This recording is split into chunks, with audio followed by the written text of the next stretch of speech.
Hello, hello. I believe I'm live. I believe that I am live, and I need to put my headphones on because I won't be able to hear anything.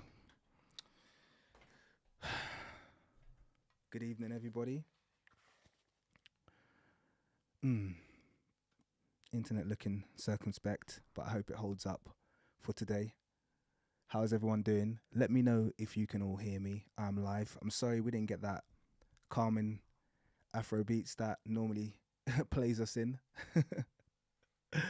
But I found myself kind of last minute getting stuff all organized here, so you'll have to forgive my abrupt and brutish starting here. Just had to dive straight into it. So yes. Good evening, everybody. How's everyone doing? Sounds good. Okay, excellent. That's really good. Let me see my options here visually. Okay, that one, and then yeah, cool. All right, good. That's where we start off. Okay, so those of you here, you kind of know the subject, and yeah, we're back at it again. I couldn't put it by myself. There, Yatunde. Yeah, we're back at it again. We're covering the Metatron subject again, and this is my final one. And that isn't just kind of like words. At least I'm hoping it's not just words. I really don't want to revisit this topic or have to revisit this topic again. There's a few things that tell me moving forward we might be able to kind of make some progress actually. So yeah, just to kind of preface before I start, first of all, can I just give a big shout out to Jonathan? Thank you very much for the donation, my brother. I appreciate it. It was nice to actually log in and see a donation waiting for me.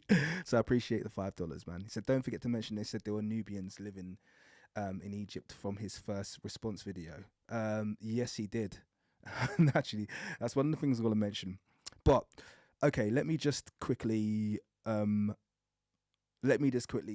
of set the scene about how today's going to go.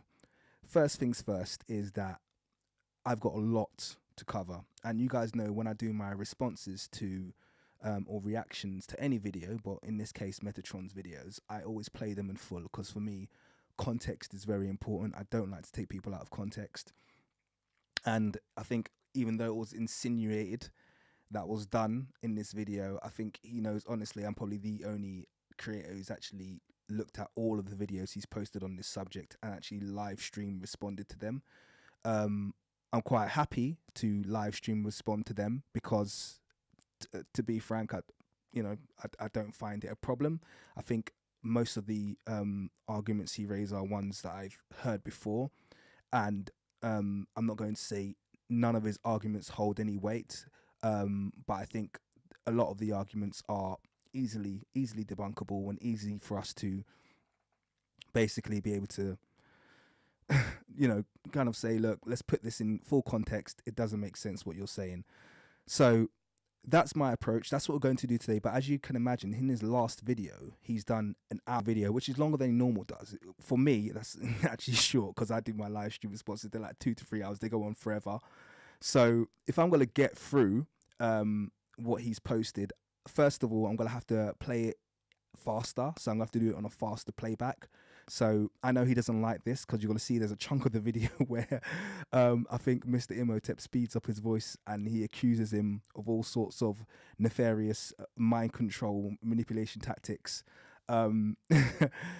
Which, look, I'm not going to get into right now. I thought that was a little bit unfair, but that aside, it's kind of not for me to judge. But I'm going to speed up the vocals, but everyone's vocals are going to be sped up. So that's including mine when they play back. So just to kind of putting this out there, Metatron, this is not to twist the mind of my audience against you. It's simply a time constraint. And I think that's a probability that you maybe should have taken into account when you when you said that Mr. Imhotep was doing it to kind of to condition his audience. I don't think that was the case. But anyway, that's an aside. What I want to do is I want to give full transparency, and I want to also give credit where it's due. So I do want to give credit to Metatron for a few things. Okay, the first thing, I gave credit for him quite openly after he'd done his video. I've given credit for him for showing the willingness to be essentially to change his viewpoint on this.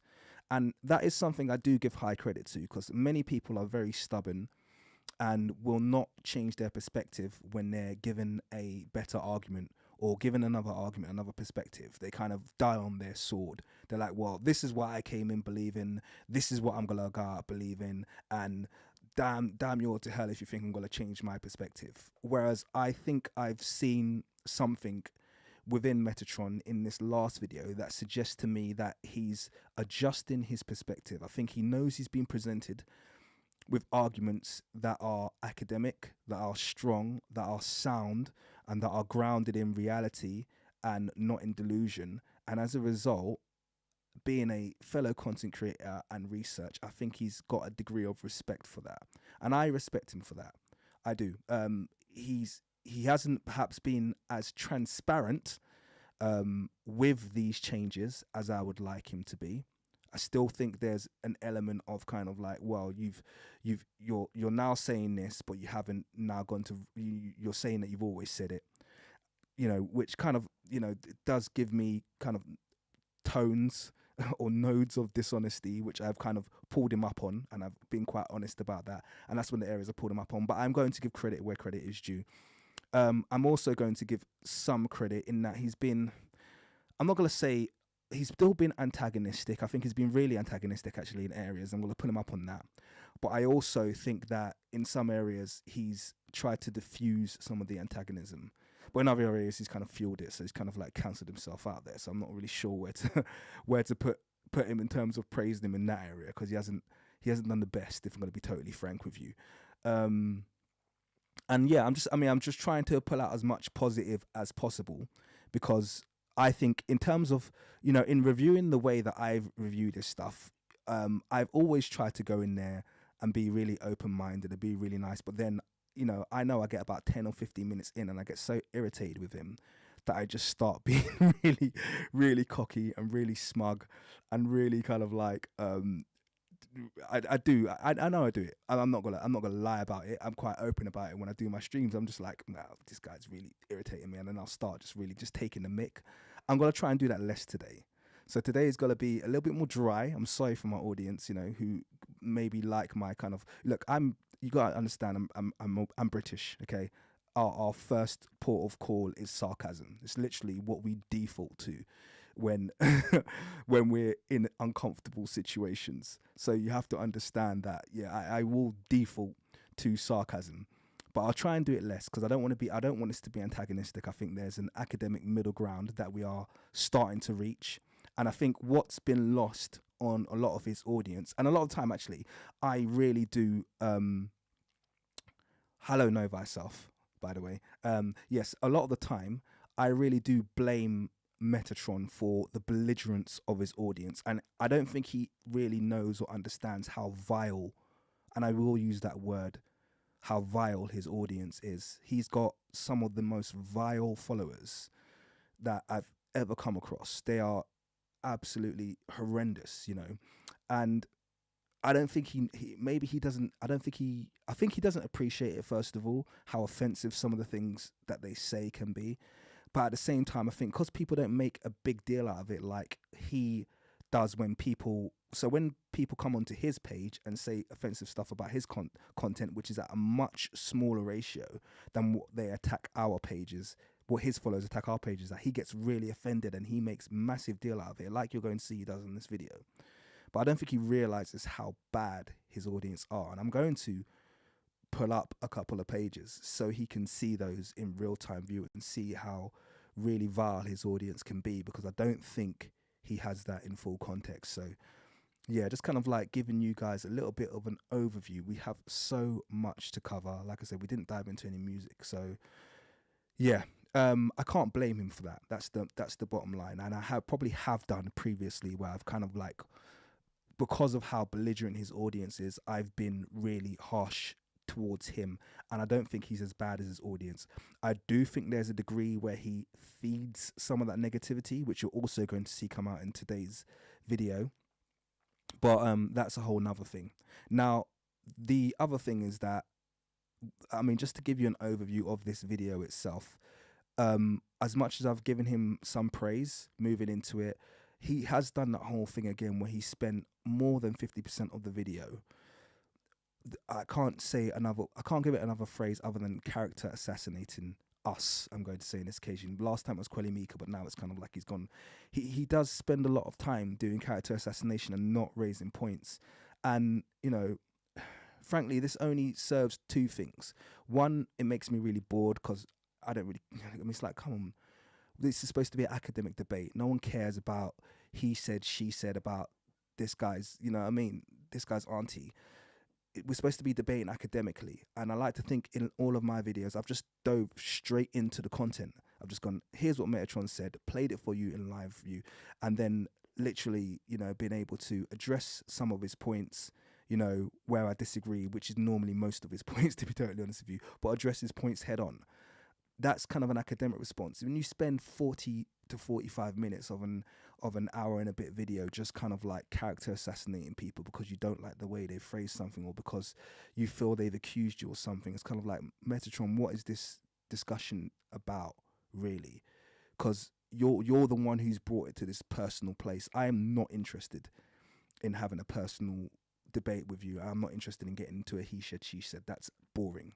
Okay, I want to know what your arguments are. Do you have arguments that support your perspective on what the race of the ancient Egyptians are, or is this purely a exercise of ego? I think there's a bit of both. Okay, I think there's a bit of both. I think you do have some arguments, but yeah, we're gonna get into that now. So today I'm gonna let him play through like I always do. I'm gonna have it on 1.5 speed, so it should be legible. Or audible, I should say, but it will be quite fast, but that's the only way we're going to get through. And I'm only going to stop it if I hear something really relevant that I feel that I need to address. Okay, so that's going to be the approach, just to actually reflect what Metatron said in his own video to his own audience. Please, I don't want anyone going to his page and being disrespectful, although I don't feel like I need to say this to this audience because I've seen the kind of comments we post and they're all very academic, and I think he blames a lot of trolling that he gets, not understanding how racially insensitive some of his early work, I'm not going to say this video, but certainly the videos before this, I don't think he knows how racially insensitive they are. And like I said before, when you say things like black people don't tan, don't be surprised when a bunch of black people call you a white supremacist on your video. You know, it's kind of, one's got to go with the other. So you have to learn, I think he's learning anyway, to be a bit more racially sensitive, and I do like that. So let's be the professionals that we always are in terms of, if we're going to go and make a comment, we'll make sure that it stays above board. And I've seen the comments made by people that I know are members of the community, and I've never had any reason to bring any of you into kind of like correction or dispute. So that's kind of like, that's my perspective on it, but he might have a different perspective. Kinda Lynch, thank you very, very much for the $5 donation. I really, really appreciate you. But that being said, what I want to do, okay, let's get started. Oh, OBS reconnection successful. Did I lose connection now? I hope I didn't. Oh my god, look how low my internet connection is. Okay. All right, guys. I think my internet's gone a little bit slow. I'm just going to quickly see if I can get it sped up by getting everyone off the network. So I don't even know if you can hear what this is saying, but I'm going to take a 1 minute hiatus, guys. Do not go anywhere. I've got to take a 1 minute, well, not even 1 minute, maybe 30 seconds. If you just give me some time, I'm going to quickly shoot out of this room and see if I can get everyone off the internet so I can get a solid connection. Okay, bear with me.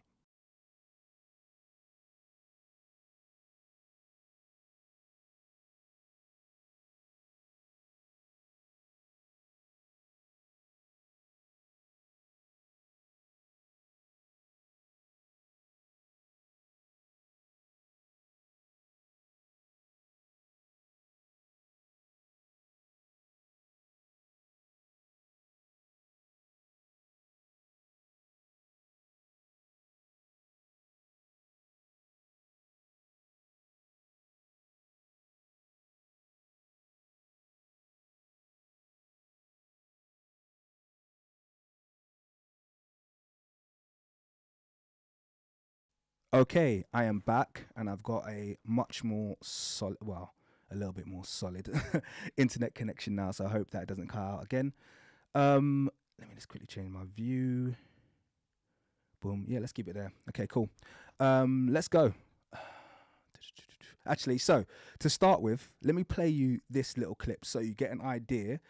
I'm gonna start. I'm gonna give you the good news. You know, say you want the good news or the bad news. I'm gonna give you the good news first. So let me give you the kind of positive headline. This is the positive headline that I got from Metatron's video. So this is the end of it, and I'm gonna play now. On the other hand, just to show you that this is not just me trying to bash, this is a post that I agree with made by Mr. Imhotep. He's lamenting the fact that why do you not have black actors playing ancient Egyptians? And I agree with him. There should absolutely be at least some black actors playing the role of ancient Egyptians, and they would be more fitting than, for example, someone from Denmark, just to say one. I do agree with him on that. Although, of course, the part we disagree with is that for him, they should all be black. Whereas for me, you should just remove the white unless you're doing Ptolemy and show brown and black, including people from the Levant. Anyhow, this was a... Okay, so the positive headline there is that there's been a slight adjustment in his perspective in that he feels that they should cast more black people as ancient Egyptians, and actually they should all be brown and black. And actually he's been quite clear also that white people should not be included. So he said they should be, he's kind of said they were not white. So we've definitely seen a shift in rhetoric. Okay, we've definitely seen a shift in rhetoric, and I commend that and I applaud that. The difference is that he's saying that he's always had that perspective, which I don't really care if he says that. I think he says a lot. Maybe he has always had that perspective, but I don't think he's communicated that very clearly. And I actually said this to him in a post that I said to him, I said, if you had given that level of nuance in your original video, then I wouldn't have made a response. I'll tell you that right now for free. There's no way on earth that I would have made a response if originally you had come out and you had kind of communicated that kind of nuance. And he actually admitted and opened and kind of put his hand up and said, that wasn't my best work. So I was like, fair play to you. You know, I appreciate that, and I like that kind of like level and degree of honesty. So yeah. That's the kind of like high note that I'm going to start you off with. So let's go in there with a positive start, because it will go a little bit downhill from here. But I don't want to kind of like prime you guys for negativity. So let me play it from the start and let's get cracking. Okay. There is only one truth. I've got an issue with that term. There's only one truth, because truth is immutable. So, you know, I've got an issue with that. You know, everyone's, you know, once truth comes into contact with people, it literally is sullied by our perspective. So I would prefer to say we can work towards the truth or something, but that's me being picky. But anyway, let's go.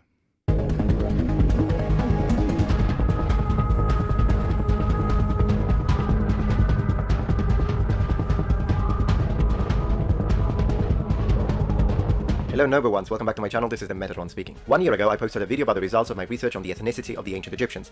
I might slow it down just a bit because I think you guys will struggle. I'll do 1.25. Okay, once again, Metatron, this isn't personal. I'm going to do this with all my videos, okay? A fellow content creator, Kuellimika, who disagreed with my take, responded to said video. A year later, I responded once again. After this exchange, the channel Mr. Imhotep made his own response video to me, then Kuellimika responded again. In the meantime, the channel The King's Monologue and a number of smaller channels had also been putting out content about me on this matter. I've just finished watching and listening to every major video response to me, including all live streaming from these channels. That's over 7 hours of content. Every single minute, hour, sentence, and word spoken. I actually believe him on this occasion. I still don't believe that he did this for Kuellimika's channel, because he made too many very glaring errors regarding his content. But I believe he did it on this occasion. I believe he did watch them back. And this has been kind of like one of the things that has fueled his change in perspective. Has been carefully examined, statements categorized, points sorted in appropriate folders to facilitate the making of this meticulous video. I show it so that this time they'll believe me when I say that I watched everything. Not hyperbole. I felt like an FBI agent in those rooms with the headsets you see in the movies. As we always do on this channel, we'll now advance this argument through dedicated, thematic chapters. Do I have a problem with the fact that so many channels have made response videos to me? No, criticism is a defining feature of any academic pursuit. Happy to engage. With that being said, among other things, I'm about to respond to a series of specific accusations directed to me, and I... So, once again, there, just to start off with, a little bit of virtue signaling in there, okay, should I be offended about people have why would you be offended that people have responded to you? You make quite an inflammatory video about the race of the ancient Egyptians, and people have responded. You should be offended if they respond and they start making personal attacks, which they did not, at least as far as I'm considered, you know. Will demonstrate these to be unfounded with such a level of certainty that if at any point you believed any of these, you'll see the truth again. But before I do that, I know you number one support me, and your blood will boil when you'll hear some of the things these creators said, and as a result some of you will have an aggressive response. Remember, now this I've got a massive issue with, and he does this throughout the video, and I mentioned to him that he's been quite dishonest, because all this does is it primes you for negativity. You know, it's kind of like, guys, let me prepare you, because they're going to say some things that are going to make you really angry. And then he's got this whole section, yeah, where he talks about how Mr. Imhotep has manipulated information, yeah, and manipulated people using music, this, that, and the other. But then in the build-up to him presenting this, I mean, look at this page here. This is like you'd see this on a kind of like, you know, Britain First or or a MAGA poster, you know, 4 angry Caucasian faces, you know, stewing, sitting there ready to bubble over. You've decided to edit your video this way, Metatron. So on the one hand, you're like, you know, I don't want to create any contention or kind of like, you know, I just want to make this academic. But on the other hand, you're literally priming your audience to be angry and to be offended. And you've done that using a few different, and I don't want to make this, like I said, a he should, she should. I'm just kind of showing you what you're doing here, Metatron. It's not, it's kind of, it's a bit below the belt. Okay, you're making this into a personal, you know, argument where this is supposed to be an academic debate, and you could have absolutely just kind of kept it there. There's no need to do this. Remember that I don't condone any form of harassment. Understand that some of these accusations, even though they are demonstrably wrong, they do not come from a vacuum, and I would be unfair if I didn't take at least partial responsibility in causing some of these accusations to happen due to the way I structured my original video response. Transparency, honesty, and honor above all. So I have to say that. Do not go to these channels to attack them. Every time the most militant... And it's hard now, because you said don't go to the channels to attack them. Well, Metatron, I can already say you failed on that note, because I'm already getting spammed, and I'm going to use the word spammed by your community. Yeah, spammed by them. Okay, it's posting negative comments. I'm getting mentioned on Twitter.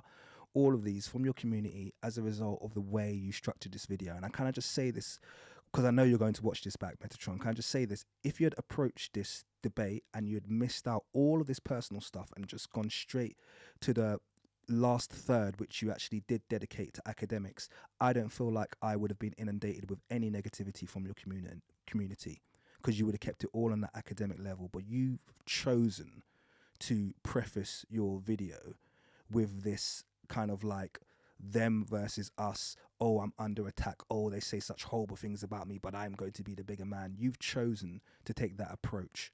So you've created this environment now that you're then going to say that you don't want any part of, and I just think that you shouldn't do that. To my detractors come here to insult me and attack me, I screenshot those comments and then use them against them. So don't give them this ammo against me. If you want, just go and share your opinion, but do it in a civil manner. That will show that we are a community that responds to attacks with civility. I will today double down and stand up to defend those points that I believe were valid, but I will also... Defending two attacks with civility. Out of all of the content that's been made, the most inflammatory one was your first response to Kuellimika. That was an out-and-out attack. So you can't then say that, we respond to attacks with civility. You were approached in a civil manner by Kuellimika, and you responded with an attack on his personal character. So let's be honest about the way this discourse is developing. Okay. So admit fault when fault is on my side, since doing so will encourage critical thinking and logical discussions. At the end of the day, the purpose of this video is not to win a debate, but to find the truth. On my original video response, I classified Kuellimika as an Afrocentrist, and I described his channel as being focused on Afrocentricity. This statement generated the following response. So already, as the video starts, Metatron does something that I think is quite damaging to the debate, and that is stating that my channel is devoted to Afrocentricity. Try and throw a label on what you do, and that's one of the quickest and easiest ways you can discredit someone's argument. You don't have the right to place that term on me, so I just find it very, very annoying. Exactly, like, why are you throwing me in a box when I actually never said it on my channel? That I just know how it sells to people, like what they perceive when they hear Afrocentric. it discredits you. But I know what it means, but it doesn't mean that others. I honestly use the term Afrocentricity and Afrocentric because I believed it was the correct nomenclature and that it was describing your channels correctly. And considering this sort of titles used by, for instance, the King's Monologue, I'm not sure I can be 100% blamed. Okay, so just to be clear, I've been very, very clear about my use of the term Afrocentric. Okay, I don't call myself an Afrocentric, but it's also not a phrase that I will run from. And I've also made the comparison with words like woke, which were words that were coined by the African community and then co-opted by the Eurocentric and the kind of like the far right. I don't know if they call them alt left. I don't know what they call them now, but the kind of far right, kind of like white supremacist community in a way to essentially discredit us. So I've never called myself Afrocentric. I don't believe in putting myself in a box. But at the same time, it's not a phrase I'm going to run from. And you can see in terms of this video, you can see it says die Afrocentric on here. So I was using the term to essentially say, okay, cool, I'm an Afrocentric. I'm going to respond. If you're going to call me that, I'm happy to respond. And I'm happy to take on the term Afrocentric as well because we coined it, even if it's been falsely taken out of context. And that's exactly what has happened. It's been taken out of context by people who wish to silence us by ridiculing the things that we coin. And that's what happens quite a lot of the time. They co-opt the things that we coin and then they use it so it becomes a slur or something you should run from. And then you get a lot of people, even within the African community, who pander to that, who pander to, Eurocentric perspectives, who pander to being afraid to stand up for themselves, and they turn on the Afrocentrics as well. I'm not like them Afrocentrics, weak people, and I'm not like that. So I'm quite happy. If you want to call me an Afrocentrist, sure, whatever, have at it. Go ahead, call me an Afrocentrist. I'm actually quite happy for you to call me Afrocentric because I'm sure Diop wouldn't mind being called an Afrocentric, as wouldn't any of our other great scholars, as I've mentioned before. So that's just kind of to give you a little bit of background in regards to where that kind of that video title came from. And obviously I do like to, I'm not gonna lie, I do like to kind of like play on clickbait as well. So I don't mind calling myself an Afrocentrist for that reason as well. For this. However, I'll have to admit that the King's Monologue brought up a very good point when he said this. But at the same time, I also know what you're trying to do. You're trying to undermine me. So I'm like, yeah, don't call me that because you're just using it as a way of undermining my arguments. That was not my intention, but I do understand where they are coming from. We need to give them that. How people will have a preconceived negative idea of whatever point they'll make just based on the term alone without even dignifying the points they raise with a mindset-free analytical approach. So, as a gesture, I've updated the title of my... Excellent point there. So well done, Metatron. I told you I'll give you credit where it's due. So, you summed it up quite well there, and I hope that you can kind of follow through and continue to rebuke your congregation when they fall out of line with that, because they like using slurs more than any other group that I've seen on the internet. So you might want to kind of address that. My previous response from this to this, and I've also edited out the part where I said that his channel was focused on Afrocentricity. The change is now current. To show you that I'm acting in good faith, on this video we'll refrain from collectively addressing you as Afrocentrists. I would of course appreciate if you could avoid using the term Eurocentric in a way to try and make me look bad, since I never use that term to classify myself. If anything, I will use the term Eurocentric, but I won't use it to classify you. And I have done that in the past because I think your views are Eurocentric, but that's not a personal thing. That's more of an education thing. I think the default worldview is Eurocentric because we'll be given a Eurocentric education. So if you then kind of deliver me something that is very flippantly trusting of the kind of mainstream establishment in terms of your perspective, you are in essence delivering a Eurocentric perspective, whether or not you choose to or choose not to. You are delivering a Eurocentric perspective. But now that I know you don't like that kind of nomenclature, I'm quite happy to stop myself from using it in your case. But that's where it comes from. And actually I'm going to show you even later in this video how you do take for granted how Eurocentric modern perspectives are in terms of the way they interpret ancient Kemet. Mosi, thank you very, very much for your $5 donation. I really appreciate you. Just wanted to say thank you for that. I just saw that pop up.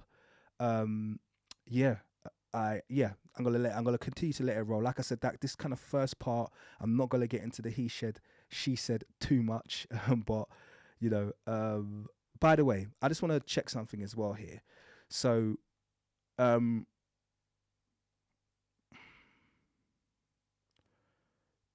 he was talking about Afrocentrists earlier, and he's kind of like made this thing like, well, you know, you call yourself Afrocentric. I didn't mean to be derogatory about you.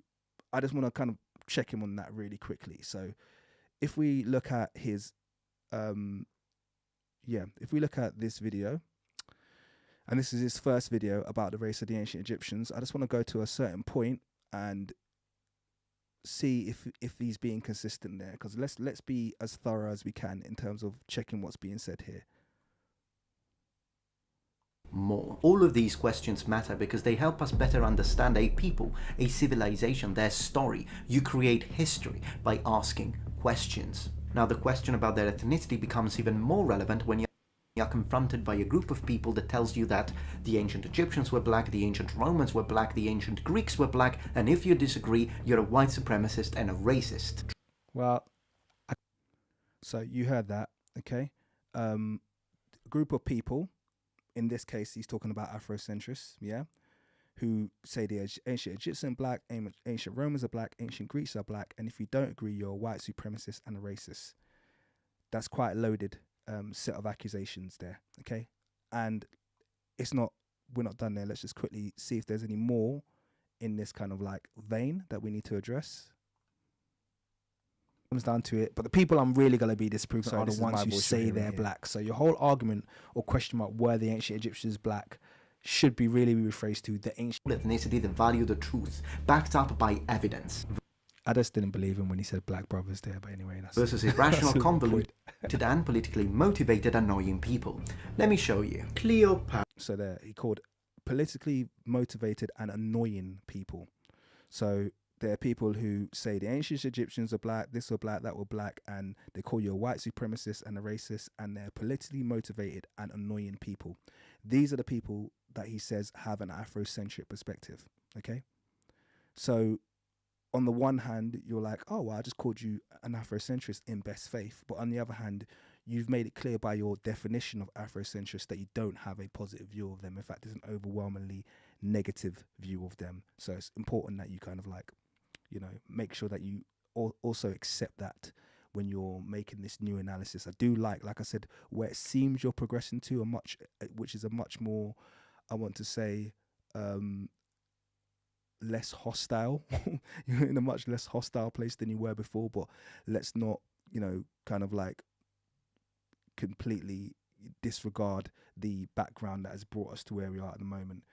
Sir Parchant, thank you very much for your donation.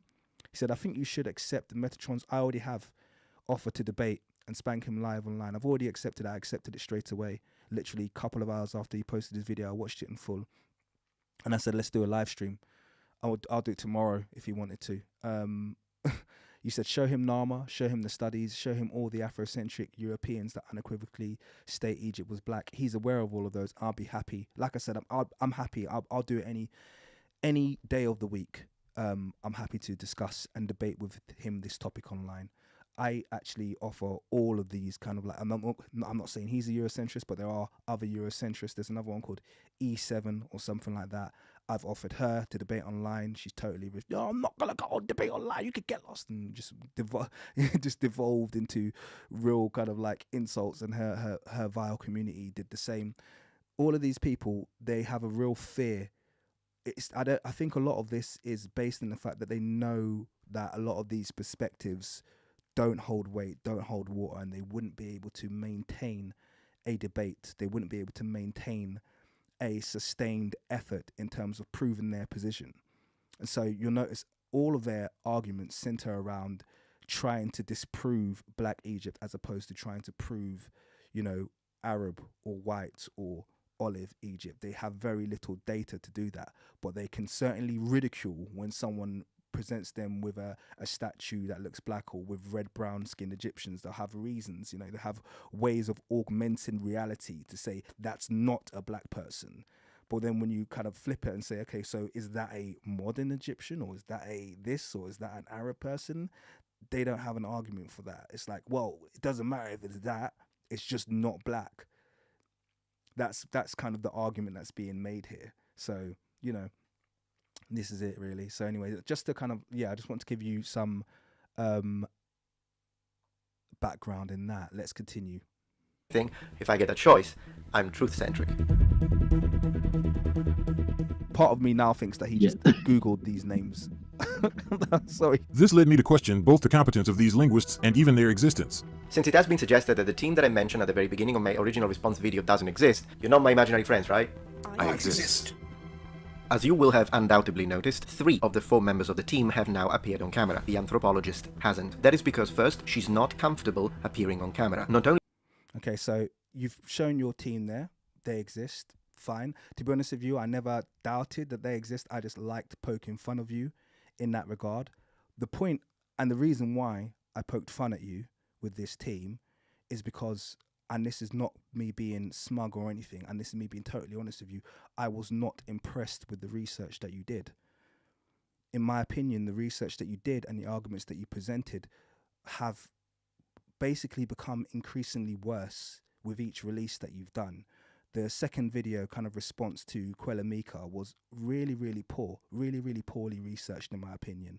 And there are a number of arguments that we've raised and areas where we debunked you quite clearly, which I will list as a part of this live stream, which you totally avoided revisiting again.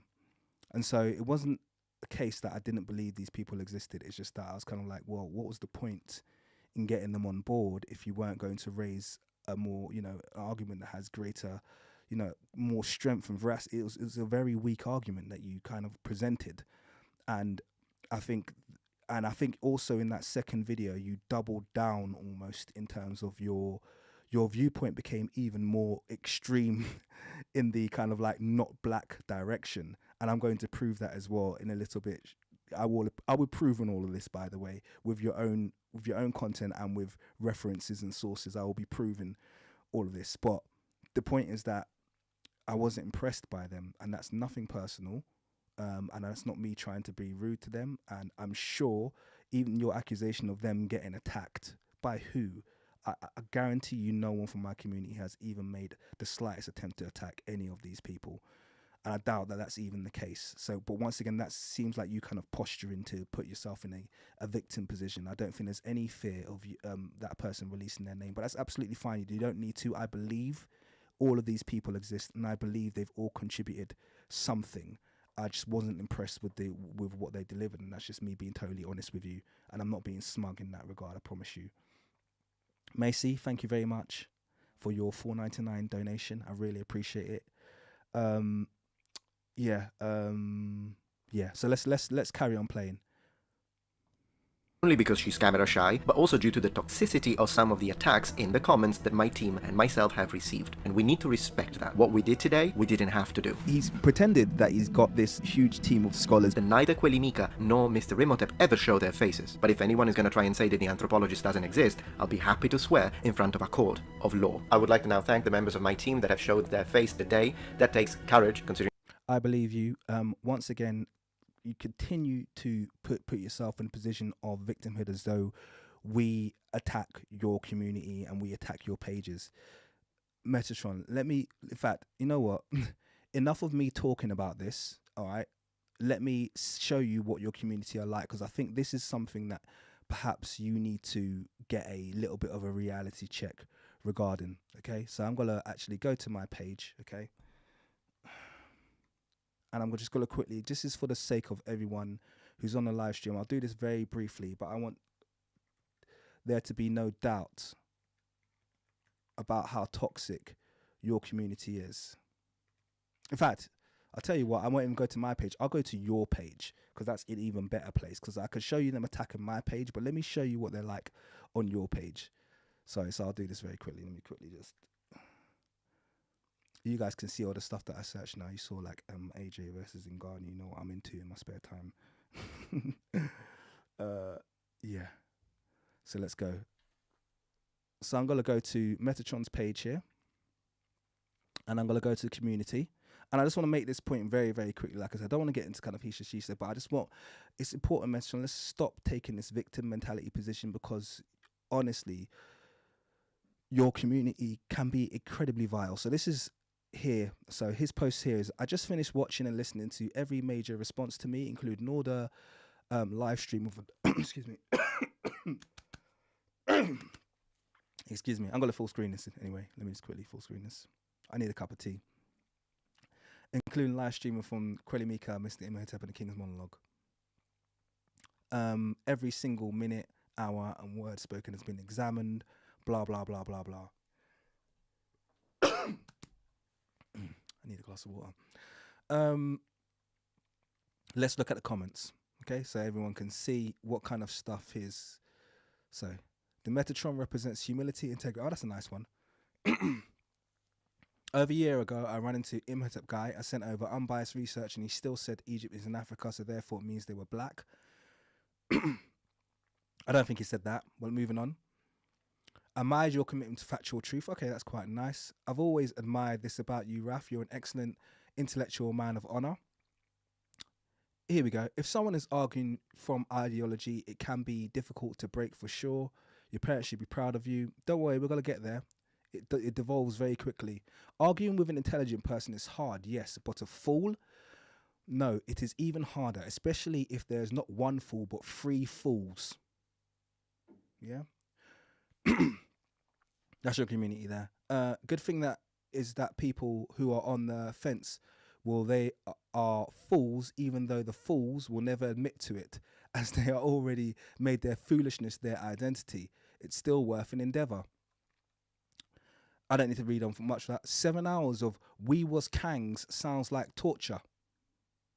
I think hopefully he's come in there and says something because he doesn't like me, we was kangs. That meme refers to uneducated people. By the way, I understand it. Every time I address these channels, I do underline that they are clearly educated and do research. Once again, credit to Metatron for actually standing up there and kind of like, yeah, correcting his community. Let's carry on. Good luck debating with cultists like Imhotep. That guy doesn't care about history. It's easy to see as integrity. Your content, okay, that's not too bad. That is 7 hours of your life you'll never get back. Thank God for Metatron has risen to debunk these slanderous fools. I mean, I can keep going. The further down I get, the worse they get. Okay. I don't really want to kind of bore you any more of that kind of like slander. And I'm going to show you what my page looks like. So, King's Monologue.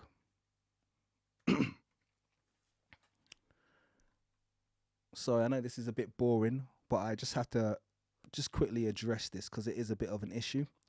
And I would actually like if, you know, I didn't have his community trolling my videos. But there you go. So let's just have a look. Where's my according to? Oh, am I on my page? I'm not. Sorry, 1 second. Shorts. Oh, here we go. Let's click on that. That's it. Shorts. Bear with me, guys.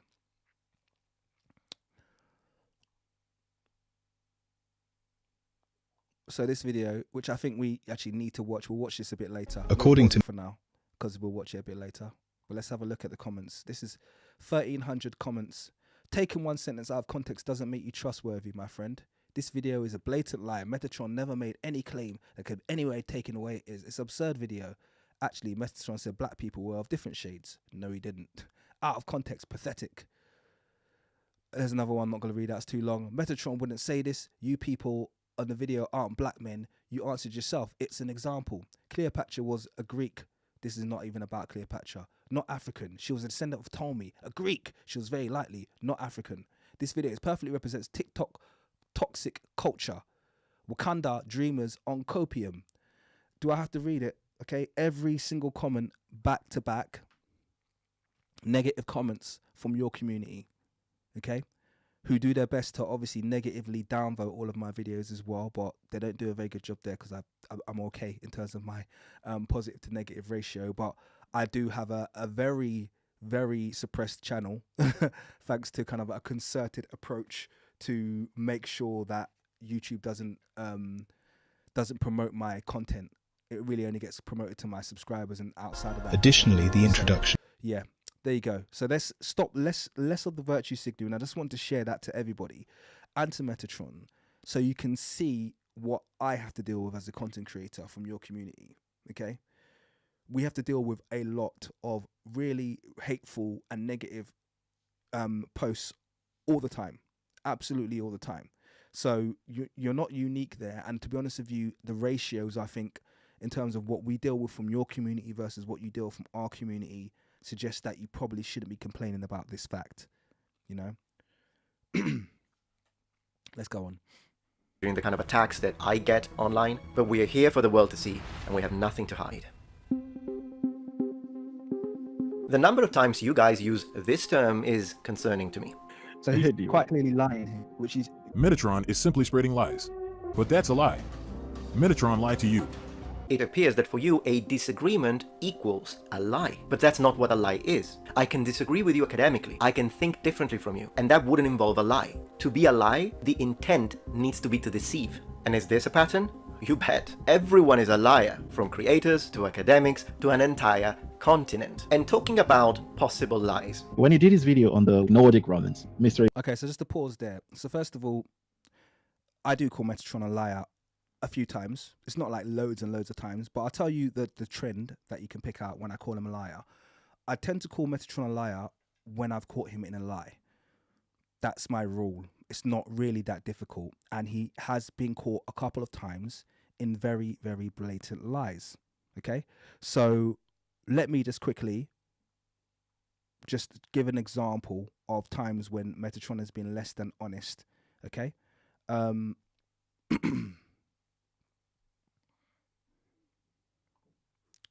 think it's this one.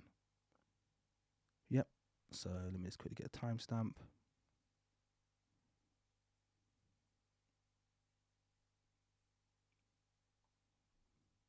Robic, yeah, because they got superpowers, bro. Like, yeah, and that's exactly what the story's about. Oh, this point. We read it within the cultural context of ancient Greece and understand it or interpret it as, no, he's returning a darker complexion, a youthful tan to a man who was now old, spent most of his time indoor, and therefore his skin had become whiter. Well, considering the fact that we know that the Greeks... Wait, this is his description of... So just to give some context there, the reason I call Metatron a liar, and this is one of the clips where he says, why I say he's lying, is because this is where he's talking about Ulysses having his tan returned to him by Athena. And I explained before that Athena was, first of all, an Egyptian god who the Greeks borrowed, but also there is a lot, and when I say there is a lot of controversy about the race of Ulysses, because the only word ever to describe him says that he was black-skinned. Okay? That aside, let's say neither of those two things were true. In his story, he paints the picture as though Ulysses, like Athena, just returns Ulysses to his youth. And when he gets his youth, he gets darker. And he says, that doesn't make any sense. Why would someone get darker in youth? His audience is that it was Athena who put Ulysses in a disguise. So she took away his youth. She took away his supple skin, his dark skin, and she took away his good looks. So she was putting him in disguise. So if she took away his youth and made him old, took away his good looks and made him ugly, would it not make sense that if she was taking away his dark skin, she would make it pale? Now that's the full context of the story. And I read out a full quote from that. You can read that quote out yourself, but I read out a full quote from that. In fact, I'll just read it out to you very briefly. Just bear with me, guys, because I want to give you the full context of this and why I called him dishonest, but also why it's important we understand that even his example to suggest that this word melanin didn't suggest that he was dark-skinned actually backfires on him. So let me just read the quote from you really quickly. Bear with me. Okay. So here, I'm going to read it to you. But come, I will make you unknown to all mortals. This is Athena speaking, okay? And this is from Homer's Odyssey. I will wrinkle the fair skin. Now, fair means clear, doesn't mean light, by the way. So I will wrinkle the clear skin on your supple limbs and destroy the flaxen hair from your head and clothe you in a ragged garment, such that one would feel strong repugnance to see a man clothed in that way. And I will dim your two eyes, taking away his vision, that were before so beautiful, that you may appear mean in the sight of suitors, and your wife, and of your son, whom you did leave in your living rooms. She withered the fair flesh, the clear flesh on his supple limbs, and destroyed the flaxen hair of his head. And about all his limbs she put on the skin of an aged old man. She dimmed the 2 eyes that were before so beautiful, and clothed him in other clothing. So I could read on. The point being here is that Metatron failed to include that it was Athena who placed Ulysses in the disguise to begin with. And given that full context, it makes perfect sense that she would take away his dark skin or his black skin and make it pale. But he leaves that out, and he makes you think that this story is all just a bunch of an old man seeing a god and the god making them young again and turning them dark because they had darkness in their youth. He doesn't tell you that the god itself was placed a disguise upon him. Now, to me, that's being dishonest. Okay, that's open dishonesty. And actually, he's doubled down on that in this video as well. So he's doubled down on the fact that I'm not going to tell my community that. I'm going to completely miss that out. And I'm literally just going to give them this version of the story where it sounds like she's just giving him his youth. That's being deceptive. That's, to me, being dishonest, because I'm taking for granted. The reason I called you a liar here is because I'm taking for granted that you know the full story. Because you're a classicist. This is what you do, Metatron. Like, you know, the classics, this is what you're good at. You know, Greek literature. I have a feeling you've read Homer's Odyssey front to back. I have a feeling you've done that. That's how much I rate you. So when you omit this passage so that you can present this argument that makes it sound like it was just a random happenstance and it wasn't a case of a disguise being placed upon this person, what you're doing is you're being dishonest. And that's how I call it. So I'm just being honest there, okay? So it's up to you if you want to receive that as, you know, you don't like me calling you a liar, but there's a lie there. You know, that's just you know, that it's just what it is. And that's not the only one. Let's see if there's anything else. That's what he's. And he did that's that video in mine because I criticized him on the fact, like Mr. Imhotep had criticized him on the fact that he was doing videos just attacking these topics, and he saw that, you know, him jumping on only when a movie, so when a character is turned black or anything, would look bad on him. So he did that video to balance things out. I think that's my opinion. That's how I saw it. But anyway, I could be wrong. Yeah, I mean, he even has the recent one about so sorry, that one hasn't actually played out yet.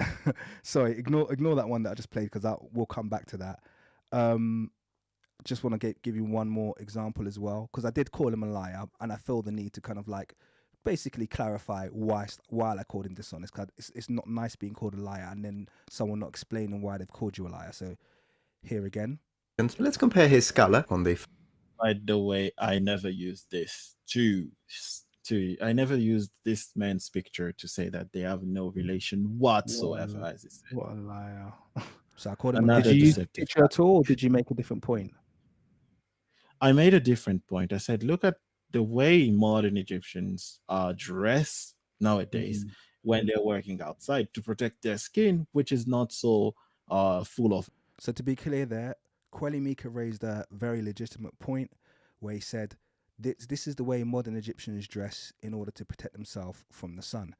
And then Metatron made the point, or at least changed the point, to suggest that he displayed this picture to say this is exactly what ancient Egyptians did not look like. And that was not the point he was making. He was just making the point that there's clearly a divergence in terms of the way people dressed then to the way they dress now. And it might be linked to the fact that they're not able to withstand the heat of the sun. Okay, so that's second lie. Okay, that's a lie. So if I see it being dishonest and a lie, I'm going to call it a lie. It's not me just randomly using the liar word. Okay, this is me being kind of honest with you. All right. And finally, in fact, we'll leave it there because we've got some other stuff, because there's another point that's going to come on in a moment. So let's just carry on watching the video. Imhotep had criticized him on the fact that he was doing videos just attacking these topics, and he saw that him jumping on only when a movie, so when a characters turn black or anything, would look bad on him, so he did that video to balance things out. I think that's my opinion. That's how I saw it, but anyway, I could be wrong. Just to make sure the accusation is clear, Mr. Imhotep posts his response, I see it, and as a way to try and do some damage control, I create this video. So that sounds plausible. In fact, King's Monologue believes it right away, and so does the audience during the live stream, except I never mentioned this video at all. This whole story was totally news to me. Okay, I don't know what he's even talking about. I didn't know anything about that video. The only point, and this is what I played you a little bit earlier, let's just quickly have a look to the actual dialogue that took place. So maybe this was a misunderstanding, but it's important that we get full context of what the dialogue was. So I'm just going to play it back from here. Or a grouping of people that are older than 6,000 years old, then just assume they're melanated, because the genes necessary for pale skin didn't actually exist. So that's an easy formula for you. If it's older than 6,000 years old, they were black or very dark. That's your kind of. That was a different point. There you go. You might as well take that as you will. So that's the general kind of rule of thumb. But let's have a look at the Tufian. Okay, so you've had this one. Now this is. Have I gone to the wrong place? 1 second. I think I'm in the wrong place.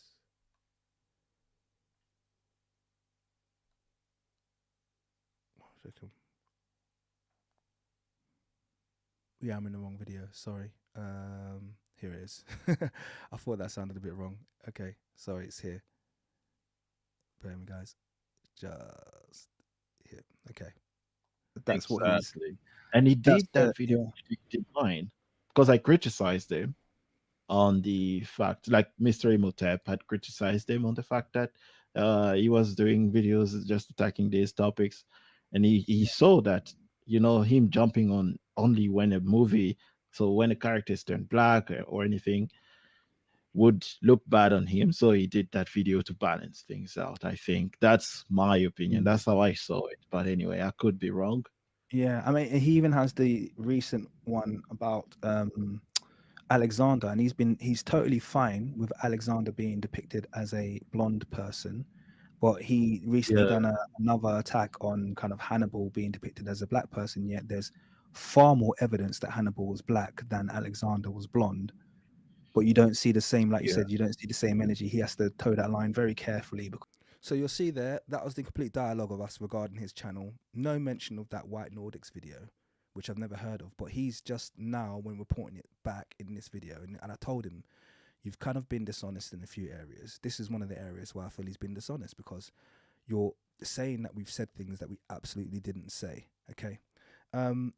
Black Rampage 2, my brother.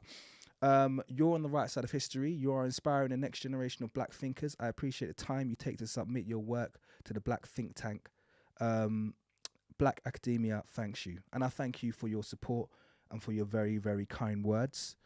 Yeah, so let's carry on. So he said I see it, and as a way to try and do some damage control, I create this video. Not mentioned. So you saw that. I've just played it back to you. No one mentioned this video. I've never even heard of this video before. This could be a misunderstanding, by the way. So I'm happy to give Metatron the benefit of the doubt when it comes to this. So let's just move on. I just want to make it clear that this story that he's told or he's about to tell is not true. So that sounds plausible. In fact, King's Monologue believes it right away, and so does the audience during the live stream, except the Mr. Imhotep's response video to me was published on the 12th of November 2023, while my video on the theory of ancient Romans not being Nordic was published on the 10th of November. So that's all fabricated, as you saw. November 2023. So this whole hypothetical argument that you made and everyone accepted just to make me look unfair is physically impossible. And to anyone watching, don't believe me. Just go check under the video description of every single one of these videos and you'll see that data publication is a publicly available information. Wouldn't that give me space to now call you, Kuellimika, a liar? And yet I don't. Why? Because of something called plausible deniability. I don't know if you did check and you knew it and you still said that, which would be a lie, or if maybe you didn't check and you just hypothesized without doing the due diligence. Still, checking during the live stream would have been the right thing to do instead of leaving it there for people to just believe. And believe you, they did.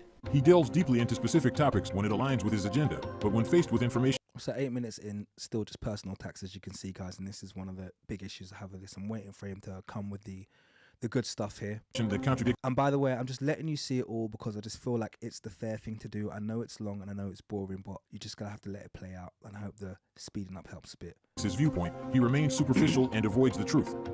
See, the problem with this, Mr. Imhotep, is that you're incorrect. I do have an entirely dedicated video to the idea of white marble in ancient Rome and how the statues were painted, and I thoroughly debunk this idea that the all white marble were a representation of the fact that all the Romans were white. I do have a video about that. Once again, to the audience, don't believe me, link to this video in the description. Check it for yourself. Should I call you a liar now?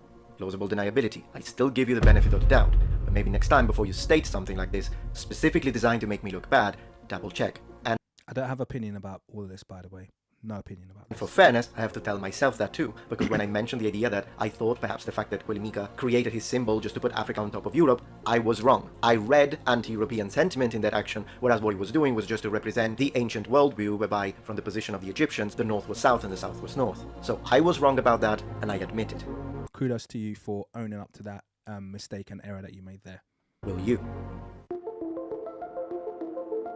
This part that I'm going to discuss now, even though it may seem marginal, in reality is critical for us to be able to... Now, he calls this olive skin definition something that's really critical. And I don't care. And this is me being really transparent to you guys. I do not care about the definition of olive skin.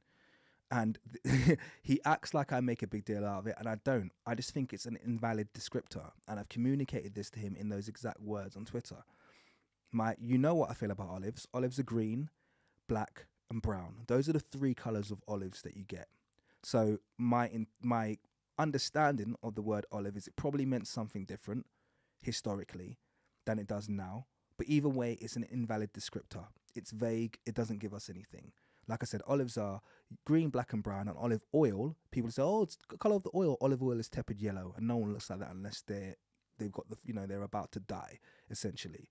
So those, it's an invalid color descriptor unless you're describing black people, essentially, because the only two valid colors in there are black and brown. So I do not care.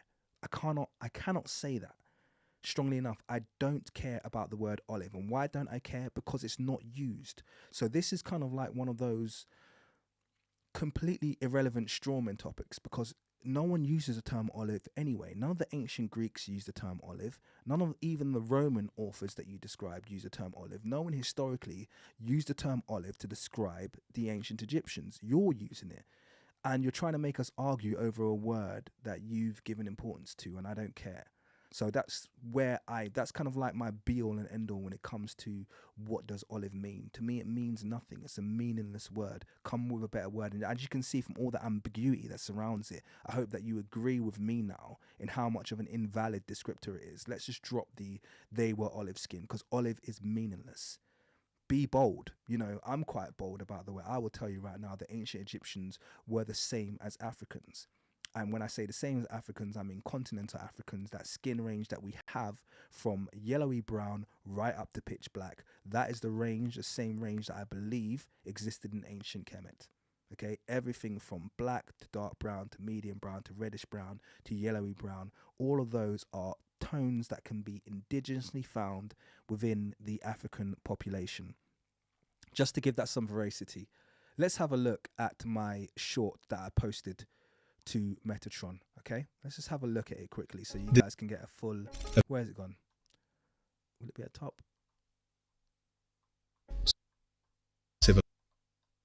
Okay, let me just go back out. I'm gonna get lost in a melee of shorts. But this is the short that I posted to Metatron, and this really does summarize a lot of my arguments towards him. So I'm going to watch this with you guys, and hopefully according to Metatron, this is a black man. So the reason I said, according to Metatron, this is a black man, in fact, rather than me just saying it, let me give you Metatron's own words, so you're very, very clear about this, okay? Because I want you to be very clear about this. One moment, I just got to find the timestamp of it. Let me do find.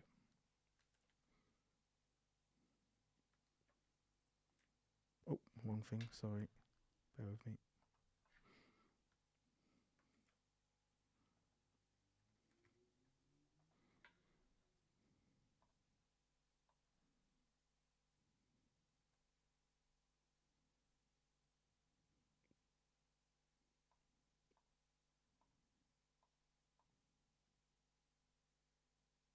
Okay, cool. So let's bear with me. I'm gonna just pull it up now. Just took me a little while to find it. Sheet 1, I think is this one. 129, 128, 50. Yes. Okay. So let's just be clear about something. Okay. Upwards, downwards, it becomes narrow, becomes incredibly wide, depending on the agenda, just like you're about to prove in this video. What do? They say, oh, but the ancient Egyptian didn't have these modern concept of black people and white people. That's a modern construct. So they were neither. That's dodging the question. So let me be 100% crystal clear. It's not dodging the question, once again, like I explained. Clear here. Did the entirety of the population of Egypt, or the majority of the population of Egypt, look like this handsome man? Now, okay, so you heard that there. That's his definition of what black is. Did the entirety, that was his exact words, of the population of Egypt, or the majority of Egypt, look like this handsome man? And by the way, he hasn't changed his definition. So even now, though he's become more gracious, you'll see even in his definition, he'll say, well, if you can show me something and it shows me a really, really dark-skinned person, I'm happy to accept this as a black man. Metatron, in terms of complexion and race, those are two different things. So let me say this very, very clear to everybody. You can be black, because black is more of a political descriptor than anything, and be yellow. Okay? You can be politically black and be red-brown. You can be politically black and be jet black. You can be politically black and be almost just a bit darker than cream. That all falls within what is classified as black in this day and age. Because when we talk about black, we're not describing skin color, we are describing phenotype. To be clear, we're describing someone who is of the quote unquote African phenotype. And that is not limited to them being dark. In fact, people who are really dark skinned, as in darker than me, are actually not a majority on the African continent. There's just as many people who are reddish brown, medium brown skin, and there's just as many people who are really light skinned. That is all very common and plays out on the African continent. So when you try to do this, it's deliberately kind of divisive. And I don't want to go over old things, but I wouldn't bring this up if I felt like you've adjusted this position, but I still think that you only allow black people to occupy that small area of very, very dark. You got angry about Adele James playing Cleopatra. She is the same complexion as most of the Egyptian population. I will repeat that. Adele James, who played Cleopatra in the Netflix that you got really angry with, is exactly the same complexion as a majority of the Egyptian population. So clearly it wasn't her skin color that got everyone so riled. It was her political positioning as a black female. To repeat, the reason people got so angry with Adele James playing Cleopatra was nothing to do with her skin color, because her skin color matches the Egyptian population. It was to do with her political positioning as a black, or quote unquote black female. To be clear. Okay? So you can't then turn around and say, well, they have to all look like this person to be black. And this is one of the reasons why we're always going to fall into contention when you raise this point. Let me play this video. Man. So if you were unfortunate enough to have been born with fairer or darker skin than this. So let's just pause here. Chiwetel Ejiofor, my Nigerian brother. He's an Igbo man. Why didn't you use his image for this example? Why didn't you say, did a majority of the ancient Egyptians look like this man? Why didn't you use this man, Metatron? You know why you didn't use this man. Because if you use this man, every single subsequent image of the ancient Egyptians that you put on your screen, he would have been a perfect match to. He would have perfectly matched including your false use of Minatoli's race of the ancient Egyptians, table of nations that you like to post so much. This man Chiwetel Ejiofor would have matched every single one. He looks and also from profile view, he probably looks exactly like the profile view of Ramesses that we have. Why didn't you use his image? Why did you deliberately choose to choose Mahershala Ali, who actually looks like the facelift I've mentioned before, and not this man? Because you know what you're doing. Let's play on. This quote-unquote very good-looking black man, then you are not black. Okay, here's another man, okay, of Somali descent. You are something else, apparently. Here's another person, a woman of Dinka descent. Reality, Africans are the Igbo. oldest people on the planet, proven by anthropology. Egyptian. I can't remember. Nubian. Afar. I can't remember this one here. Nguni. That's definitely Nguni. So she'll be maybe Zulu. And a majority of human existence has played out on the African That's AI. continent. As a result, the phenotypic and genotypic diversity in, say, Nigeria alone, Former President Umaru Yar'Adua of Nigeria. Fuller. exceeds most of Europe and Also Fuller. Richest Nigerian man. Dangote.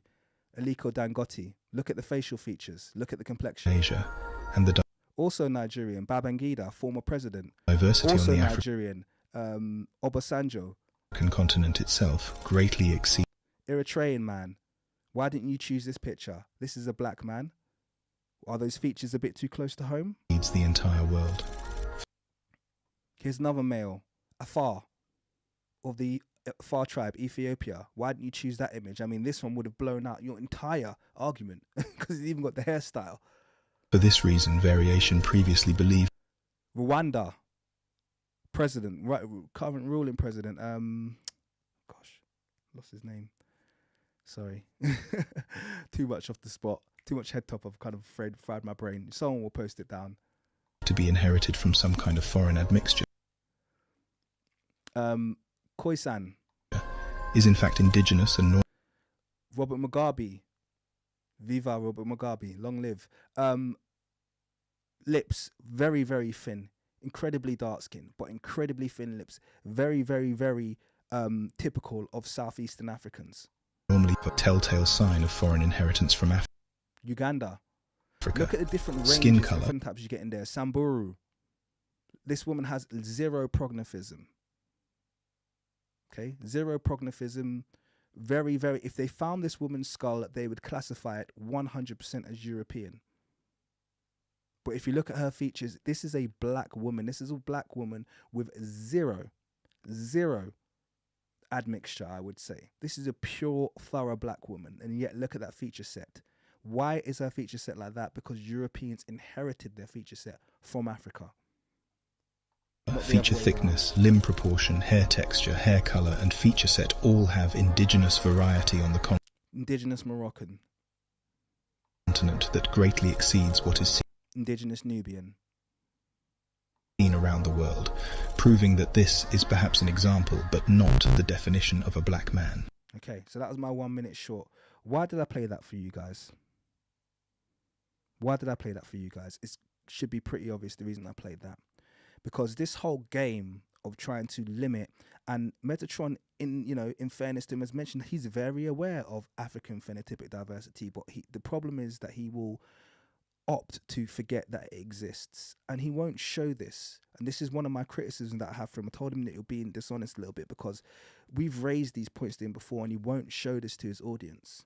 Because he knows if he shows this to his audience and says, hey guys, have a look at the, how diverse Africans are. Have a look at their different complexions. Have a look at, the argument's completely lost. All we have to do is literally just shift the phenotype a little bit of who he's using as his reference population. And all of a sudden you realize, yeah, actually, we don't need anything outside of continental Africans to give us the full spectrum of ancient Egypt. He's very aware of that. And this is where we always will kind of like, well, I'm not going to say always, but this is where we kind of come into difference. But I wanted to play that short because it was quite relevant to where we were. Okay?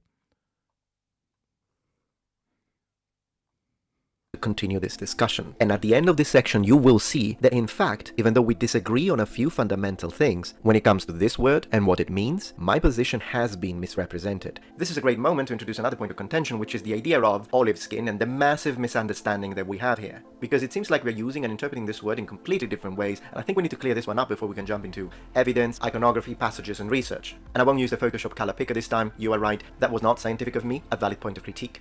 A majority of the ancient Egyptians would have had olive skin. Now, this is pretty loaded, isn't it? What you're doing is you're making an assumption about skin color. Most of them would have been olive skin, and then he pointed to his own skin, yeah? Olives are black and brown, yeah? Mr. Imhotep also said that I believe that the ancient Egyptians were olive-skinned and tanned like me. While Metatron says that Asiatics were the majority of the population and that they were olive-skinned and tanned like him, olive-skinned and tanned like him. Yeah, they would have been colored like him and modern Egyptians. Guys, I'm white. I don't consider myself to be tanned. I don't consider myself to be olive skin. Most of them would have been olive skinned, and then he pointed to his own skin, yeah? Also, let's go to the video frame by frame and see if I really do point at my skin when I say the word olive, like the King's Monologue stated. The majority of ancient Egyptians would have had an olive skin. And then he pointed to his own skin, yeah? I never do. You can check. And I'm going to kind of like also agree with him there. He never says it at that point. So I did conflate because he never says it at that point. But where I got that from is when he is talking about Cleopatra, like he said, he says that Cleopatra was probably tan, okay, probably or like me. That's his word. So he says she was probably tan or she was like me. And to me, then all you're doing is basically conflating that word tan, which you've used to describe the ancient Egyptians, with your own complexion. You're creating a range there. And the range there includes you. So you're including yourself in that kind of like classification of someone being olive skinned or tanned. So did I make an error there? Happy to put my hand up and say, yes, you didn't say it at that point. But I'm also going to say quite clearly that you definitely were conflating what tan was. And it seemed like you were including yourself in that definition.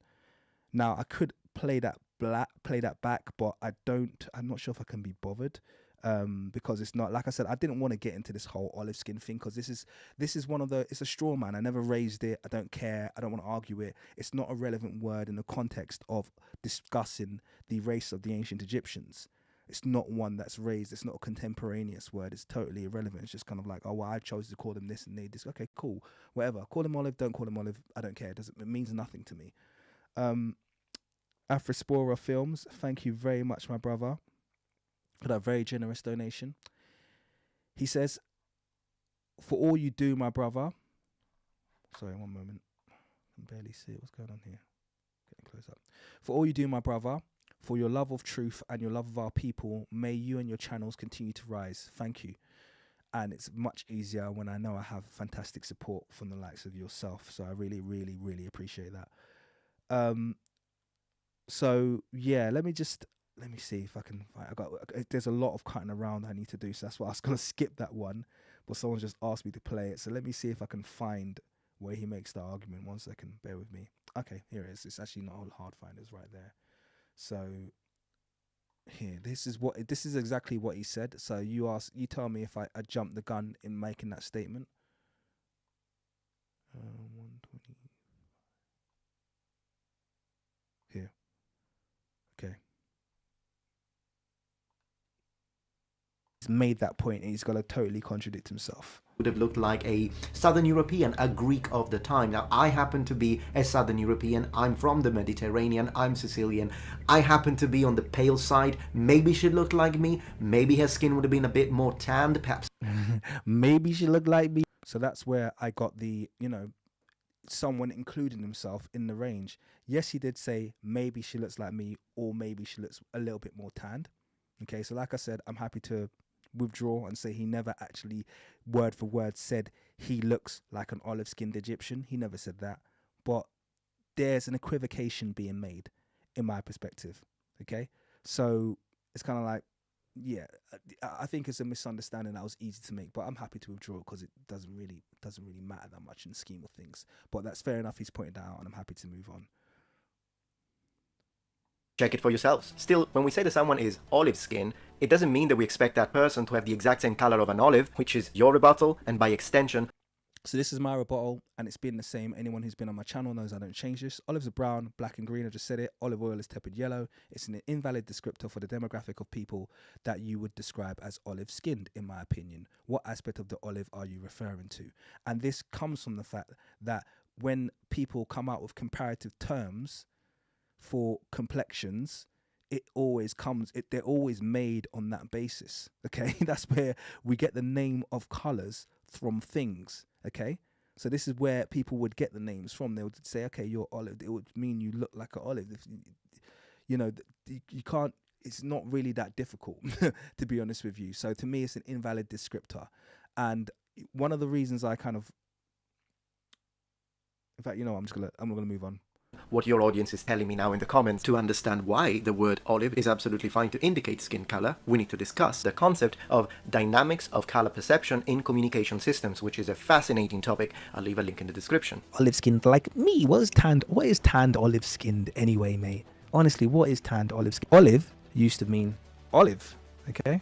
Used to be an olive, okay? And if you're olive-skinned, this is what it used to mean. The way you seem to expect people to use color terms is what in linguistics is called utilitarian. But the way we interact with the color world in our language system is not just utilitarian. And I can prove this with a very brief analysis of lexical in languages, both ancient and modern. Difficult words, let me explain. Generally speaking, color terms in languages are used for two specific purposes: description and categorization. Now, within the aspect of categorization, there is a linguistic phenomenon called type modification, which is very common in all sorts of languages, including the languages you speak, as I'll demonstrate in a second. What color would you say is the yolk of an egg? Well, from the dialectical names for yolk collected in the 1980s for Atlas Linguarum Europae, there is a variation in this answer, depending on the language in question. Some say yellow, some red, some even shades of brown. And this is diachronic in nature, which means that there is a change through time. And even in English, the language you're using, white, this is white wine.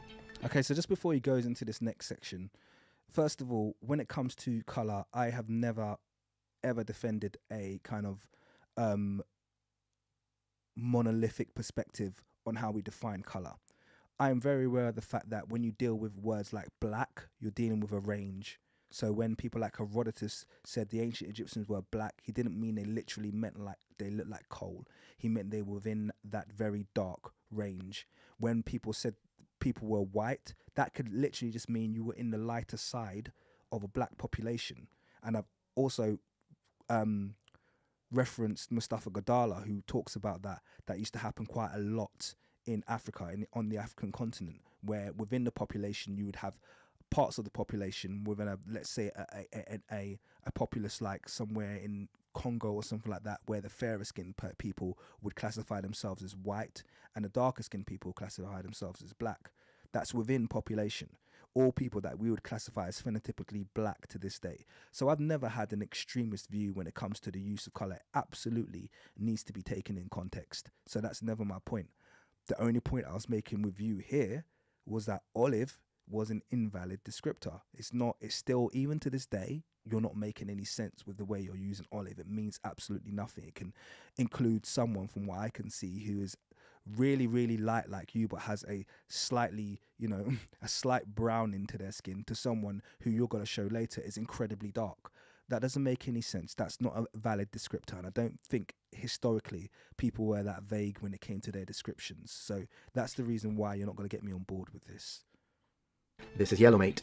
Now imagine if I opened a bottle of white wine and instead of looking like this, it looked like this. There is nothing wrong with saying that a person has olive skin, and the fact that you make fun of it kind of gives me the idea that then to you, the glass on the left will be white wine. Even That's false. Okay, and I hope I've demonstrated that. in Old Norse, they described high-quality gold and the sun as being red, and this happens in Slavic languages and Old Germanic languages. But what's pertinent in this case is the fact that sometimes the Norse describe things that we would normally describe as being black as blue. And I mean, Metatron, I'm sure you're aware of this, that you're even aware that the color blue didn't even exist not too long ago. Okay, blue used to be a part of the black color group. Okay, so certain populations would just use blue, like the ones that you mentioned there, which means they wouldn't have no word for black, and other populations would just use black, which means they had no word for blue. We classify blue as a separate color because we've been conditioned to classify blue as a separate color. And actually, we could be conditioned to classify 100 more colors within the spectrums that we actually currently have. The spectrums are groupings that we've all agreed on as a populace, but there are infinite, as you know, if you've got any computer at home, there are infinite amount of colors that sit between any two colors. So all of this is just nothing that I would disagree with. Okay, I'm perfectly aware of color spectrums. And by the way, when the Nordics people called people blue men, so in Europe they used to classify or call people blue men, is because they were at that very, very dark shade of black where actually the undertone of their skin was blue. So blue is actually correct, because when people get so dark where they literally have no demelanation, their skin actually takes on a bluish black tint. This is one of the reasons why I've spoken about it before. When they paint Osiris, they used that very dark blue-black tint. This is also another one of the reasons why they used lapis lazuli in the eyes of the ancient Egyptians. A lot of people are like, oh, well, they had blue eyes. Like, no, blue and black were part of the same family to the ancient Egyptians. They didn't look at blue as a separate color from black. So when they used lapis lazuli, it gave them that very rich but shiny black that they were looking for. But we interpret that as blue today because we have a different idea or different interpretation of color spectrums. You'll notice that it's nothing like the blue of blue eyes that you get in Europe. It's much closer to the black, a very, very deep black, but with a blue tint. That's what you get from lapis lazuli. So just to make some clarifications on that point, it's actually good that you raise this point, because it allows us to have this discussion regarding color, which I think is very important. This happens, for example, when they describe ravens in literature, and it's not a matter of structural coloration, if that's what you're going with, and black Africans. The Norse called your people blue, but that's not because they actually saw them blue. It's because the word blue in Old North had a undermeaning of mysterious. It's also because they were blue, Metatron. No, you find that hard to understand, but the very earliest Europeans are amongst some of the very blackest people ever. Okay? And that's been proven genetically. You'd be surprised to know. Okay, Cheddar Man was amongst one of these very black people who were either char jet black, blue black, or very, very, very, very, very, very dark brown. So it's actually very, very plausible that the people described as bloomin', which is the term that you're referring to, which was used right on the English Isles as well. That term referring to bloomin' very often did refer to people that were physically blue. Exotic. Having responded to all of these comments, I'd like to underline now what I mean precisely when I say that to me the ancient Egyptians were olive skinned when it comes to the majority. If we look at the Fitzpatrick scale, which was created to estimate the response of different types of skin to ultraviolet light, you can see that when I say olive, I'm talking... So this is the new definition for olive skin, which, okay, fine. Like I said, I'm not a fan of olive skin, but he's given us here what his range of tones are. So I think maybe I just about get in that. I might be here. I might be type 5. So apparently I'm olive skinned. I don't know how to feel about that, to be totally honest with you, because it'll be the first time in life that anyone's described me or anyone in my family as being olive skinned. But hey, if that's the new definition and you're happy with it, Metatron, go at it. That's fine. About a range of colors. So when you show me a dark brown Egyptian, it fits, and you're not debunking my statement in doing so. A dark brown skin is still included in what we describe as olive. Let's compare it to the older von Luschan's chromatic scale for more examples. I think it's apt because it's a spectrum and therefore allows for readjusting based on the evidence. Now, of course, the same can be said about the word black. It's also a spectrum and many different varieties of skin tone. But the reason why I tend to prefer the word olive... Okay, so just to jump on here, the same can be said for the word black. It's blah, blah, blah. This is a problem here. And this is the problem that you've got here is his unwillingness to define the difference between race and complexion. And you'll find that there's a lot of conflation and a lot of flip-flopping between the two. Because over here, he's clearly discussing complexion here when he's talking about the Fitzpatrick scale. But then he talks about, well, yeah, but the word black is a range as well. No. If you're using black as a complexion or a color, black is a color, okay? Black is black. Dark brown is dark brown. If you're using black as a race, then black includes the entire Fitzpatrick scale, okay? From 1 to 6. Yes, we even have black people that are 1s, okay? 1s, 2s, 3s, 4s, 5s, and 6. Yeah, black includes the entire Fitzpatrick scale. So you can't conflate the two. You have to be clear when you're talking about race and when you're talking about complexion, because there are very, very light-skinned black people. And I think you're very aware of that.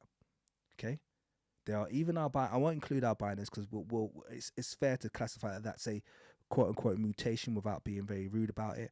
But there are very, very fair black people really, really fair black people, and there are extremely, extremely dark black people, and they're all classified as politically black. So you have to make it clear. You can't keep flip-flopping between the two, because that's what you do. When you want to, you use black in its literal sense. Black meaning black or black brown. But then you then conflate that onto the race. Oh, he's not black. He's not displayed here as black, so he weren't black. No, he could have been yellow but black. He could have been red but black, as I've proved to you in the short that I just showed you. So I hope you kind of like digest that and you hold on to that, because that'll be the fair thing to do.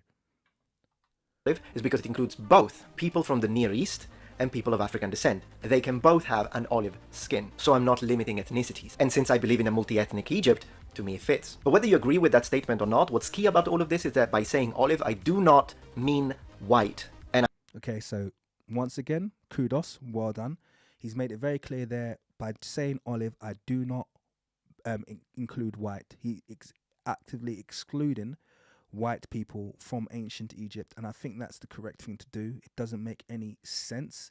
I'm not saying that they couldn't have, a couple couldn't have wandered in, but to say that they were part of the indigenous population is ridiculous. So yeah, well done. I'll give you that much, that there's some progress that's been made there. I certainly do not mean that the ancient Egyptians looked like me. If anything, I'm probably type 2, so number 7 on this scale. What do you think? He implies that ancient Egyptians looked like him and other Mediterranean groups, which is false. So, you still want to attack and reject this nomenclature? That's fine. But don't attach to me the idea that the ancient Egyptians looked like me, because I never did say that. Fine, that's accepted. I only said it about Cleopatra the 7th because she was Greek, so it was plausible. They have pale skin, basically. You're making the argument they have pale, creamy colored skin. Does it mean that I believe the ancient Egyptians were white? No. Can you see it? The blatant misalignment between the speaker of the strawman and the target of the strawman? How's that fair? And due to this misrepresentation of my original point, I keep getting comments from his subscribers that tell me the ancient Egyptians were not white, stop lying. And this idea that I somehow believe that ancient Egypt was white is also pushed by the King's Monologue. When I say they are mixed or multi-ethnic, I mean that they are a mix of olive and black. And Okay, so everyone here there, he said they're a mix of olive and black. So olive, you already saw that range includes black people and black. So Metatron really is here communicating for a majority black presence. At least that's the way I'm interpreting it. I don't want to put words in his mouth, but you saw the color spectrum he shared for olive, and he's also saying and black. So I commend him for this. This is a lot of progress that has been made here. Honestly, this is a lot of progress, and I really do strongly believe it's because the weight of the arguments that have been made by the community, people like Know Thyself, who's in the chat, Mr. Imhotep, Kuellimika, and Grassy C, all of the other kind of content creators who have put content out there that has challenged him, that have brought him to a place where he's being far more open-minded. And I think his community right now are in a position where they're being incredibly violent, and they're trying to almost bully him into a position to reject us or to have an argument with us. But I think the wheels are set in motion, and I think he's made his mind up that he's not going to be ignorant about this. And like I said, I'm going to give credit where it's due.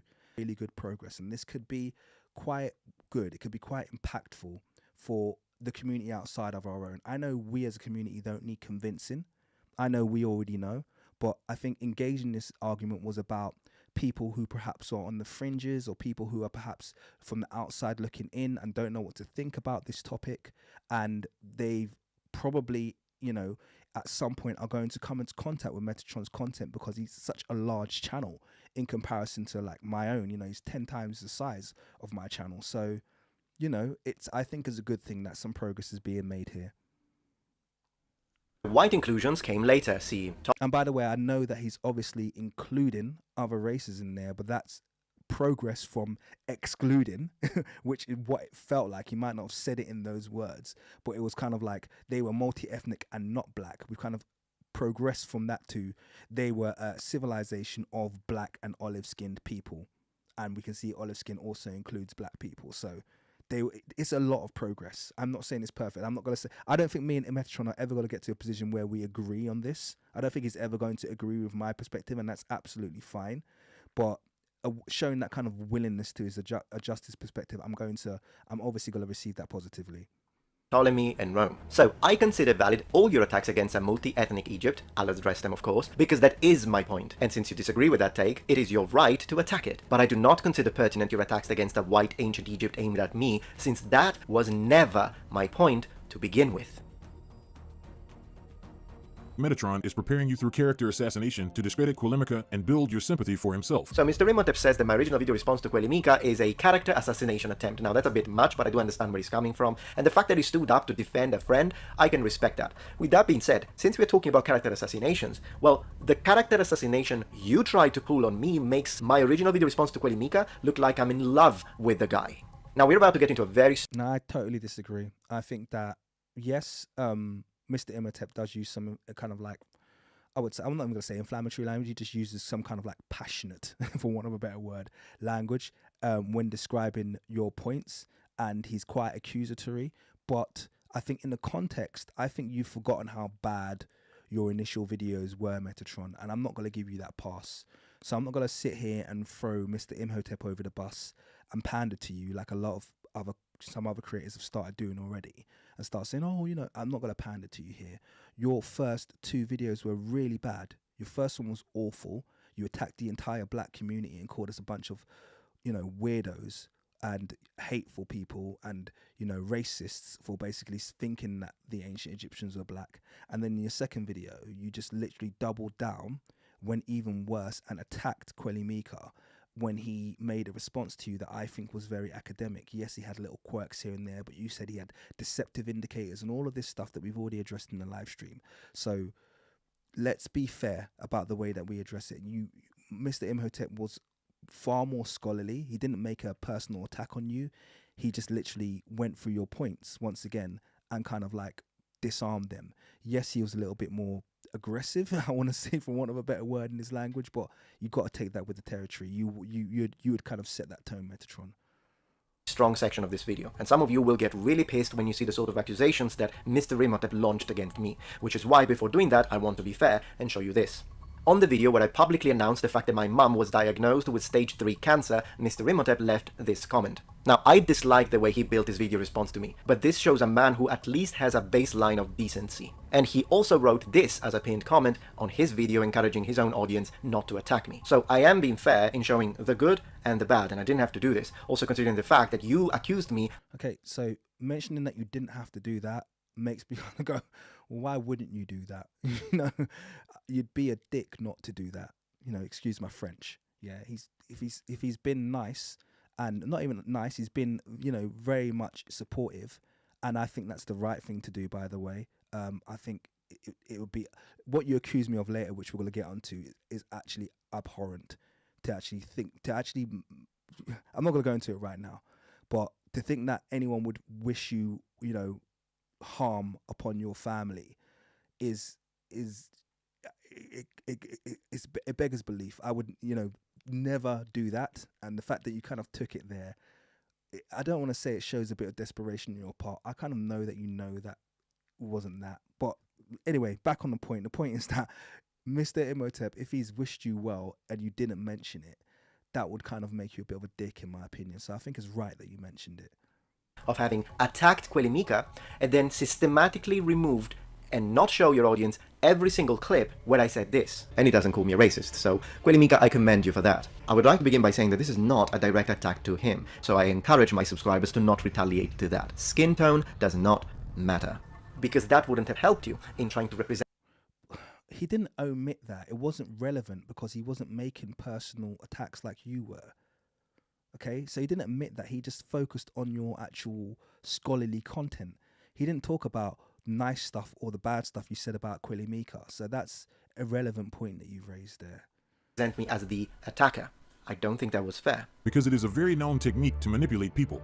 In this section, Metatron employs another manipulation tactic that supports my previous assertions. The main problem is that Metatron manipulated us all over this video. I will show you every single manipulation tactic he uses, and how at the end people are completely swayed by his apparent likability. Mr. Imhotep, you accuse me of being a manipulator who is employing alleged manipulation tactics to garner the favor of his audience against and at the expenses of Kuellimika. And yet on your video, when you play my clips, you place ominous music when I speak, add a dark, evil-looking filter, you add disturbing noises in the background. My point. Ancient Egypt was a multicultural and multi-ethnic civilization due to its geolocation connecting the Middle East, Africa, Asia, and Europe, a strategic location on the crossroad of continents, flourishing around the Nile River, which was a cultural conduit of civilization. Therefore, and get this, you changed the pitch of my voice. I never did that to Kuellimika. Beginning with the systematic analysis of lexical resources and lexicosyntactic features of text, we move through a systemic function data analysis of genre and text metafunction. Beginning with the systematic analysis of lexical resources and lexicosyntactic features of text, we move through a systemic function data analysis of genre and text metafunction. Concurrently, when dealing with or using ancient Greek or even classical Latin vocabulary, you do not deal with absolutes. This is an absolute here. Concurrently, when dealing with or using ancient Greek or even classical Latin vocabulary, you do not deal with absolutes. This is an absolute here. I mean, it sounded to me like you just sped your vocals up, and in a long video, that seems like a sensible thing to do. I could be wrong. Like I said, I don't have an opinion about this entire section, to be totally honest with you, but that's what it sounds like to me, and I'm doing it in this video. So right now, everything is sped up, including the points where I'm talking as well. So I hope you don't take that personally. I think this whole section was a bit of a blur to me. So I'm just what this looks to me is a psychological operation designed to target and cause unconscious responses in the audience to control them against me, so that even my valid points would look dishonest and untrustworthy. And what do I base this on? Well, there are several empirical studies on sensory integration and pitch manipulation techniques and their influence on social judgments. Link in the description. It has been studied and demonstrated that change produced negative results in the perception of speakers by the audience, specifically in matters of honesty and trust. So what am I gonna do now? Call you a manipulator because it surely looks like you know what you're doing, cognitive restructuring. And yet, I will give you the benefit of the doubt because of plausible deniability. This seems like a reach, Metatron. Honestly, this seems like a reach. I'm just being honest with you. He sped your voice up. And, you know, someone could say the sound effects and stuff in the back is just good editing. I wouldn't do it because I just couldn't be bothered, but I don't know. Okay, cool. If you take it personally, that's fine. It's fine. Which you never gave me. So, you have heard Metatron's point in his own words, something I did not get the courtesy of in his video. Anyhow, Representing your opponent's point correctly during a debate is indeed crucial, because if you misrepresent your opposition's points, then what you end up doing is creating a strawman and attacking that instead. So they are absolutely correct, and it's a valid point of criticism when they say that instead of me summarizing Kuellimika's point during my response video, I should have let Kuellimika describe his own point by playing his own clips. This in order to contribute to a more fine-grained understanding of the way arguments are perceived, processed, and evaluated by the audience. So I apologize for that. With that being said, I don't think that every single point of critique that has been raised against me is indeed valid. To see what I'm talking about, I'd like to now play a section of Mr. Imhotep's video that I think could be revealing. Watch this. YouTuber Metatron released a video. So just to be clear, 21 minutes in, and we still haven't got to any points about ancient Kemet, which is, you know, this is going to be boring for my community. This is why I'm just letting it play at this stage. I'm not trying to cut in too often, just to kind of like let it play. It's fine. I don't want to cut him off. The video did great as it immediately went viral. It provided hope to supporters of theories suggesting Mediterranean and Middle Eastern origins for the ancient Egyptian civilization. You will notice that this is constantly brought up in all response videos to me. They all say Metatron states that ancient Egypt was a Mediterranean civilization, and then they proceed to make lengthy sections of their videos debunking the claim that ancient Egypt was a Mediterranean civilization, presenting data to prove instead that ancient Egypt was an African civilization. This is a monumental strawman the size of a pyramid. I never said ancient Egypt was a Mediterranean civilization. Never. What I say is this. The ancient Egyptians were a multi-ethnic African civilization. African civilization. African civilization. So we fundamentally agree. Okay, so let's just be clear about what Metatron says here. Okay, once again, I did reach out to Metatron, tell him you've been dishonest in your video. This is one of the areas, so let me just quickly play it back for everyone so you can see clearly and fully what Metatron actually does say about ancient Egypt. You please show me the pink statues, because I'm desperate to see them. Multi-ethnic African civilization. It was multi-ethnic because of its very geographical position, a connection between Africa, the Mediterranean basin, and Asia, a strategic location on the crossroads of continents. So you notice now did you hear that, guys? That was completely different, wasn't it? He cut it where he said multi-ethnic African civilization, but in the full version he says multi-ethnic because it's on a strategic point between Africa, the Mediterranean, the Middle East, and Asia. Let's play it back. A lot of them did. Not all of them. Some of them look like different black Africans. Okay? But They certainly didn't look like you. How many of the ancient Egyptians look like you? Please show me the pink statues. Sorry, this is one of 'cause my I'm- videos. I'm which is why desperate you're to see hearing it. talk. Multi-ethnic African civilization. It was multi-ethnic because of its very geographical position, a connection between Africa, the Mediterranean basin, and Asia, a strategic location on the crossroads of continents. So you notice now did you hear that, guys? Okay. So he's just said here, I never said it was a Mediterranean civilization. I'll let you guys be the judge of what you heard there. Okay. Because I heard clearly that it was multi-ethnic because it was basically on the coastline of the Mediterranean. So how to say something with, I mean, you said it was a Mediterranean civilization. If we're going to take that into context, aren't we, Metatron? Let's be honest, okay? Of a pyramid. I never said ancient Egypt was a Mediterranean civilization. Never. What I say Never. is this. The ancient Egyptians were a multi-ethnic African civilization. African civilization. African civilization. So we fundamentally agree with the fact that So he didn't even play his full quote there, which is, a bit disappointing there, Metatron, because we're trying to be transparent at this stage. Don't withdraw. You don't misquote yourself to present yourself in a certain way to your audience. Come on. ancient Egypt was an African civilization in the sense that it emerged in Africa and African people played a pivotal role. What we disagree on is the part where you say that 99% of ancient Egyptians were black, the people who are not black.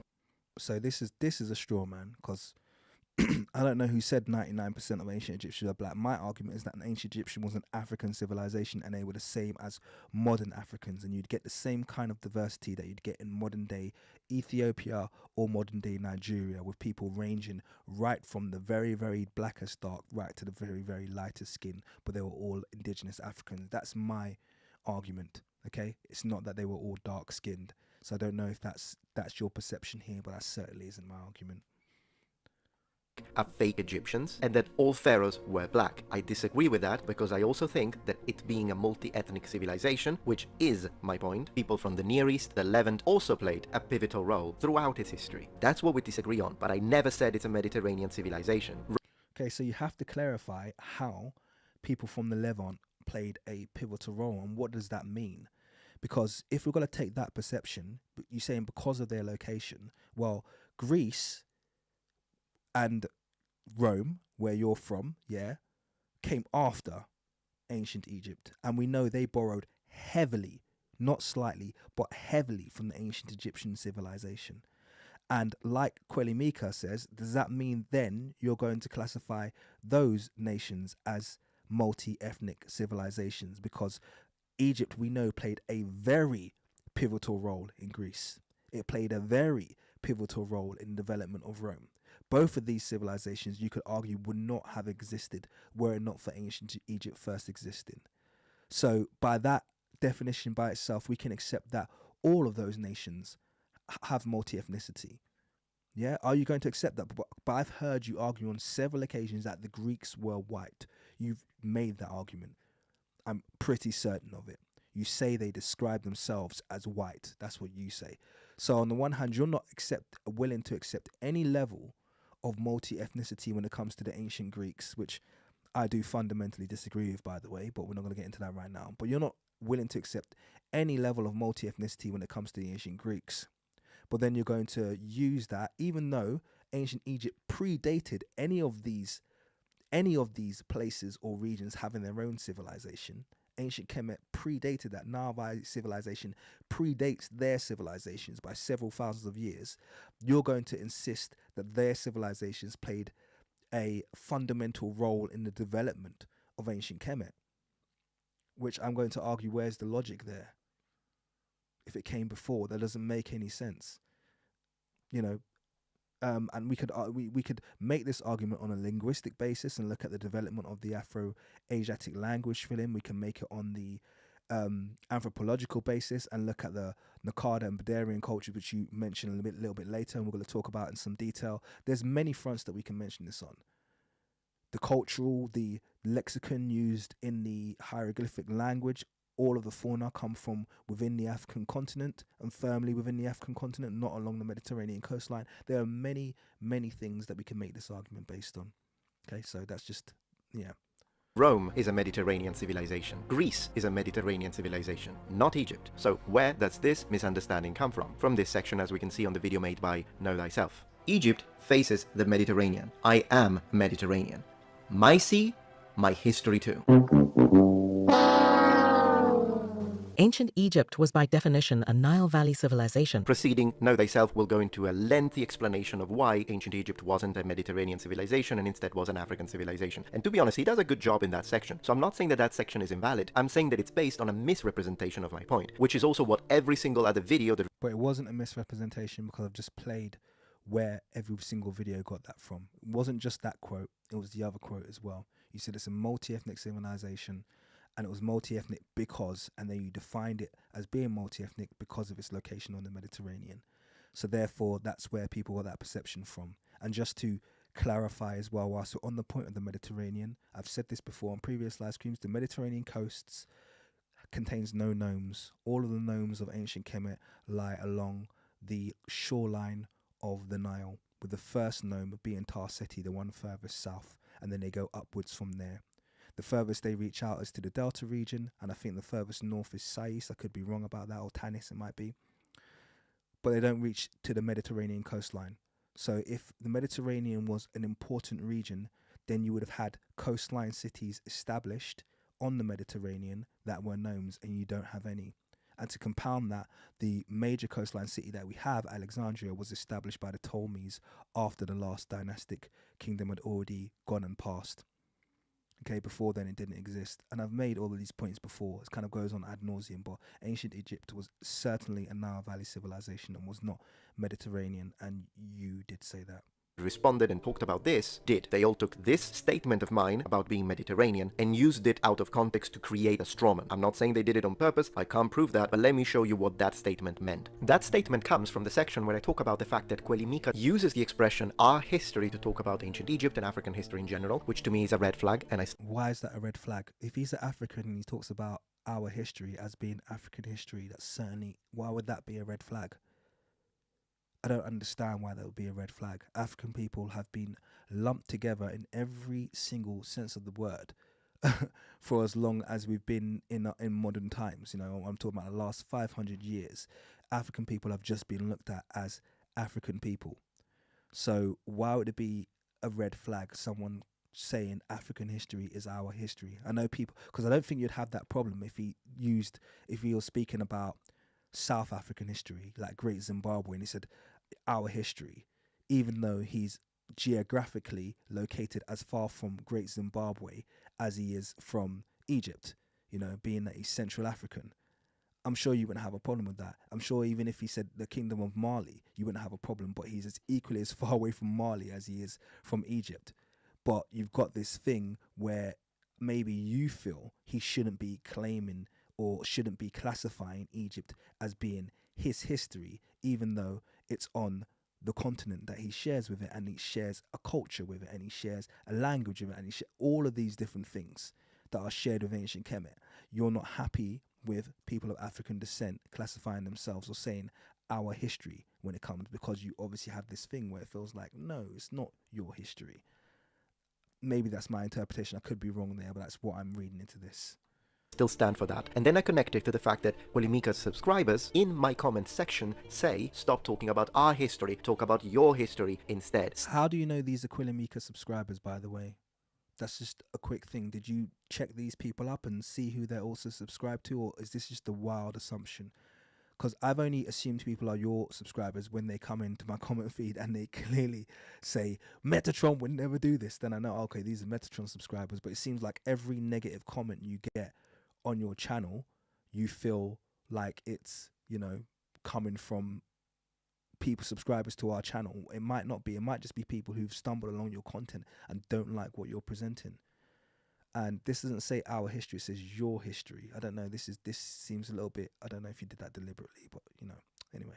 Stick to Europe. And it was very clear that it was a response to that, because I say that. And to that I respond, well, I'm from the Mediterranean, ancient Egypt faces the Mediterranean, my history too. It was my way to say that these people do not have the right to tell me that I cannot speak about African history because it's their history. It's all our history because we are all humans, as I explain on this dedicated video. That was my point, and it was twisted.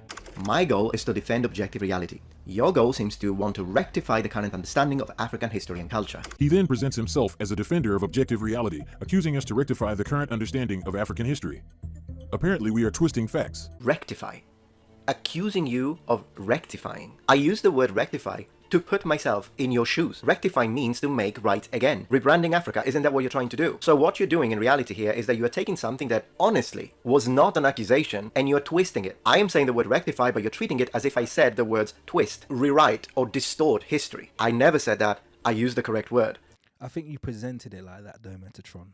So you might have used the word rectify correctly, but your tone was, my goal is to present objective history or something along those lines. Your goal is to rectify blah blah blah. And you've presented as that sounded like a juxtaposition. So if you start off and say I'm doing this but you're doing this and your goal is to, present objective history, then by definition of the way you've presented it, everyone's going to think, well, they must be all about presenting subjective history.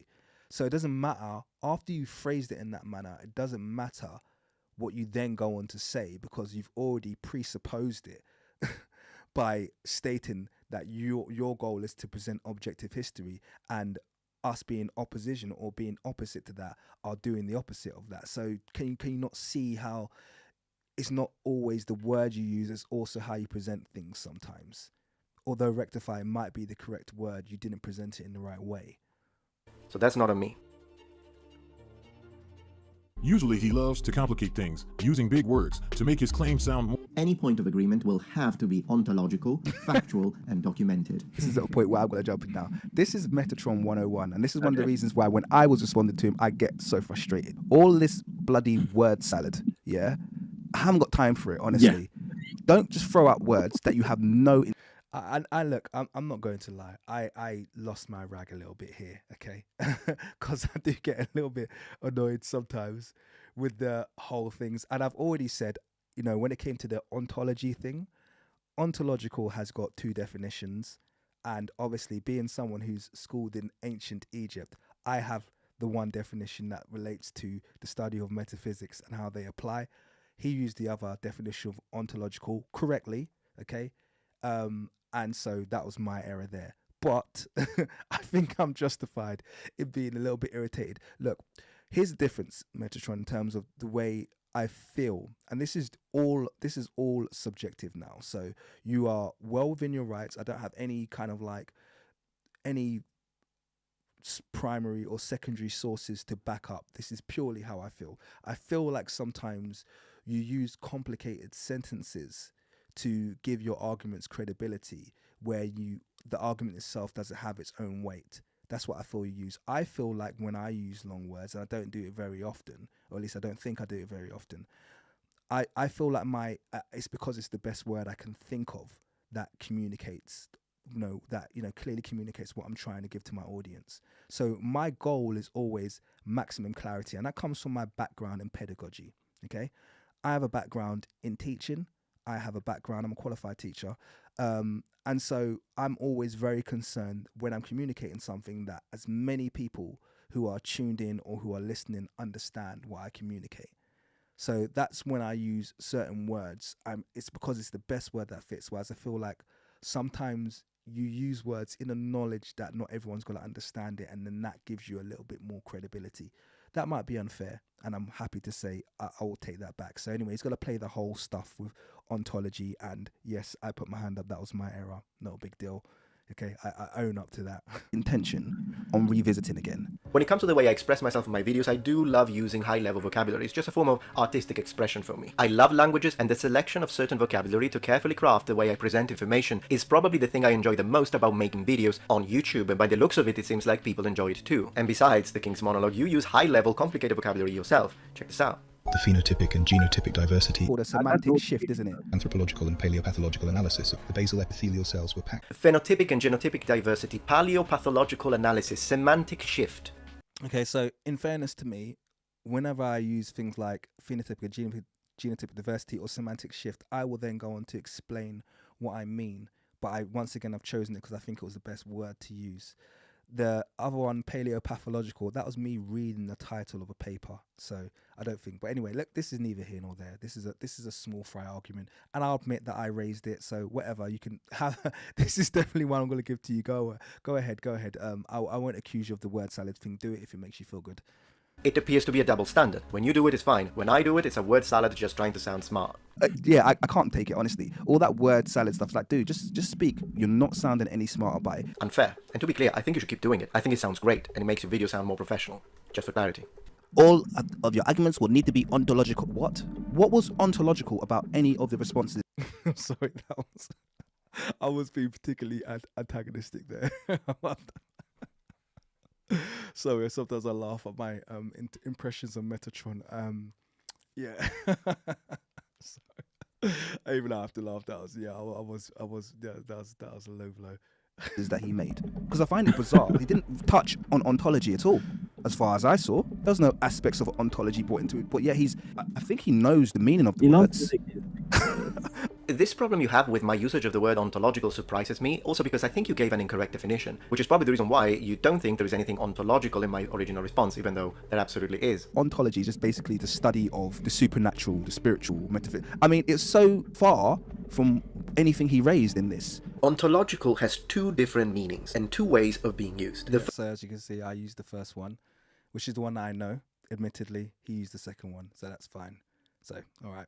First one is the philosophical one. That's not the way I'm using it. I'm using it in the second, non-philosophical usage of the word. Outside of philosophy, ontology is used in a different, more narrow meaning. An ontology is the description of what exists specifically within a determined field. For example, every part that exists in a specific information system. And this includes the relationships and hierarchy between these parts. Unlike philosophers, researchers that approach something in an ontological way, they are focused on naming parts and processes and grouping similar ones together into categories. And this is how you use it, for example, in social ontology. The purpose is to understand and describe the underlying structures and relationships between the categories that you define. And this explanation doesn't come from me, but I was paraphrasing the explanation given by Kent Lofgren, PhD and lecturer at the University of Sweden. Link in the description to confirm. All in all, this is me, this is who I am, and that's how I like to speak. After all, this is still YouTube.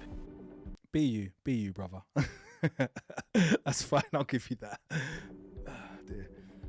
I think a lot of my people on my channel don't know that you found something out recently that actually was like, whoa, about where he got all of his info from. Oh, that one is interesting. Someone hit me up with a link for some blog post about ancient Egypt not being black, and the blog post he's talking about is a blog called Matilda's blog. It's been around for a long time, and she presented a list of quotes. The same sequence on her blog post is the same sequence you find in Metatron's post, as you will see. It's crazy. So he basically word for word copied his arguments for you from Matilda's blog. So his research, where he allegedly formed a team of skilled scholars and astronauts and metaphysicists with a doctorate level response, was going online to Reddit, finding Matilda's blog, and then basically rehashing all of our arguments word for word. That's hilarious. Sorry.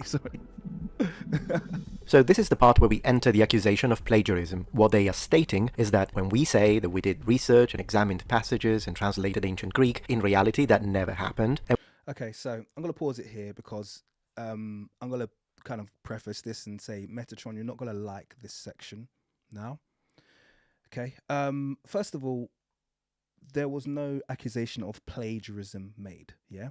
I simply said that he copied a website. Now, I know a lot of you are gonna think to yourself, "We talking about King? Like that's literally the same thing. Like, how can you say he copied it, but then he didn't copy it?" I don't classify it as plagiarism because it's kind of like you're an internet researcher and you're in a debate with people about the race of the ancient Egyptians, and then you come across a source that happens to do the thing that you wanted it to do. Then you can use the arguments. You're representing it. You're repackaging what's being given to you, and perhaps the good thing to do is to give credit if you've taken it from that place, but if not, then okay, maybe you have plagiarized. But I wasn't making an accusation of plagiarism. For me, it wasn't that deep. I found it hilarious. As you can see, if you listen to our live stream, I just thought it was really funny. Now, Metatron's come to me and he's essentially added me on Twitter and basically said, massive, accusation has been made about plagiarism, I take this very seriously. This is disgusting and this, that, and the other. I was like, look, mate, chill. If you say you didn't copy, then you didn't copy. Whatever, man. Let's not make this about that. Okay, listen to our live stream where we actually debunk your arguments. Please don't make this about the plagiarism. It's not that big a deal. But he's carried on and he's brought it up. Okay, so now I'm going to present you guys with the evidence. Okay, and I'm going to let you make a decision. I'm not going to make the accusation of plagiarism, but I think it's fair that you see where it came from, because he's given it this idea that us coming up with this idea that he plagiarized something is totally unfair, and it was his team of experts. And by the way, I'm not saying maybe someone on this team referenced this website. I'm just saying there's a lot of coincidences. So without me talking too much, let's get into it. Okay, so and then I'm going to allow you guys to kind of make the decision about whether or not you feel there's grounds for a plagiarism accusation, or if you feel we were out of pocket accusing him of plagiarism. Okay, so let's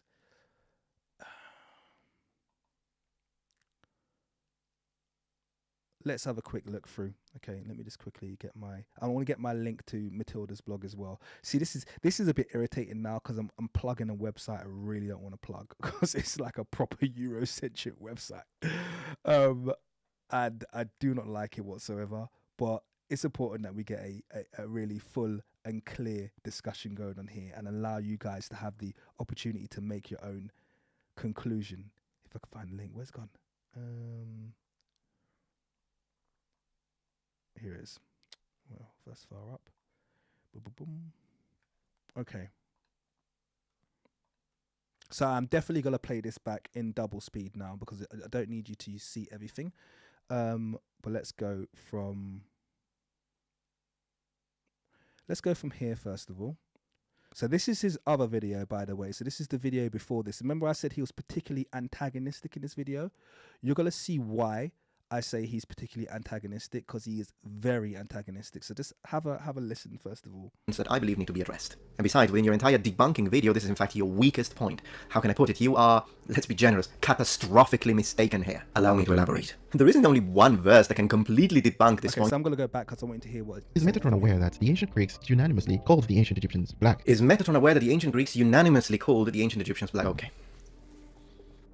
Within this rhetorical question of yours, there are several presuppositions that I believe need to be addressed. And besides, within your entire debunking video, this is in fact your weakest point. How can I put it? You are, let's be generous, catastrophically mistaken here. Allow me to elaborate. There isn't only one verse that can completely debunk this point of yours. There is a whole cluster of passages, a veritable cornucopia, which I'll report here, one by one. So remember, just to be clear, the claim from Kuellimika is that the ancient Greeks unanimously called the ancient Egyptians black, and Metatron said, you're so wrong. I've got so much evidence to suggest that you are incorrect. Okay. Furthermore, your linguistic approach within the realm of translation contains significant methodological flaws, and just like the majority of Afrocentric scholars, you omit passages that contradict. Do you see that Afrocentric dig there as well? This goes on throughout this video. Like I said, he has changed now, but I'm only going over this because he's raised this point again, and it's important to give you guys full context. Predict your statements. Any methodology needs to be pragmatic, because the linguistic categories born from any analysis are clearly developed in line with the research questions, with a constant overlap between theory and empirical data. As the basic structure of our linguistic research and interpretation, what we did as a team is that first we established the genre and discourse of the text in question, also trying to sample for other ethnographic information. Then we try to locate similar text with similar topics. Beginning with the systematic analysis of lexical resources and lexicosyntactic features of text, we move through a systemic function data analysis of genre and text metafunction. In your linguistic section, you did none. Now, this is where I'm saying he's being really cocky, and you can see why I'm laughing. So Metatron, don't take this personal. When you watch this back, I'm laughing because you've gone over that entire spiel talking about how thorough and the processes that you're going to go through, and the comparisons that you're going to make, and the cross-referencing, etc., etc., etc., and say he did none. But when it comes to the quotes that you've used and the context that you used them in and the order, you're going to see there's some very clear issues. And this is not coming from a linguist, because I'm not a linguist. I can't really argue that. But I'm going to give you the opportunity to speak yourself, because like I do not take you out of context. And that's why we've been sitting through this live stream for so long, because I'm going to give you full opportunity to speak. Now, first of all, I just want to quickly give a big shout out to Maria Light the Wind, who's made a very generous $20 donation. Thank you so much. Says you are amazing. I appreciate you. Thank you so much, guys. Stay on, because this is the interesting section, okay? So this is the blog that I made the accusation. Well, Kuellimika highlighted it to me, and I said this looks very, very similar to what was presented by Metatron. So you're going to see here, it starts with, this is someone who just doesn't believe that the ancient Egyptians are black. She changes the words black and woolly haired to dark skin and curly haired because she just doesn't like it sounding too black. And that's a description of the Colchians, but we're not going to go into that. Let's start from where the similarities start and see where we go from there. So remember, Metatron's supposed to go away, find his own quotes, find all of these quotes independently from this site, okay, and then present them to us as a result of the work that his historians have done, okay? So let's go from here. Okay, so I'm going to play Metatron's video from here. It didn't, as we'll see on the next section. The land known as Kemet, that is ancient Egypt's real name, Kemet, that is ancient Egypt. I have a plethora of problems with your fixation of the word Kemet, which is... Oh, sorry, it must come after this. I thought we were there already. The Kemet thing is very interesting. 1 second. No, I've gone to the wrong section. Sorry, I've got to go back. Got to go back to it. That's why I skipped over it. That's my bad. It's from here. Once again. None. Concurrently, when dealing with or using ancient Greek or even guys. classical Latin vocabulary, you do not deal with absolutes. This is an absolute here. So let's address the word unanimously that you have chosen. Whenever we wish to use the words of the ancients, for example the ancient Greeks, we need to remember that in order to do it professionally, well, every written or spoken word produced in the ancient texts is a discursive event, and therefore needs to be placed in its correct cultural context, since language and culture are... So I agree with this. Absolutely. Place words in their cultural context. Give people the full story. Now, you'll recall the fact that we've already spoken about the quote from Athena, the quote from the story between Athena and Ulysses, which I think took out of context. You didn't give the full context, and you've had an opportunity to, because I mentioned it on the last live stream, and you still didn't do that.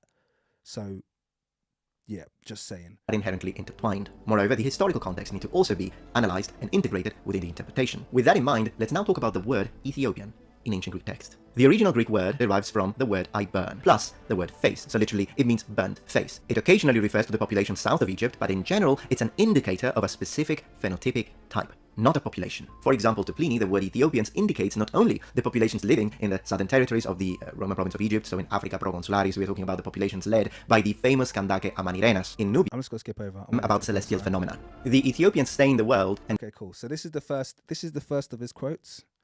Depict a race of men steeped in darkness. Less sunburnt are the natives of India. The land of Egypt, flooded by the Nile, darkens bodies more mildly, owing to the inundation of its fields. It is a country nearer to us, and its moderate climate imparts a medium tone.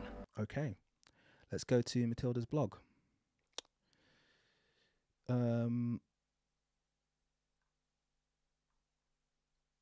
So here we go. The Ethiopians stay in the world and depict a race of men steeped in darkness, blah, blah, blah, blah, blah, imparts something, blah, blah, blah, medium tone. Same quote, Manilis Astronomica 4724. Okay, that could be a coincidence. They've used the same quote. They've started the quote and ended the quote in exactly the same place. Obviously had the same idea about context. I'm not going to read into that too much. Let's carry on. Let's continue. From Arianus between the 1st and 2nd century. The appearance of the inhabitants is also not very different in India and Ethiopia. The southern Indians... Okay, so let's have a look. Let's just see if it's... I mean, it's probably somewhere in the blog. Oh, look, right next. It's literally right next to it. Okay, the inhabitants. So the appearance of the inhabitants is also not very different in India and Ethiopia. Let's let Metatron finish reading. Are rather more like Ethiopians, as they are black to look on, and their hair is black, only they are not so snub-nosed or woolly-haired as the Ethiopians. The northern Indians are most like the Egyptians, physically. Okay, so did he end the quote in the same place? Physically, yeah, there it is. Ariana Indica, okay, cool. That's coincidence. Let's see his next quote. I'm sure this one's unanimously original.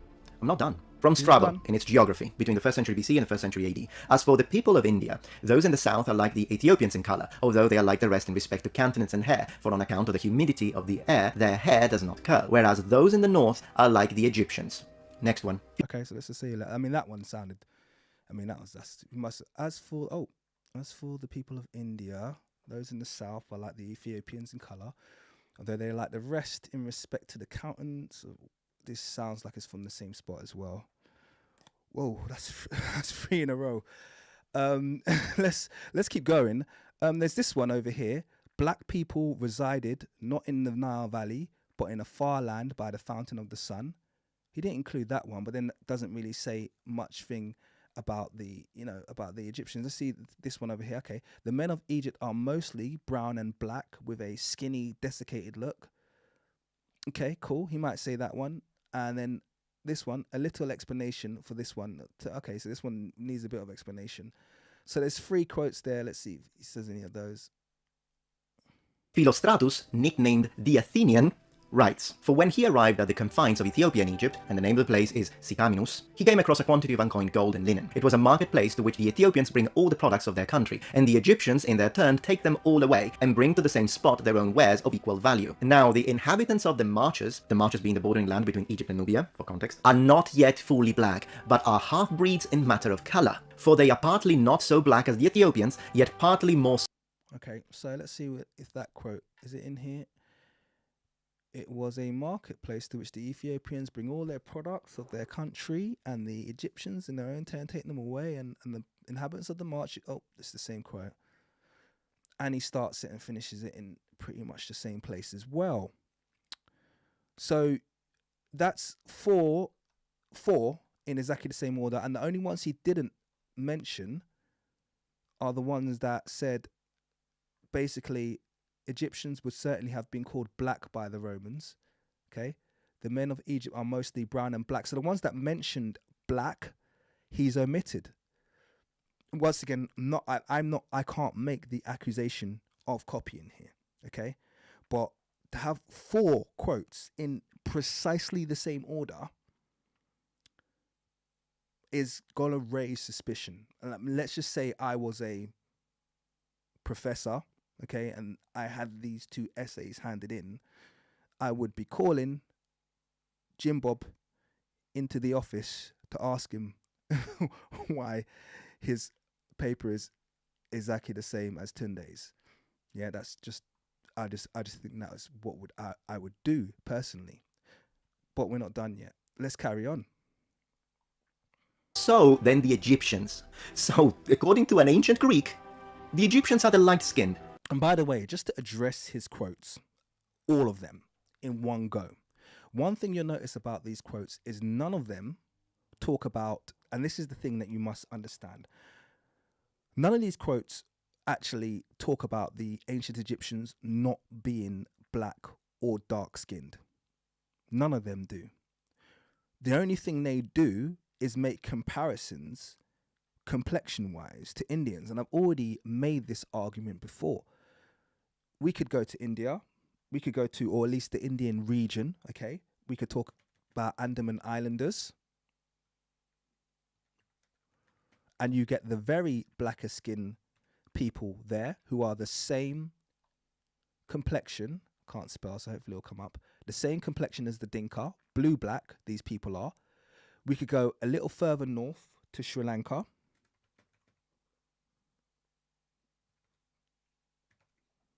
Little further north to Sri Lanka. Okay. Let me just type in Sri Lankan people. This would have all been classified as India back then, by the way, obviously.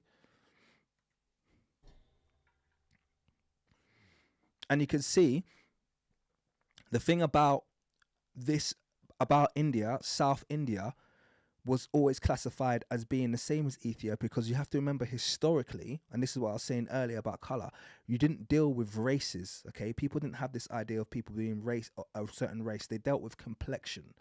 So because people in India, certainly the south of India, shared a complexion, as I've just proven here, with people in the south of Egypt, okay? This blue-black, so in Upper Egypt, you probably would have had these very dark-skinned people close to the Sudanese, close to the Nahesi people, okay? Whereas if you moved further north, they would have started to become more brown-black. Remember, forget phenotype here. This is a description of complexion. People in India share exactly the same complexion range as people in that part of Africa do, okay? They always have done. So in all of these quotes, making that comparison between Indians and Africans doesn't disprove anything. Okay? They're basically saying, well, the people in the north of Egypt are light-skinned, like the people in the north of India. The people in the south are dark-skinned, like the people in the south of Egypt. That doesn't say any of them. It didn't say, it still didn't make any kind of conclusions about it didn't say they were dark-skinned, light-skinned, and have got straight hair. They all still had wavy or curly or woolly hair. They were still phenotypically black people. Okay, so this doesn't disprove anything. So I've just thought it's important that I put that out there as we're going through these quotes, but not to distract too much. I just want to put that out there so we could kind of we can move on from that now. The point being that the order of these quotes is very ominous, Metatron. The Ethiopians are the black skin, and these inhabitants of the marches are in between. Unanimously? I'm not done. This is another ancient Greek term, often found in period sources to describe skin tone, and it's one of the favorite of Afrocentric scholars. Okay, so now he's talking about melanchrus, and I'm sure in this section, I'm not going to find anything in Matilda's blog that talks about melanchrus, because I've read it, guys. I assure you that I didn't see anything here that kind of sounded anything like that. So let's just have a quick little search. I'm just going to quickly do a find. Let's see if that word melanchrus. Oh, wait a second. There it is. Okay, so she's mentioned melanchrus, but hey, look, that's probably a coincidence, guys. Let's not read anything into it. Let's see what he says about it. And it is used to assert the ancient Egyptians' phenotypic type as being black. And for example, they use the words of Herodotus. In reality, anyone who even has the most basic experience in translation of the classics in ancient Greek will tell you that this term is fundamentally polysemic. And it can mean both a black skin or a darker skin as a result of tanning. So when translating Herodotus, how do we know which one it is? This is when the discussion enters the domain of discourse analysis. Let's have a look at a passage used by Homer in the Odyssey where this specific term is used, so we can establish a pattern. Here's when Athena brings youth back to Ulysses. We read, Athena touched him with her golden wand. Okay, so there we go. Here's Metatron being original. Athena touched him with her golden wand, a well-washed cloak and a tunic cast about his breast, and she increased his stature and his youthful bloom. And once he grew dark of skin, melanchrus, and his cheeks filled out. Cool. Oh, dear. There it is. With this, Athena touched him, Odysseus, with a golden wand, and yeah, it's all there. And I've also already, and the reason I don't feel bad about doing this, because we were kind of getting to an understanding where I didn't want to bring this up, but the reason I don't feel bad about doing this is because you made a decision that you were going to bring up this whole plagiarism thing, but not only that, you reused this quote even after I gave you the full context of it. And I said it's dishonest how you're using that quote, because you're not telling people that Athena placed Ulysses in a disguise. You're acting like she just took a guy who was old and made him young again. You didn't say that she took a guy who was old because she had placed him in disguise and removed it. And you brought that all up. So now I'm giving everyone everything. So guys, 5 quotes, same points, same order, but apparently this blog has never been seen by his team. I believe him because he's told me, and I'm going to say he's not lying to me, but you make your own decision as to whether or not you believe him. Either which way, whether or not you believe him or you don't believe him, would you say that we were justified to raise this accusation? Does it feel, now that I've taken you through Matilda's blog website and I've taken you through Metatron's response in this area of the video, that's over 6 minutes worth of quotes, does it feel like it was justified us raising the accusation? And like I said, I wasn't that bothered about it. He made the big song and dance about it. Now I've made it transparent for everyone to see, okay? Including his followers. It's up to you if you think that. So this is why there was so much mockery in terms of your team, okay? When it came down to me laughing about your team, it's not because I think you're a liar, but it's because I thought to myself, well, there's only 2 possibilities here. Either you don't have a team, which you proved you do. So the second possibility is you do have a team, and your combined team weren't able to put forth a stronger argument than a single blog page because she's got more quotes than you. I I just find that quite limiting, especially considering you had a couple of PhDs, linguists in there. I thought it feels like if there's strength and veracity to your argument that you could have brought something a bit stronger. That's just me being totally honest now, okay? I hope I'm being fair here, because what I didn't want to do in this video, like I said to you before, is be antagonistic and unfair. Just presenting the facts, okay? So it's up to you how you receive them or not. So anyway, that's that point. I'm going to let it play because we've got a lot to get through.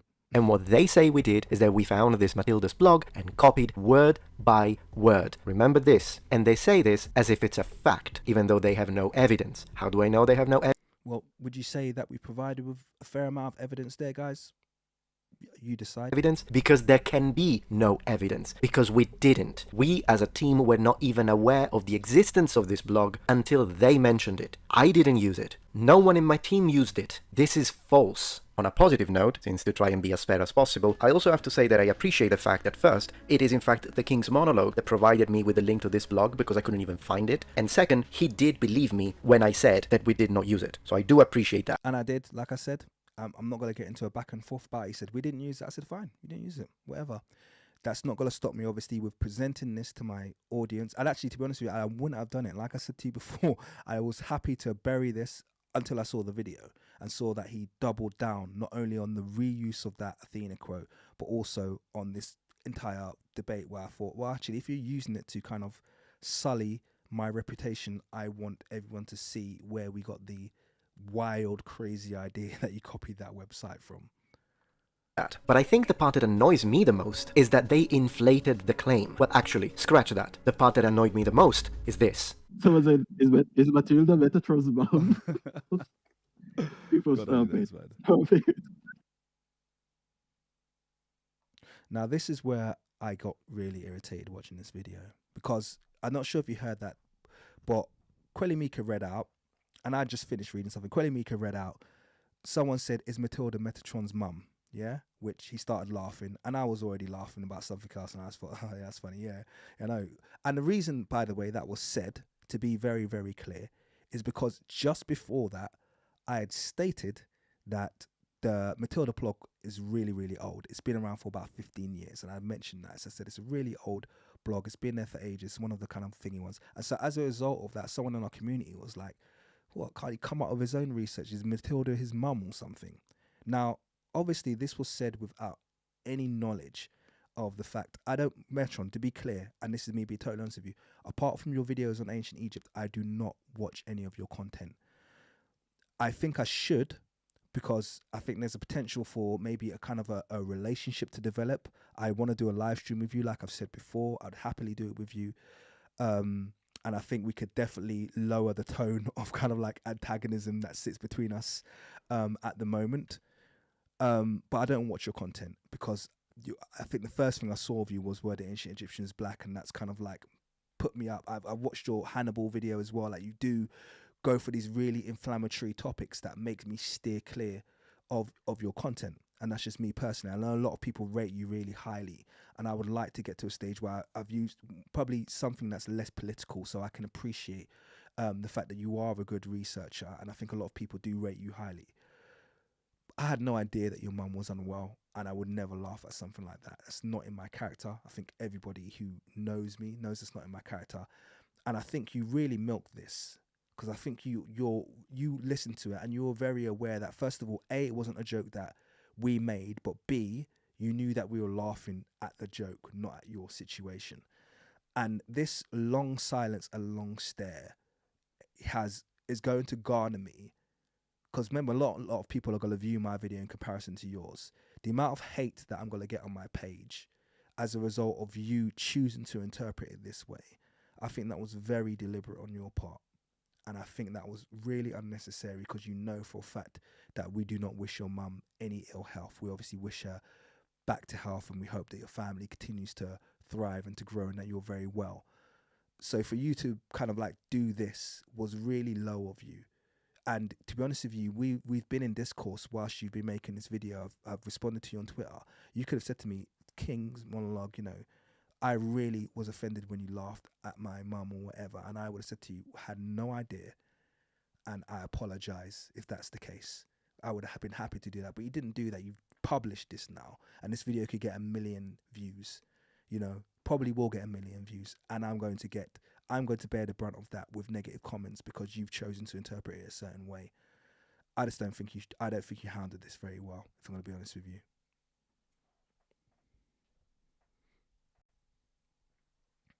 So I've unpaused it. This is his long silent and long stare. But the other part that also annoyed me is that they inflated the claim. They say word by word, copied in the same order, and that of course makes it sound like, okay, this is too big of a coincidence. But that's not what happened. Only a few passages that we used were also present on the blog. 4 quotes in the same order, guys. Okay? No smoke without fire. Moreover, 3 of these passages, 3 are in the exact same order. Now you call that a massive coincidence? I don't think it's that big of a coincidence because you don't have that many passages, specifically from the Greeks and the Romans, that talk about the ancient Egyptians.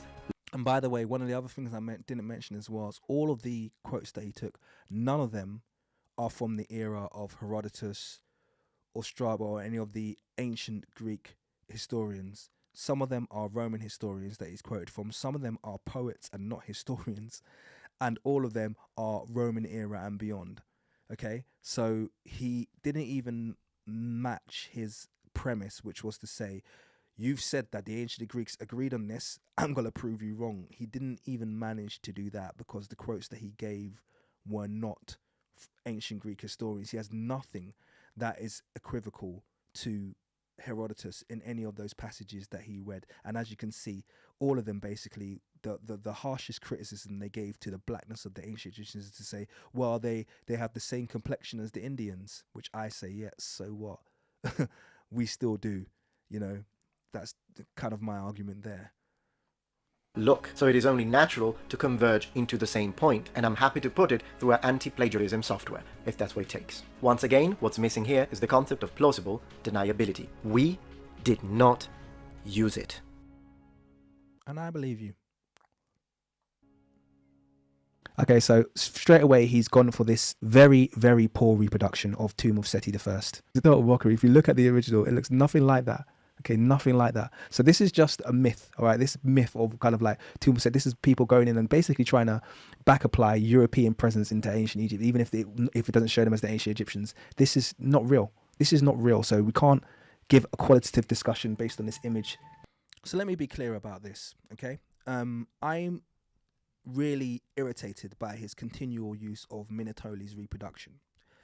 Not just because it's a poor reproduction, and it's one of the ones that I've always seen as being very poor, because if you just Google and have a look at the Tomb of Seti, this fictitious picture, which he's going to say is not fictitious, which I'm going to say is fictitious, I'm not going to show you because he shows it and I can walk you through it once we get there, is not only really kind of like racially loaded in terms of the way it draws the African's phenotype, it's also very, very fabricatory. It creates so much that isn't there, and he's going to argue that it's fine.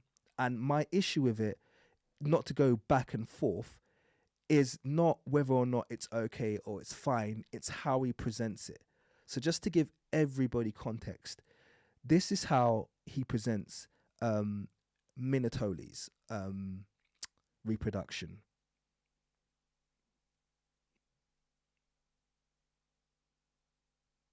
Actually, no, I want to show you the other video. Bear with me. Sorry, 1 second. This is not the one I want to show you. I want to show you.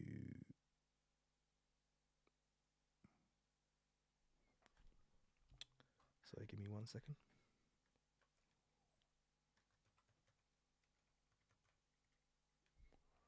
Yeah, actually, I will show you this one. Let's have a look. Okay.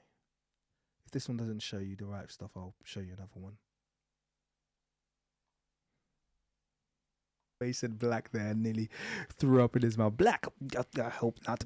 Thank God we don't live in those times anymore. Occasions are indeed fluid, but I think we all know what we mean when we say black. No, we don't. This is the point. We don't know what we all mean when we say black, because I don't know what you mean when you say black. Because clearly you think that you could take one picture and represent the entirety of black people, which shows how ignorant you are.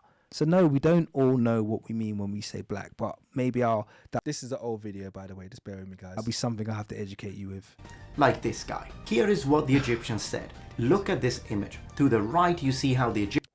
So, listen. Okay, so He's saying, this is what the Egyptians said. Look at this image. So when he's presenting this to his audience, he doesn't preface it and say, this is a reproduction of an Egyptian tomb. He's saying, look how the Egyptians present themselves. And he actually uses that exact terminology. I'm not sure if it's here, but it's another. And he does it twice, where he says, this is how the Egyptians present themselves. And then he goes on to present a reproduction, and not a facsimile reproduction. This is just literally someone's interpretation. Someone's gone in there and summarized the image.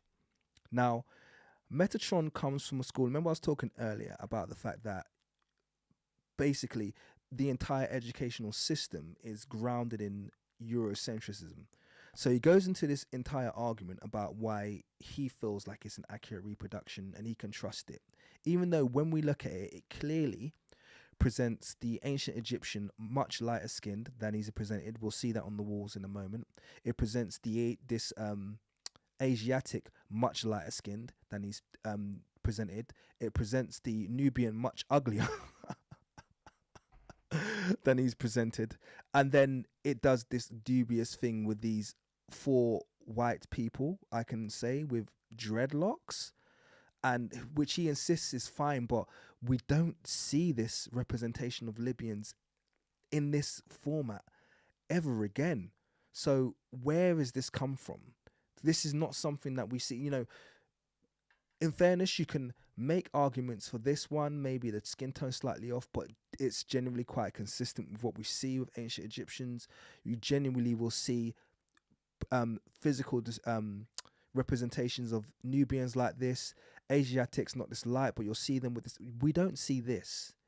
This is unique, and the reason it's unique is because it's largely a fabrication. And so if you want to use fabricated work or reproductions, it's fine, but you then are transparent with the fact that you're using a reproduction, and your reproduction may have introduced some inaccuracies, but you're making the basis that they look like this and this was their complexion based on a reproduction when you have genuine Kemetic artwork. That's a choice. That's a choice that you're making there.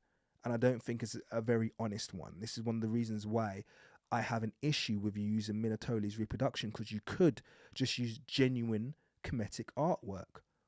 Why do you not use genuine Kemetic artwork?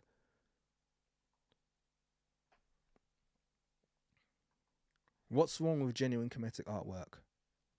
Let's have a look at some genuine Kemetic artwork. Why don't you use this as a representation? What's wrong with an image like this? You could have used an image like this. Okay, even this one's a bit redder than I think it should be, but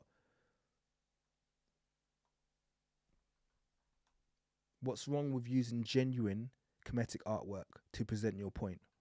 Why would you use Minatoli's reproduction?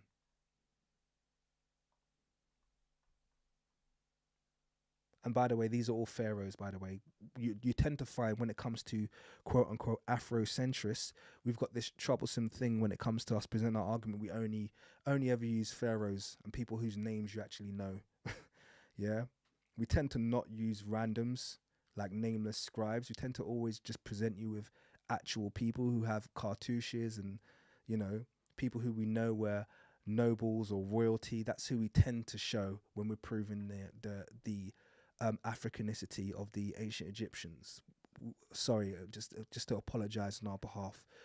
Our work is heavily skewed towards the royals. Sorry about that.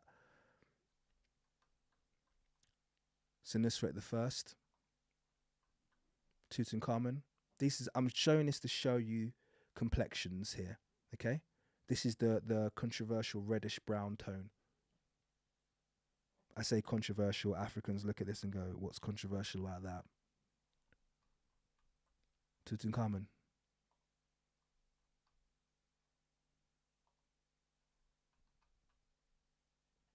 These are all images you could have used, okay? Ones that aren't faded, aren't reproduced. This is from Tutankhamun's Golden Throne. Is there question marks still about this? About these depictions? Are we unsure?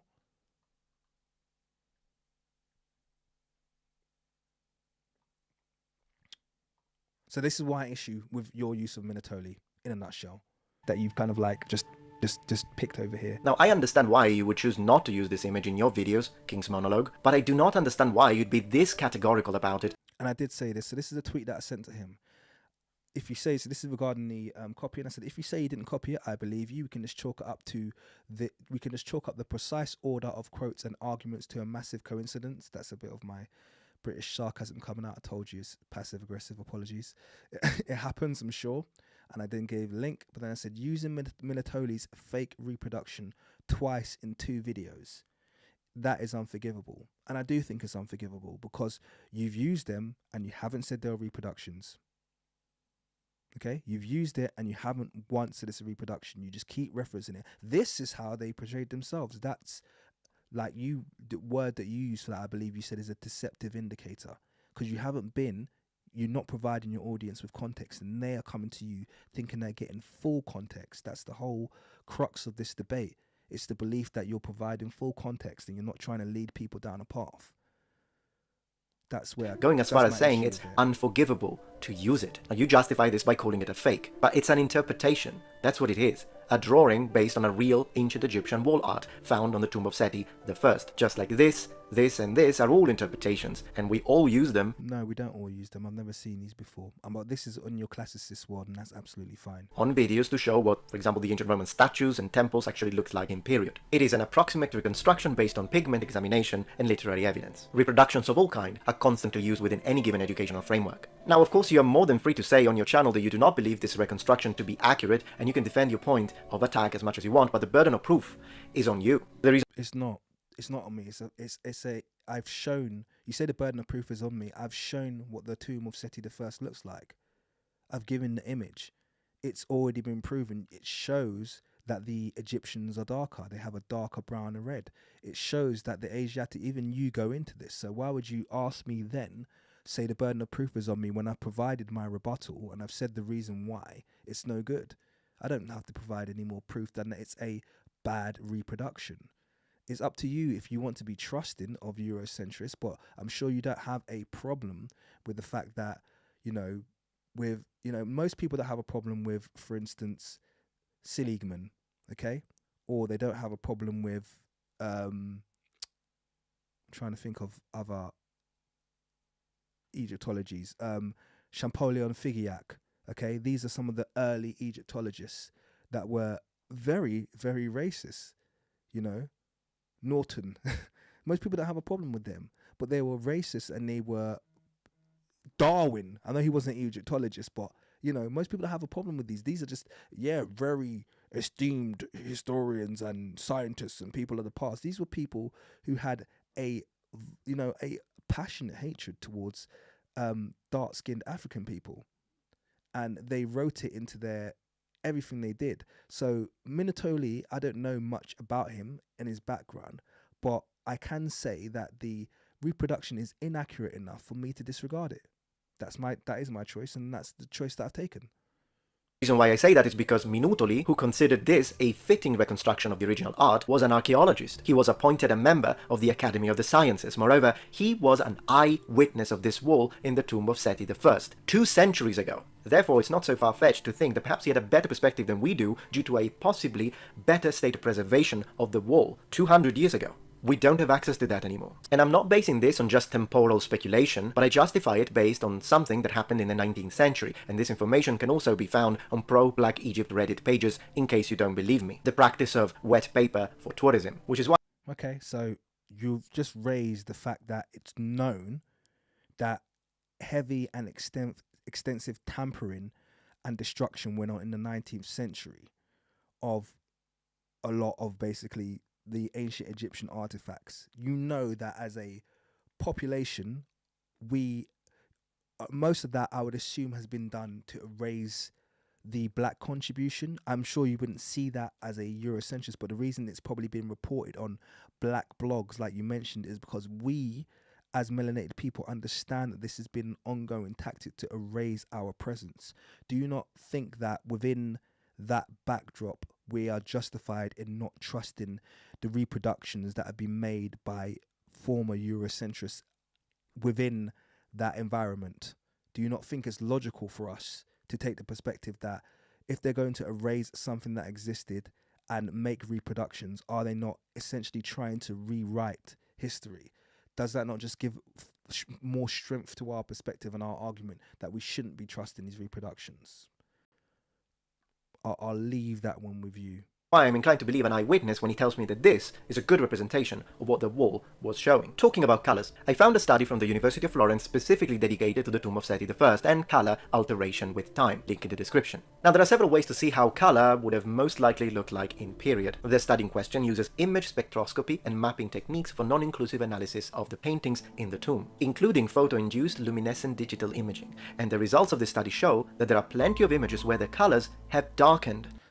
All of these studies, and this is, you won't accept this, and that's fine, but I'm going to tell you now, all of these studies will always come to the conclusion that they've darkened. Just like the study that you're going to look at later, the Clines and Clusters by C. Loring Brace, comes to the conclusion that none of the Egyptians clustered with sub-Saharan Africans.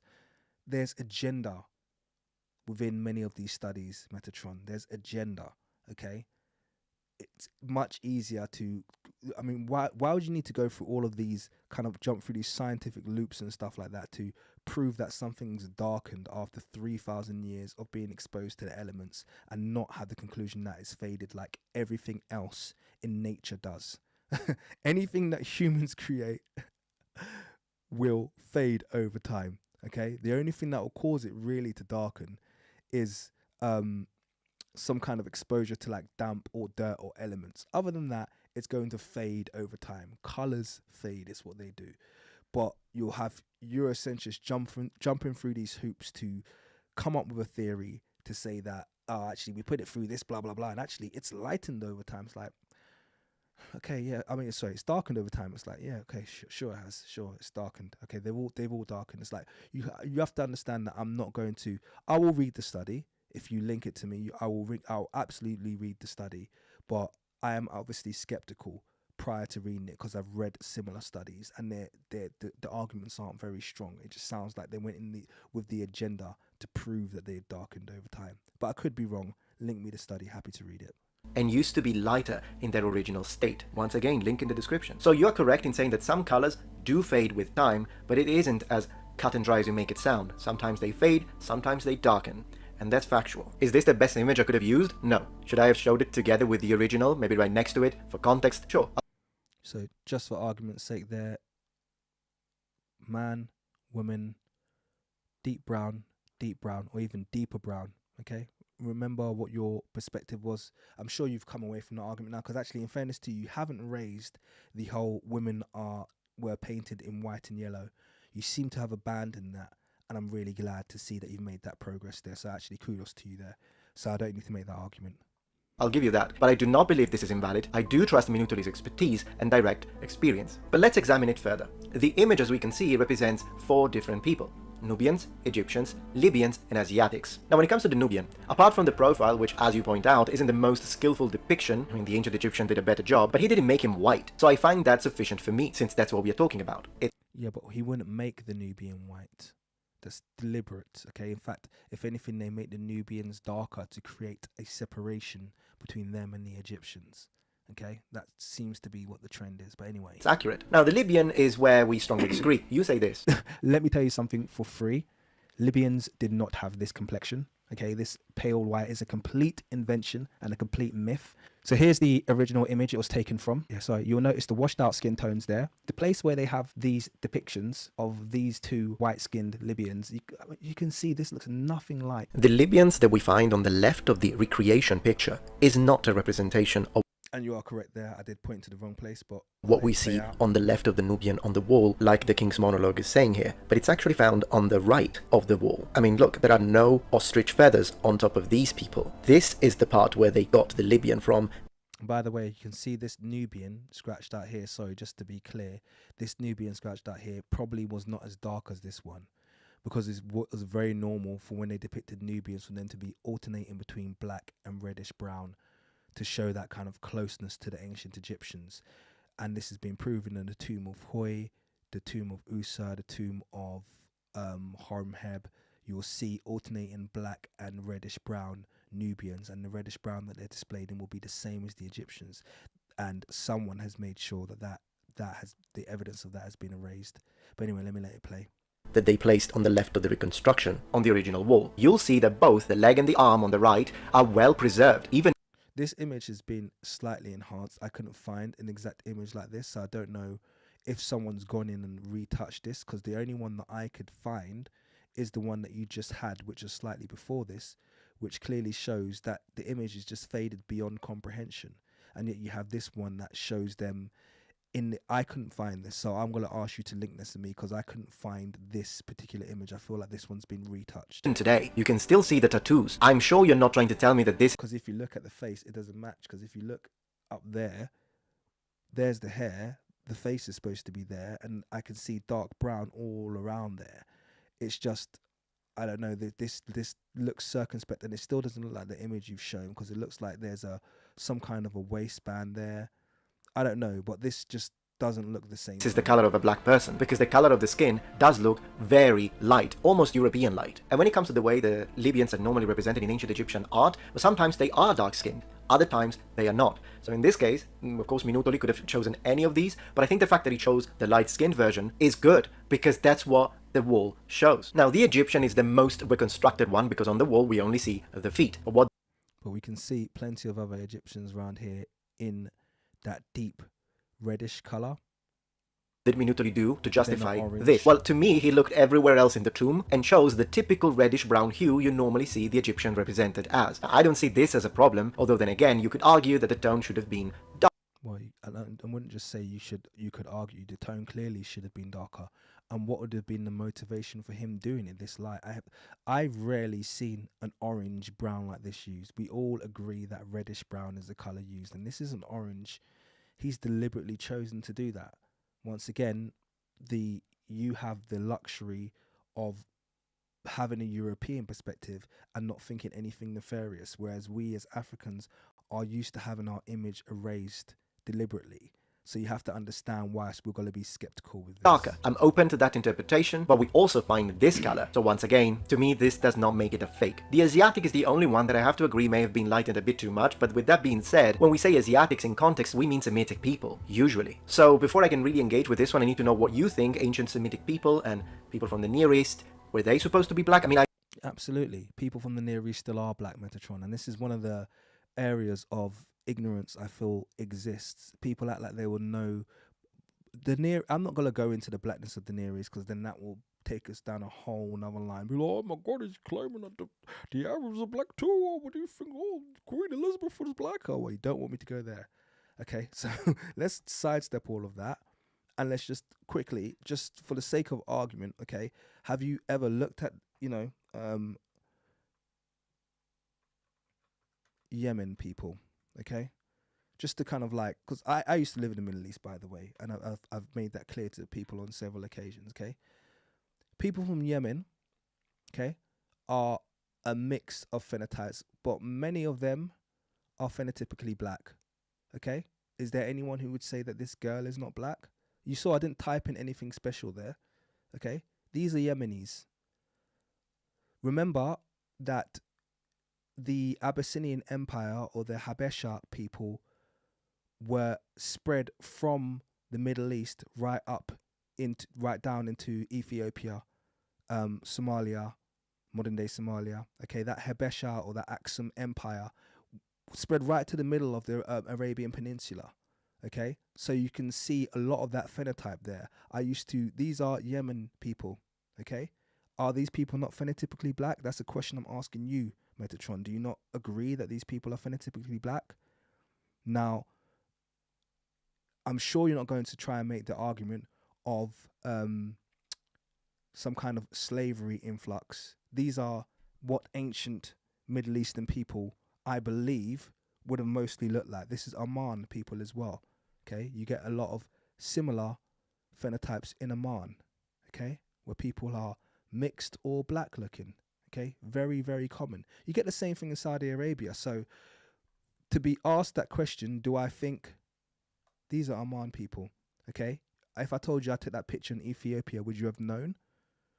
So I think people are perhaps not aware of the phenotypic diversity of even the Middle East. Okay?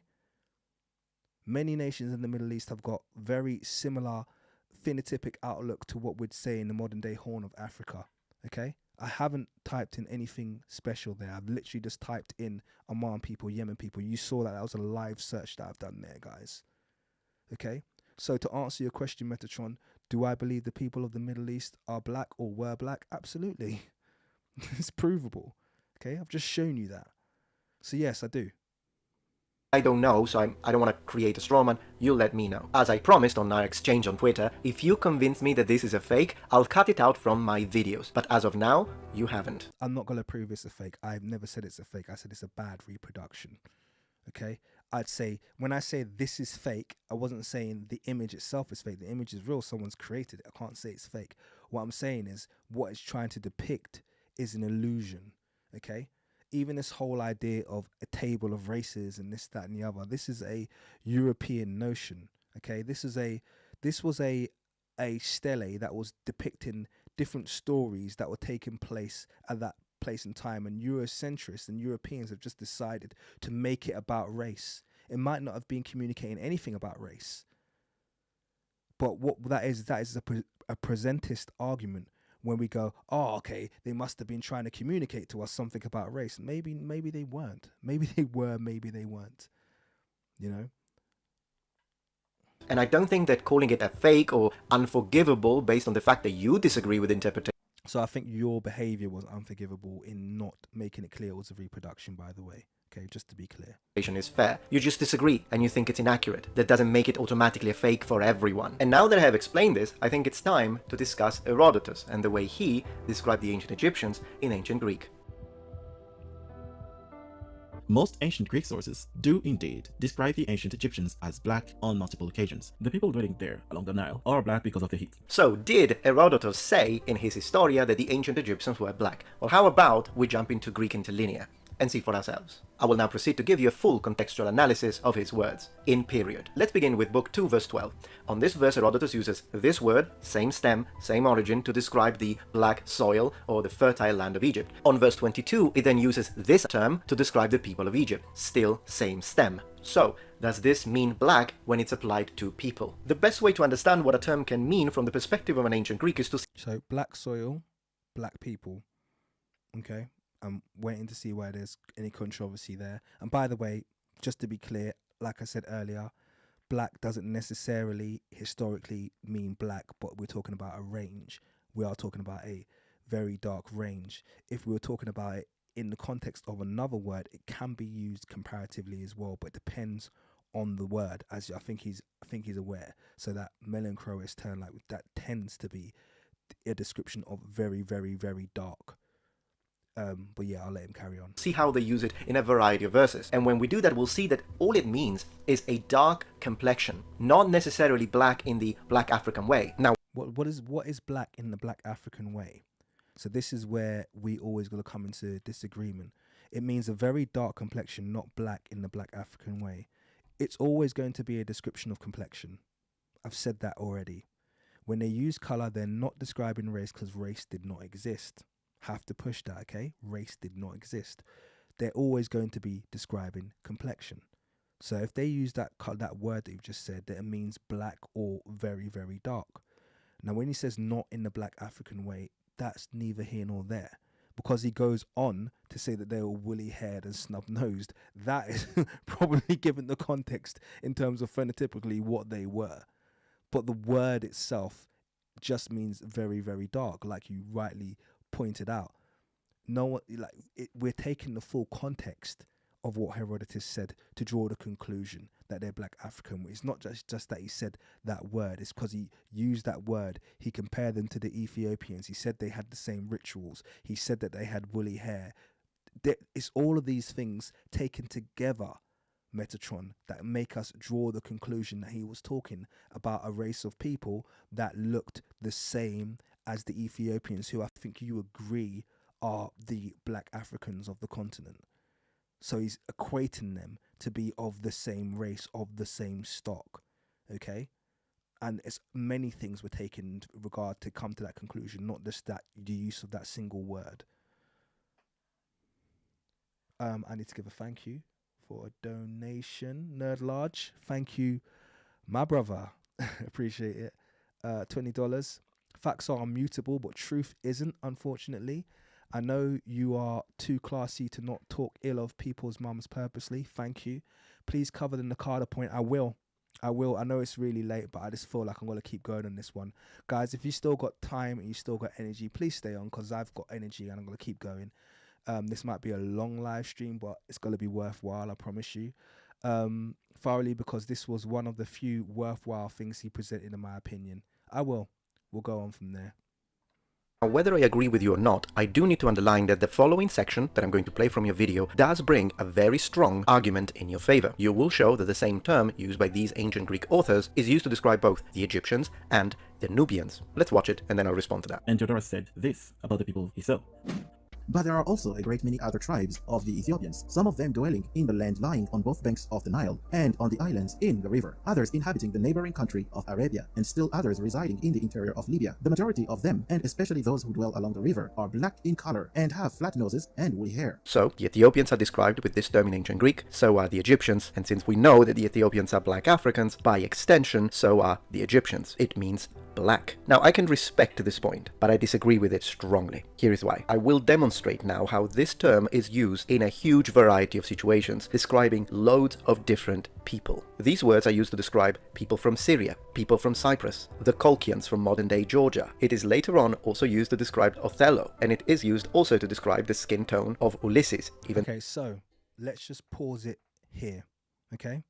Once again, big problem with Metatron conflating complexion and race, because once again he's saying, well, because this word was used here, and then what Kuellimika has done is he's provided other things to substantiate the fact that he was talking about a people who are of the same race. He's now said, yes, but I disagree with it because this word is used on other people and it wasn't describing their race. Well, that we could just say the same thing about the word black, couldn't we? Okay.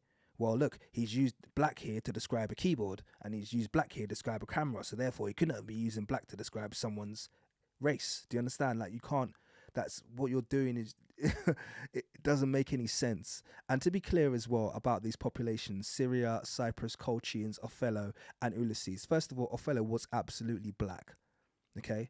I have a 18th century dictionary here, 19th century dictionary here, which will give you the definition of the word Moor. And you can look for my videos, I've already done that, and the word Moor is a Negro. 1827 Johnson's dictionary. The word Moor literally means Negro.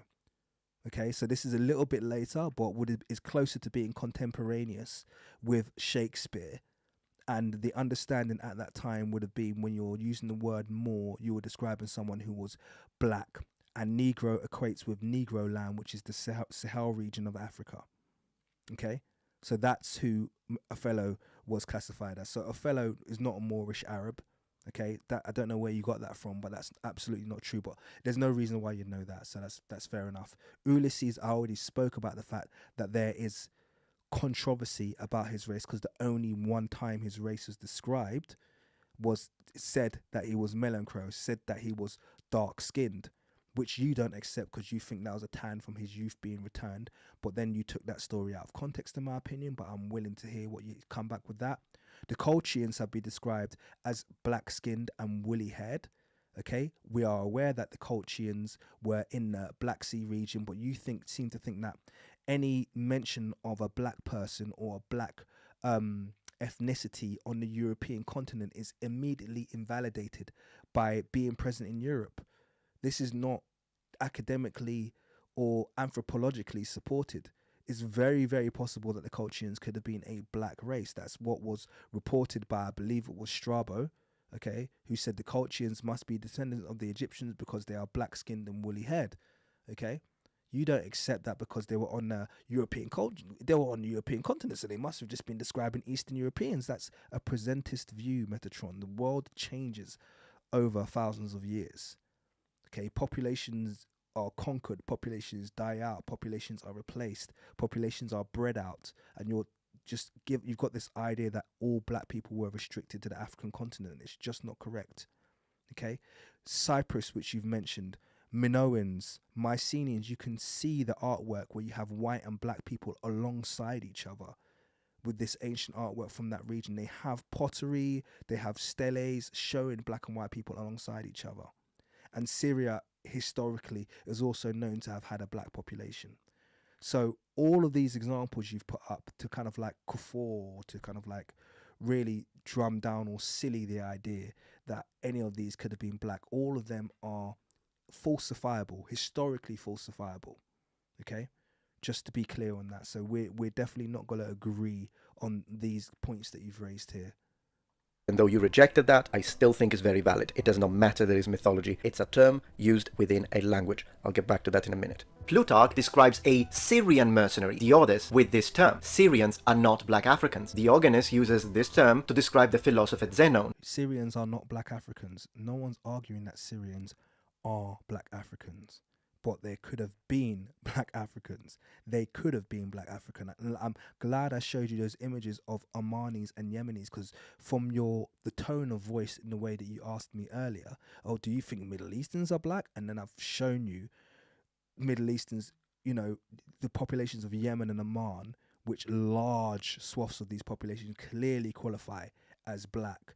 I hope you've seen that, because then hopefully you can then transcend that understanding to different areas of the Middle East and Southern Europe, particularly the Ibero-Mauritian kind of area, which was basically northwest Africa bordering Spain, the Iberian Peninsula. Those Ibero-Mauritians were definitely black. They were definitely black. That was a black population. They were the precursors to the Moors. And a lot of this is ignored in modern history. But you can see that they have absolutely got black skulls, black everything. All of the remains are definitely black people. This is just something that's been obfuscated in modern history. So yes, a lot of these populations very well could have been black. And I know this is going to sound fringe to a lot of you, but I guarantee you, if you do your research, you will find that, black people have not been, there was not like a force field at the Sinai Peninsula that suddenly turned everyone white when they crossed into Europe. Okay? They left the continent black. Many of them remained black. Okay, and you have to ask yourself, well, what happened with the black people that crossed into Europe? Okay, what happened to them? Did they all suddenly evolve because of that barrier or something? Suddenly evolve into white? No, it doesn't work that way. Okay, there would have been populations that remained black, and you have to ask, what were these populations? Where were they? Let's have a serious debate about this. There's not some, barrier that separates black and white people that, you cross either way, it changes your race. A native of Cyprus, whom, because of his darker complexion, was nicknamed the Egyptian, from Cyprus. Back to Herodotus, he used the exact same term that he's using to describe the Egyptians to describe another people, the Colchians. These are the people that were inhabiting the modern-day Georgia in Caucasus. He, in fact... See, and that's the thing, you're saying the location as though it invalidates the claim. Well, it's the modern-day Georgia. Those people are white. Yes, I'm very aware those people are white now. But maybe they weren't. If you look at the descriptions, these people do not match the description of being black-skinned and woolly-haired, which they were described as.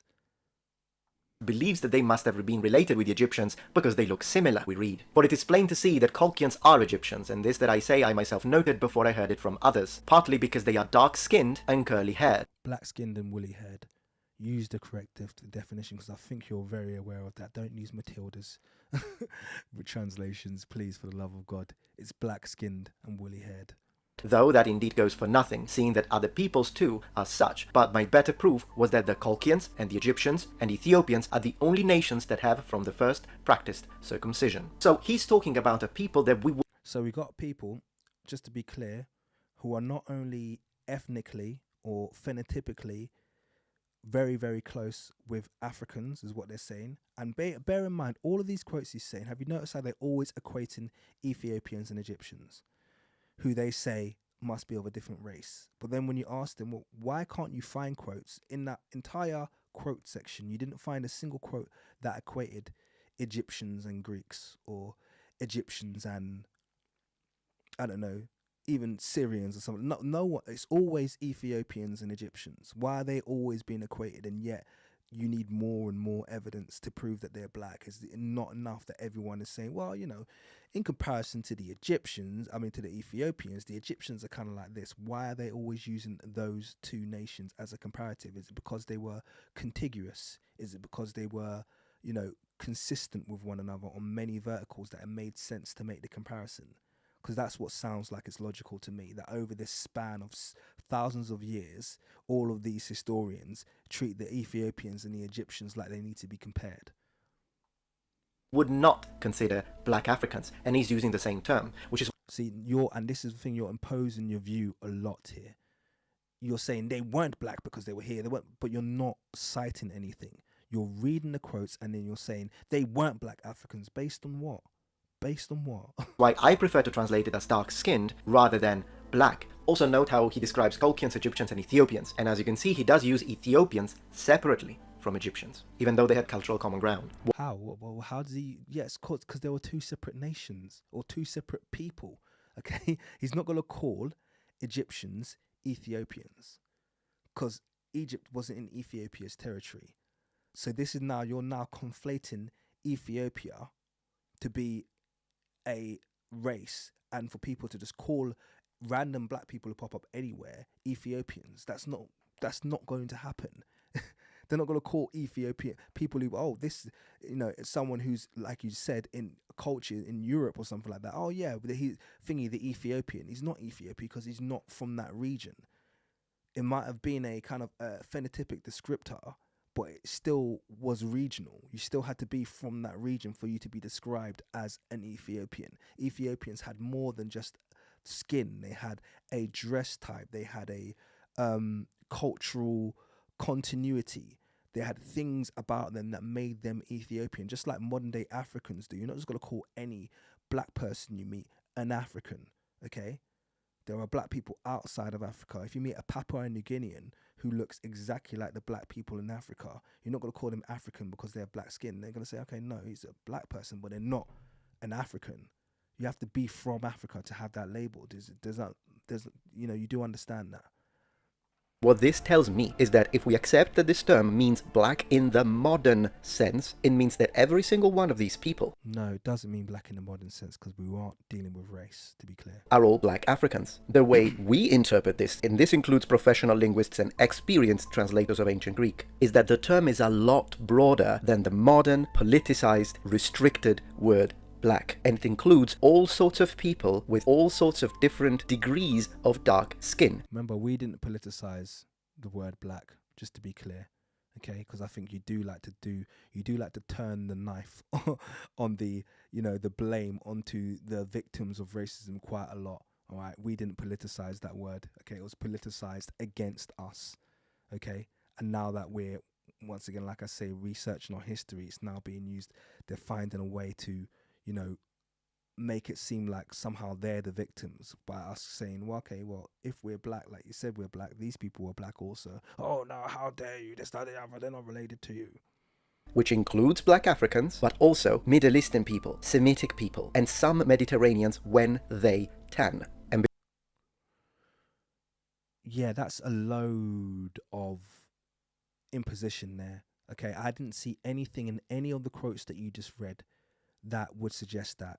All I saw was that you're uncomfortable with there being black people in the Middle East and Europe, even though I showed you there are still large black populations in the Middle East.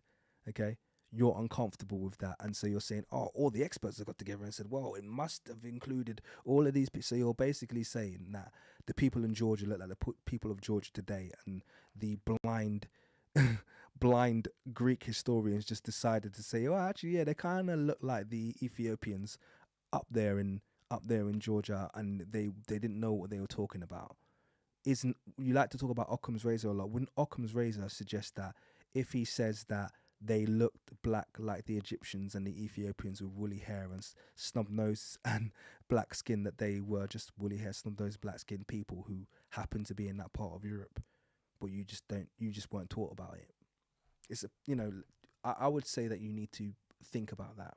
Before this gets twisted, I'm not saying the ancient Egyptians were a Mediterranean civilization, I'll get back to that. And our interpretation makes a lot more sense because it isn't based on a modern term and how we modernly expect it to be read or interpreted. We are using and understanding this term in the ancient way. It's similar to how we interpret the word white. The Greeks and the Romans used several terms to describe themselves, and these can be translated as white, but that should only be interpreted broadly as people with a lighter skin or low levels of melanin, rather than in the modern sense of Benjamin Franklin used to mean basically only people of certain Germanic groups. I also have this story, which... See, I agree with you there.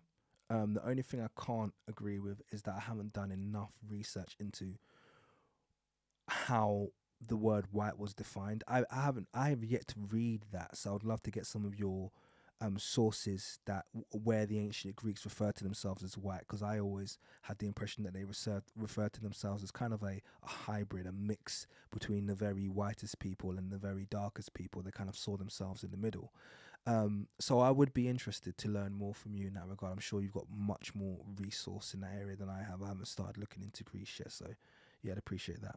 Sheds light on how the inhabitants of the Delta, which are also Egyptian, were considered. There is a very famous piece of ancient Egyptian literature called The Story of Sinuhe. I'm sure these creators are all familiar with this. This is from the Middle Kingdom, and it's believed to have been written somewhere between the 12th and the 13th dynasties, as it is widely considered one of the greatest of all Middle Kingdom literary compositions. Of course, this is literature, it's a story, but there is a passage that I think is relevant. So the protagonist is an Egyptian who's gone into exile due to a false accusation and then returns into Egypt. As he's trying to convey the absurdity of this entire ordeal he had to go through, he says, "It was the manner of a dream, as when a Delta man sees himself in Elephantine, a man of the marshes in Tasseti." Let's examine this very quickly because I think it can be revealing. What this passage seems to convey is the fact that it would be absolutely absurd to think that a man from the Delta area of Egypt would be seen in Elephantine. For context, Elephantine is in Upper Egypt. Yeah, we know Elephantine is Aswan. Go ahead. What this suggests to me is that a man from Delta in Egypt looks differently from a man from Elephantine Egypt. So it does seem to indicate that there is a clear difference between people, Egyptians from Delta and Egyptians from Elephantine, and this would sit well with my interpretation.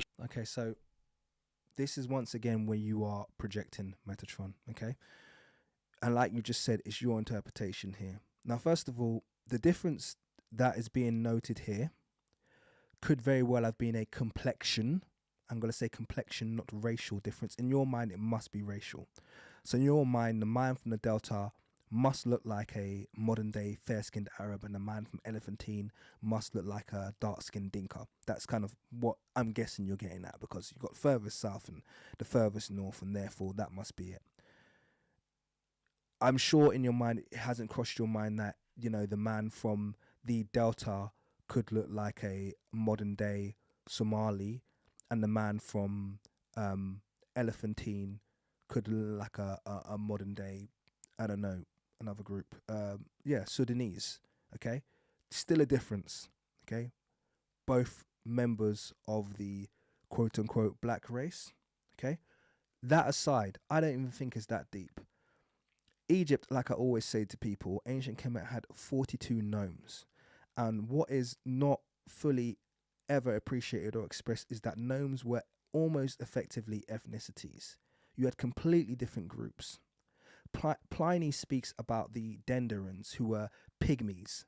Okay, Dendera is a nome. Okay, Tentaira or Dendera is a nome of Upper Egypt. Okay, Pliny speaks about the fact that all the Denderans were pygmy people who used to hunt crocodiles. I've got a video on it. You're welcome to have a look at it. So this is a population, a city, a nome, where the people have a distinct and unique phenotypic trait. They are an ethnicity within Dendera. And I would say it was very likely that this took place in all of the ancient Egyptian nomes, because when you talk about the fact that they had their own quote-unquote gods, you're effectively talking about the fact they had almost different religions, different styles of worship, different routines. These people would have been as different as an Igbo was from a Yoruba, from city to city. They probably had different dialects of the ancient Egyptian language. This is how deep I think it goes. So when they talk about this story of, you know, like you've brought up, someone from Thingy saying it's going to be weird, as weird as someone from Delta, being in Elephantine or whatever. Did it ever cross your mind that it could have just been a cultural difference? It could have been a ethnographic difference.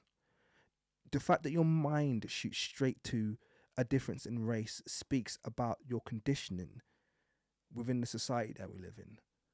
You are conditioned to think in a very linear, unhealthy, and myopic way. And I don't think that's your fault. I'm not having a go at you. A lot of people think this way, but it's simplistic.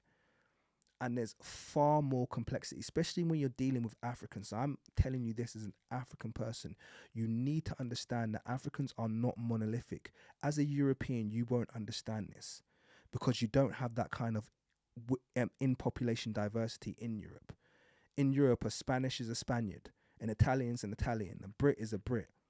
Okay, in Africa, it doesn't work that way. We have so much in population diversity that from one city to the next, it almost feels like you're crossing from one nation to another nation. And this is something that goes back very, very, very old in Africa. This is very ancient in Africa.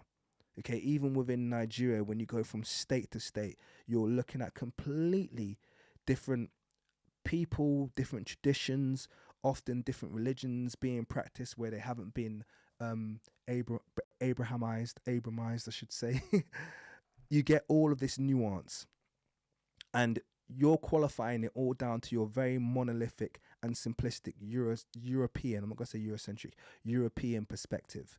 And you're trying to apply that to what is a very complex, multi-layered, multicultural African society. Okay? So I think it goes much deeper than what you're trying to portray here. Because I do believe that the Egyptians in Upper Egypt had a much higher percentage of black individuals, so would be closer to Ethiopians than the Egyptians in the Delta region. This, however, would not sit well with your interpretation, because if an Ethiopian and an Egyptian are the same, both culturally and phenotypically, then why would it be so absurd as to feel like a dream to imagine an inhabitant of the Delta in Elephantine? What would be so strange about that if they were basically the same people? If all Egyptians were 99% black, and if... See, there you go. You're crossing over race, culture. There's too much obfuscation here. Okay, and this certainly isn't. I would say making the differentiation a racial one is certainly not Occam's razor approach. That is way out. That is a ludicrous leap you've gone to there. Ethiopians and Egyptians looked the same and were so intricately connected. And the other reason why this is very significant to us as a team, because it also attacks this argument frequently presented by Mr. Imhotep, whereby before the Romans and the Greeks, all Egyptians were black, but after the inclusions of the Greeks and the Romans, that's when the Egyptians start changing as a population because of interbreeding. If that were the case, then a man from Delta and a man from Elephantine should be the exact same from the perspective of this ancient Egyptian from the Middle Kingdom. This is how I defend my usage of the word olive skin, because even when we look at Herodotus, which is the first one... So, and just to be clear there, he's made that entire expansion of thought, I want to say, that entire thought process, you've fabricated that, Metatron, and I don't mean that in an insulting way. That's what you call literally theorizing, okay? Because you haven't had any mention of color there. You didn't even have something to trigger you to go off on that thought process. So it wasn't like, it's almost like, someone from Elatine's color and the word color has been slipped in there. You haven't had any of that. You just know it should be weird from someone from Elephantine to appear in the Delta or vice versa. Oh, it must be a racial thing. That's really, really like, I can't respect that process that you've taken to get to that conclusion, because that is as likely as 20 other reasons it could be that you haven't explored. But like you said, because it fits your theory, you've expanded upon it. But I feel like you need to qualify it. I don't think this is a strong argument. You quote to demonstrate that the ancient Egyptians were black, while he used the same term to describe people of the Near East. Hence my choice to use olive skin, because it includes people from the Near East and people from Africa, depending on the hue. What you are doing instead, by using a politicized term, black, you are specifically trying to encapsulate the words of the ancient and read them in a modern sense. And when I talk about tan, it's because we do have examples in which some... You use a politicized term, because remember, Metatron, it was you who said, by black, I mean, did the entirety of the population of Egypt look like this man? That's what you said, word for word. Okay? And you said it's important to define black. You said race, calling race a social construct is a cop-out. So please don't cop out from your, the the rule set that you defined. Sometimes this word is also used, again it's polysemic, to mean a tan. For example, the case in Ulysses, when I read that story about Athena, which for some reasons you rejected because it's mythology, but then again that's very strange that you would do. So this is here, you're bringing up Athena again, and you said, for some reason you rejected Metatron. If you watched my video, I didn't reject it for some reason. I rejected it because you didn't give the full context, and you still didn't, even though you were given the opportunity to do it here.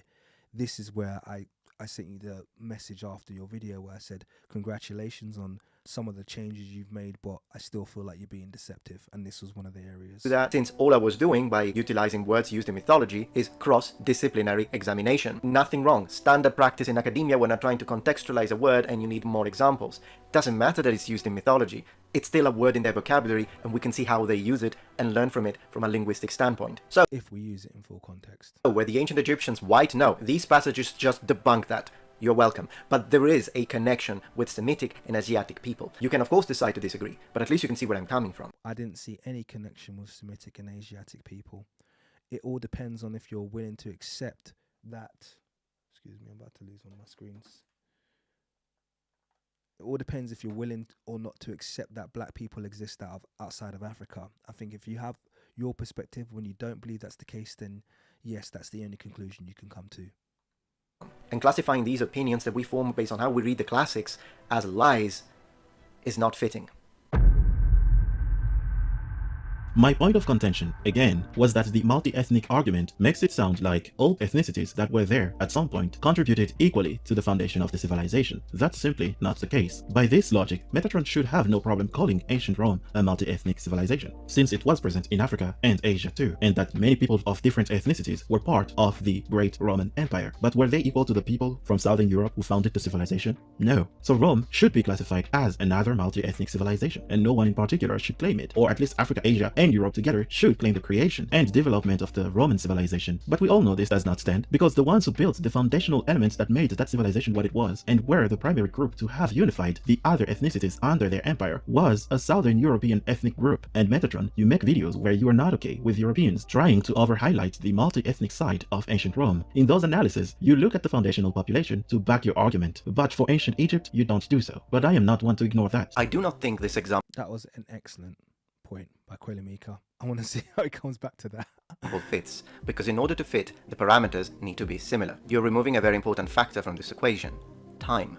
Let's go 5,000 years in the future. The year is 7024, assuming that we are still around as a species and we don't have technology so advanced that we would know everything about the past. And then we talk about whether they think America was multi-ethnic in its foundation or not. A much more complicated task. The reason why now it's very clear who founded America is because it's very recent. So you can't put this question in the same spectrum as who founded ancient Egypt, which occurred 5,000 years ago. It is the very fact that we're speaking about something that happened so long ago that makes answering this question very tricky and multi-layered. It's so no, see, okay, so the problem with the argument you're making there is, first of all, is that you're saying there's no controversy about the founding of Rome, where, as limited as my knowledge of classic history is, I know there's a lot of controversy in terms of Romulus and Remus and this, that, and the there's controversy. It's not a clear cut and dry thing as to where the Roman Empire suddenly flowered or blossomed up from. Okay, so I think there is controversy there.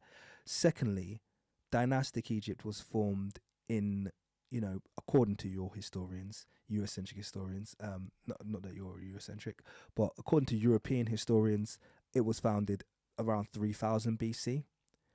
Ancient Rome, correct me if I'm wrong, about, 500 BC, I want to guess. I think that sounds about right. Could be wrong. It's not massive. I mean, we're still separated from both by a huge leap.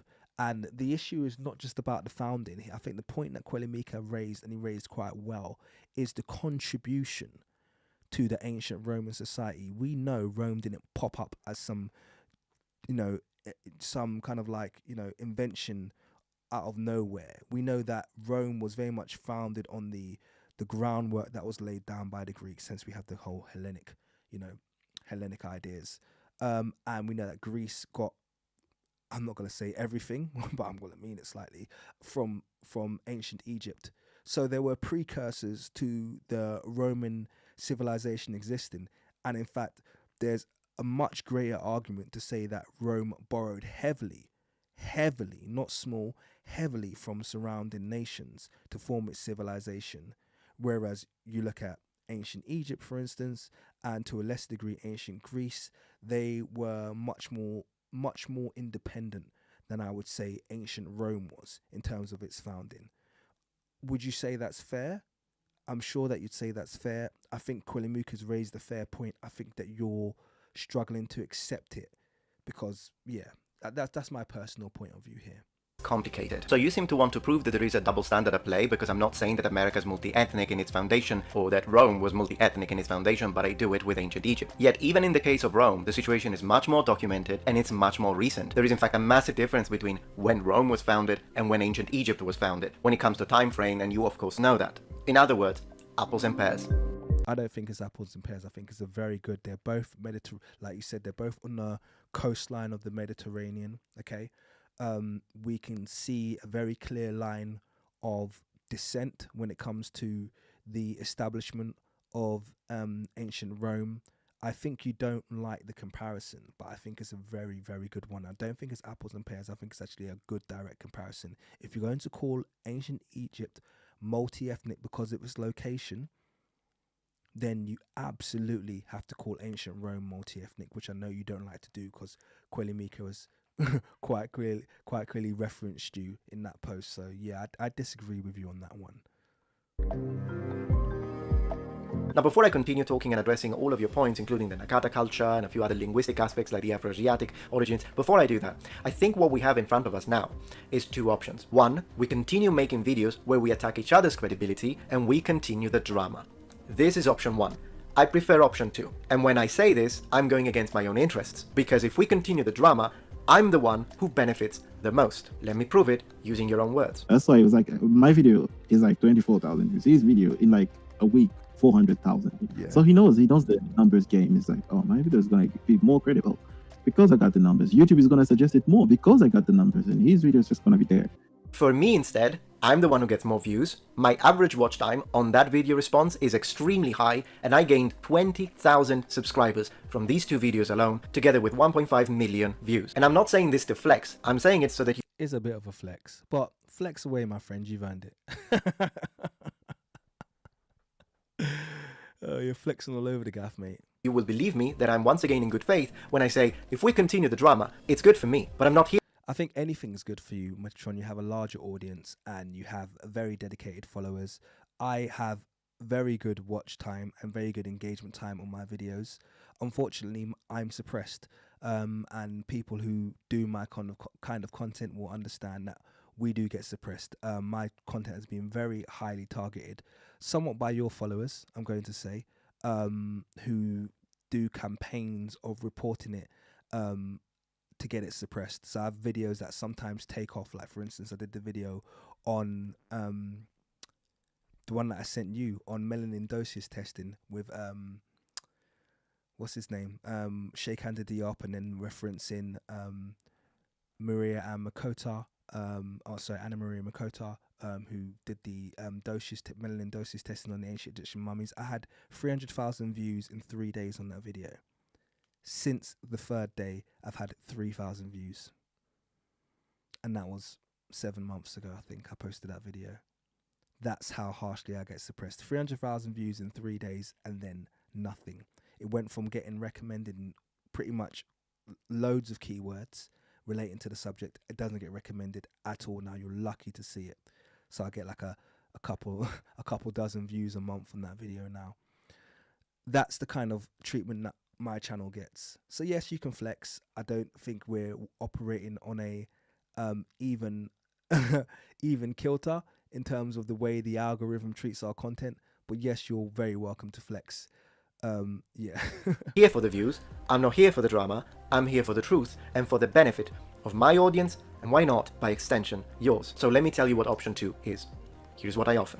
Option 2. We ditch the liar, manipulator drama, and we instead, behind the scenes, on neutral ground, try to find what points in common we have. Think about it. You say I lie and you have the truth, and your subscribers believe you. My subscribers don't. No change. Vice versa. I say you lie, and I have the truth. Your subscribers don't believe me. Mine do. No. I don't say that I have the truth, okay? I will pull you up when you lie, but I don't say that I have the truth. I just present facts and data as much as I believe them. I think the concept of the truth is, you know, it's a bit myopic.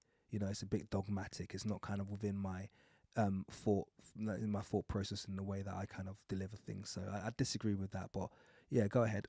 No change. That's because people want to look at facts through the prism of what they already believe. But what happens if we find areas where we agree on? But considering where we stand, whoever ends up watching those videos, whether it be from your community or mine, will know, oh well, if they agree on this one, it must be true. Imagine the potential from an educational perspective, and it will be a great way to set an example, as we, as creators, look beyond our own personal interests and monetary gains, and look out for the benefit of our audiences. We put them first. To give you an example of what that would look like, was the Sahara Desert a barrier? You know that some of the people that attack the idea of a Black Egypt use this as an attack against you, and then you, generally speaking people who believe in the Black Egypt theory, show evidence to demonstrate that the Sahara was not, in fact, a barrier. Well, we agree with that, 100%, as a full team. Okay, so I like that. Okay, I'm not gonna lie, I like that. Okay, he kind of won me a little bit with the Sahara thing. Those who know me know that my biggest hate is the term sub-Saharan African. So, hey, I like what you're proposing here. I want to see if you could follow through with it.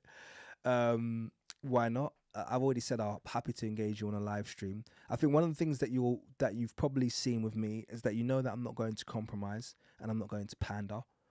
So, you know, that would be one of the things that I'd put out there straight away as a warning. Like, I'm not going to compromise and I'm not going to pander what I believe to be true. And I will call you out. But hey, if you want to do a live stream, I'm definitely happy for it.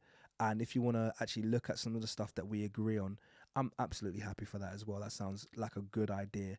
I hope that you can honor it to the best that you've actually communicated it. But that sounds good. That sounds good. Sounds positive. I'm not gonna lie. The Sahara Desert was not a barrier. And we can prove it with passages, for example this one, to the interior of Africa in a southern direction beyond the Gaiduli. After having traversed the intervening deserts, we shall find, first of all, the Libyan Egyptians, and then the country where the Leuca Ethiopians dwell. That was Pliny. And there are many other passages to demonstrate that. Now imagine if we could sit down and find 10, 15 points, like, oh yeah, we both agree that this specific pharaoh was indeed black, or we agree on this other point, all of this with a common goal of creating an ethos of open source and transparency for people to access. See, and what I like here, I'm not gonna lie, what I like here is there has been definitely a change in rhetoric, because I feel like there's far more comfortability in your acceptance of the fact that they were black pharaohs. And obviously I'm going to definitely big up all of the communities made response videos, because I think the one thing we've all had in common is we didn't just sit there shouting and screaming in an uneducated way. We present the Metatron with fact after fact after fact after rebuttal after rebuttal after debunking, to the point where he has had to acknowledge the strength of our arguments, and credit to him for acknowledging them. Moving forward, I really do hope that you can kind of stick to this rhetoric, but at the same time, yeah, I like that. I know I like the change in rhetoric. Sounds like a positive one.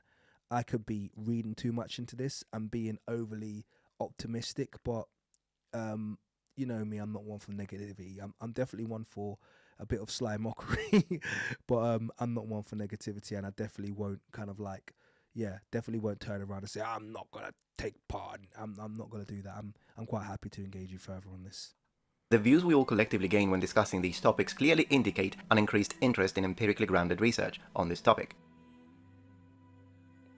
There are a few things that I need to clarify when it comes to my original statement, when it comes to ancient Egyptian belonging to the Afroasiatic subgroup, and then all the following discussions that came from that. First of all, I don't understand why you think Hamito-Semitic is a racist term. When I discussed ancient Egyptian as a language, I said it was Afroasiatic, and I also used the term Hamito-Semitic. Although I think I did mispronounce it on that video and I said Hamito-Semitic with a K. That's because that's how we say it in Italian, by the way. With that being said, one of your points of accusation is the fact that Hamito-Semitic is a racist term, and you motivated that with this guy being offended by it because it has religious connotations, I suppose. Hamito-Semitic... It's got nothing to do with religious connotations, Metatron.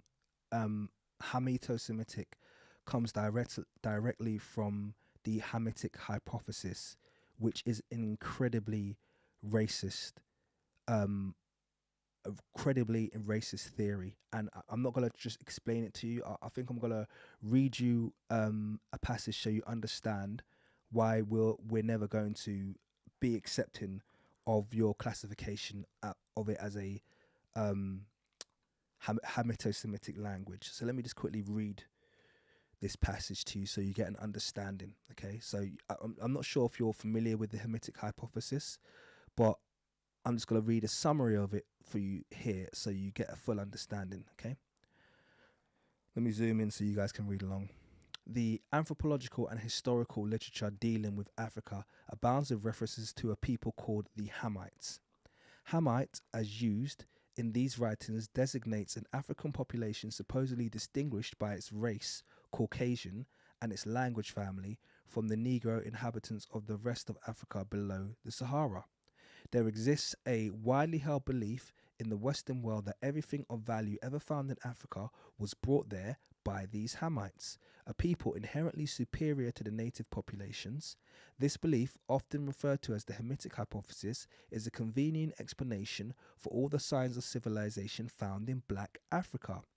It was these Caucasoids, we read, who taught the Negro, how to manufacture iron and were so politically sophisticated that they organized and conquered territories into highly complex states with themselves as ruling elites. This hypothesis was preceded by another elaborate Hamitic theory. The earlier theory, which gained currency in the 16th century, was that the Hamites were black savages, natural savages, and Negroes. This identification of the Hamite with the Negro, a view which persisted throughout the 18th century, served as a rationale for slavery, using biblical interpretations in support of its tenets. The image of the Negro deteriorated in direct proportion to the growth of the importance of slavery, and it became imperative for the white man to exclude the Negro from the brotherhood of races. So the Hamites went from being all black people to being a separate race because of the justification of slavery. I have a video on this called We Was Kangs, which is got very negative people commenting on it, but you should have a look at it. Napoleon's expedition to Egypt in 1798 became the historical catalyst that provided the Western world with the impetus to turn the Hamite into a Caucasian.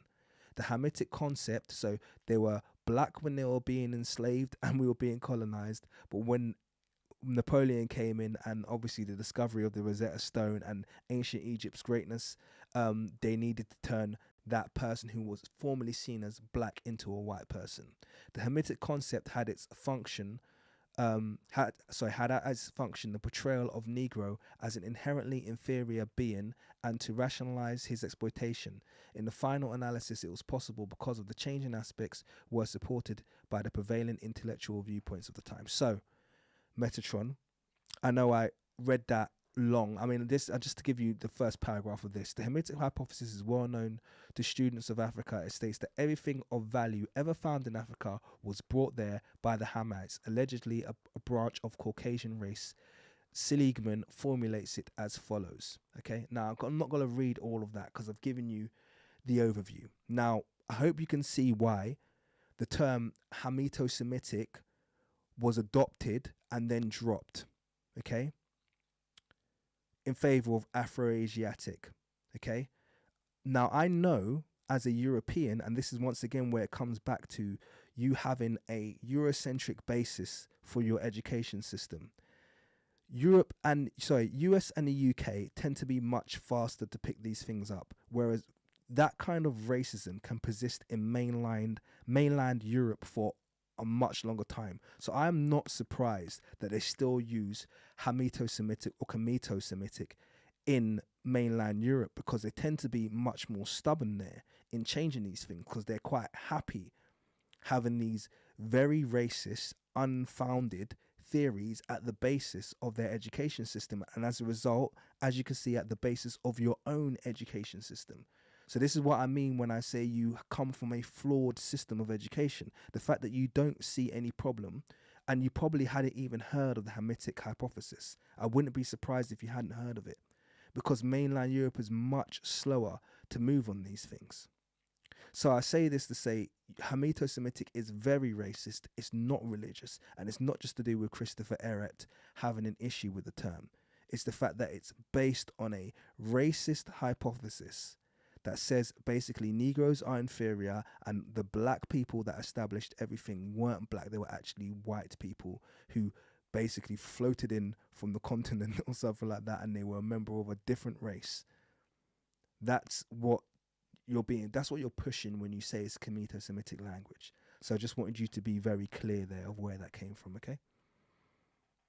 It is absolutely still in use in mainstream and highest level academia, as you can see here. The term is also still being... So it's still used in highest level academia, and then you posted a European blog, and that's what I'm saying to you. You'll probably struggle, I'm not saying you won't find it, but you'll struggle to probably see it in more quote-unquote politically correct countries, but it's a garbage hypothesis. It has been abandoned, thankfully. I hope that you're aware of that, but you must know where the offense is coming from. Used by some of the highest and most respected Egyptologists in academia, for example, the main professor at the University of Rome, La Sapienza. And just because you found this scholar who is offended by it and thinks that it's racist and also doesn't like the religious connotation of it, it doesn't mean that now no one can use it, otherwise we will all be accused of being racists. Well, no one should use it, but now that I've given you the background of it, I hope that you'll opt to use Afro-Asiatic if you're going to use Greenberg's phylums, as opposed to Hamito-Semitic, which is loaded in this racist Hamitic hypothesis theory. And I'm not willing to concede you that, but even if the term was racist, well, I wasn't using it with that intent. And I think what a person really thinks, and their true intent, and their true heart, is the most important thing. And I agree, I don't think you're using it with intent, I think you're using it out of ignorance. But I hope now that I've told you its foundation that you opt to stop using it. But I'll leave the ball in your court there. Other than, oh, this is a term, some people are offended by it, maybe it's racist. I didn't mean it in any racist way. In the same way, then Christians should be offended by the words Wednesday and Thursday because they are connected to pagan gods, such as Woden, so Odin and Thor. Should we all be offended whenever a term has religious connotation? But there are a lot of terms that have connotations to religions and belief systems that the people that use these terms don't believe in. Not to mention, if Hamito-Semitic indeed was a racist term, then one of the most prestigious Western publication companies, Brill, is racist. Look at it this way. It would be like me accusing you of being racist towards Asian people because you use the word Oriental. Well, that word in English is actually frowned upon. Thing is, though, that I wouldn't do that because, for example, in Italian, Orientale has zero racial connotation. Well, I wouldn't say it's offensive in English either. I think it's just used incorrectly. I think the English started using it exclusively for people of the Far East, but the term Oriental just essentially means Eastern. So it used to be used for a lot of Africa and the Middle East. They used to all be kind of fall under kind of like that Oriental umbrella. But then I think it did eventually kind of fall out of use because it eventually became meaningless, essentially, more than anything. So that's the reason why Oriental really isn't used, because it doesn't really clearly classify any people. A lot of people think Oriental in the UK it means like kind of like it's still used to describe like the Chinese, the Southeast Asians, basically the Chinese, the Japanese, the Koreans. They kind of called Orientals, but you can see how far that's kind of like, you know, diverged from where the term originally was used for. So yeah, that's it with Oriental. It's not the same anyway. You're talking more here, and I am listening, but at the same point, I think I've made my point regarding Hamitic hypothesis, so I'll just ignore the and it's used in the highest ends of academia. So to me, when you use the word Oriental, there's nothing racist about that, it's cool. And the same way, this could be a situation whereby maybe in Italian we use Camito-Semitic, Camito-Semita, Camito-Semitic in a way that we don't feel there is anything racist, but maybe there is in English. I'm willing to listen to that. That's what you guys tell me. I'll stop using it in English, just like I don't use the word Oriental anymore, but I do use it in Italian. But these words are different. An obvious example would be the way to say black in Spanish, which of course I'm not going to say for obvious reasons, but in Spanish you can see negro. Why would you not say it? It's a word, and I mean, I'm not going to go into the etymology of it, but it's not what people think it means either. It doesn't originate in Spain as much as people think it did. It's a much older word and it's actually of African origin. It's related to the Niger River. But anyway, we'll go into that later.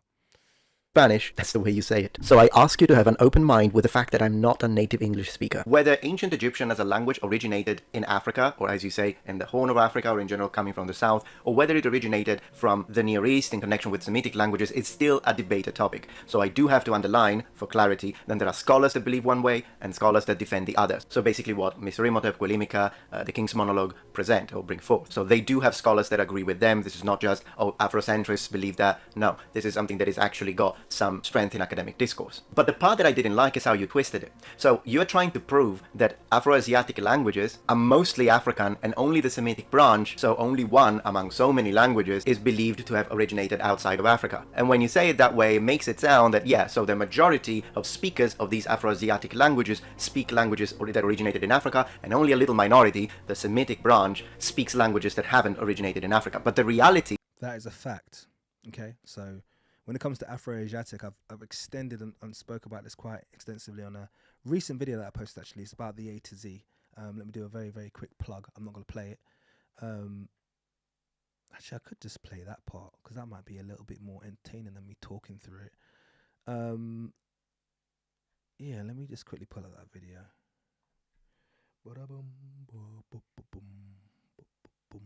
I hope you're still with me, guys. I normally would have killed this by now. It's 12:20, and I know I'm probably going to lose all of my UK views if I haven't lost them already. But I've got energy for some really weird reason, and I just feel like I'm going to finish this video, even if it ends up being a super long live stream. I actually don't care. I want to finish it. But let me just quickly...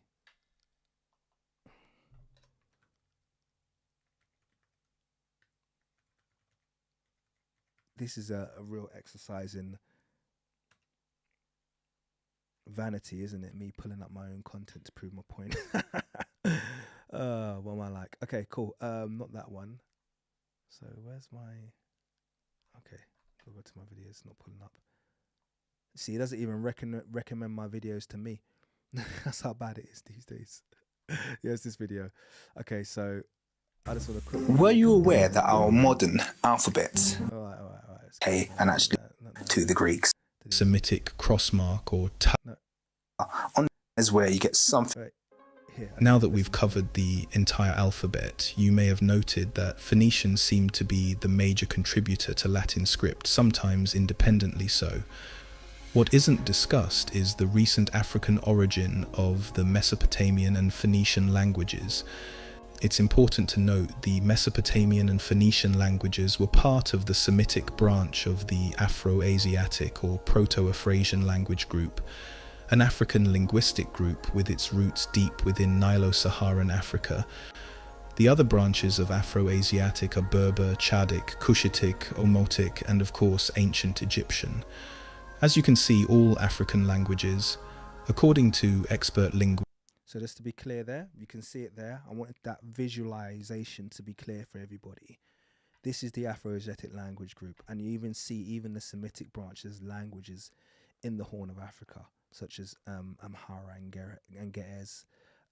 So it's a language group which no doubt evolved on the African continent, okay, and then moved out. And actually there's a lot of evidence to suggest that Semitic was formed on the African continent, either at the Horn or at the Sinai Peninsula as a part of Proto-Sinaitic, and then came into the Middle East from Africa as the Semitic language. So there is strength, there's a lot of arguments towards that as well, but I'm not pushing that. But the point being that to suggest that the Afroasiatic language group evolved anywhere else other than the African continent, you can see it's absolutely ridiculous, because for it to have to have evolved here, it had to then, all of the separate language streams had to be carried in independently and then no longer exist here. Do you understand the likelihood of that? It's so silly, you know, and so, you know, it's not going to work. It can only work the other way around. So this is the reason why we push with so much, you know, aplomb that the Afroasiatic language phylum definitely originated on the African continent. That's not, it's kind of like beyond that point. In fact, just to further clarify that, I just want to give you a quote from Christopher Eret. So just bear with me, guys, as I read this out, okay? It says the linguistic geography of the Afrasian branch, that's Afroasiatic, sometimes called Afrasian branch, as a whole is resoundingly African. Even if the major 6 divisions, so these are the ones that I've mentioned here, of the family, Omotic, Cushitic, Chadic, Ancient Egyptian, Berber, and Semitic, formed co-equal primary branches. So that's to say, even if all of the branches literally just were literally side by side and one didn't stem from the other, okay, each equidistantly related to each other branch, an inherently improbable situation, the inference of an African origin for the family would be overwhelmingly supported. So even a scenario where they are all parallel, it would still be supported that they had to have come from Africa. An African homeland would more than meet the requirement of parsimony in such an instance. Just a single population movement out of Africa would be required to account for the distribution of the branches.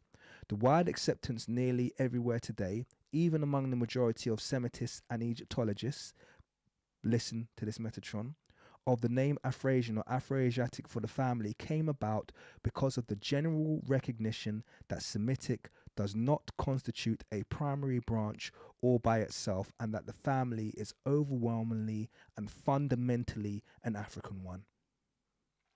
Okay, so I hope that's clear there. Yeah, fundamentally an African one. All right, so I'll let you carry on. Is that the Semitic branch alone has an enormous number of speakers, which is why I believe it is absolutely pertinent to call it Afroasiatic. And I don't have a problem with Afro being at the beginning and Asiatic being latter, because yes, the majority of these languages do originate in Africa, so put Africa first. But the Semitic branch, you really underplayed it in the way you explained this. You do need to put into context the fact that the Semitic branch alone has an enormous number of speakers, and the languages have a massive importance within the subgroup. Of course they do. And I don't think anyone underplayed it, but it's still a single branch. And the Semitic branch, or Proto-Semitic, or Before Semitic as it's called, all have very, very close similarities, hence the reason why it's called the Semitic branch. Essentially, you got languages that are incredibly close and have very similar root words. The point being is their distribution is linked to militarism, okay? People speak Arabic because of the spread of Islam and the spread of militarism, okay?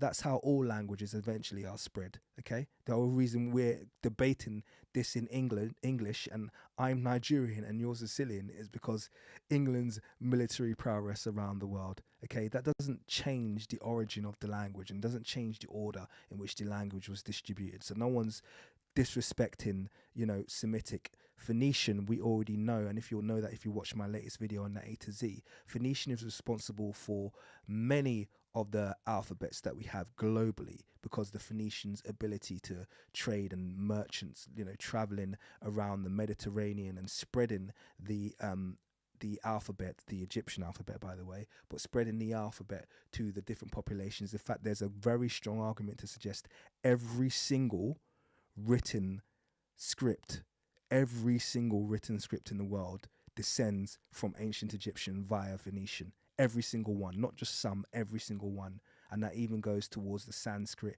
and the Hindi scripts and all those ones that people say aren't related. Actually, there's a strong argument to say they all are related. So all writing can be traced back to ancient Egypt. There's a very, very strong argument for that.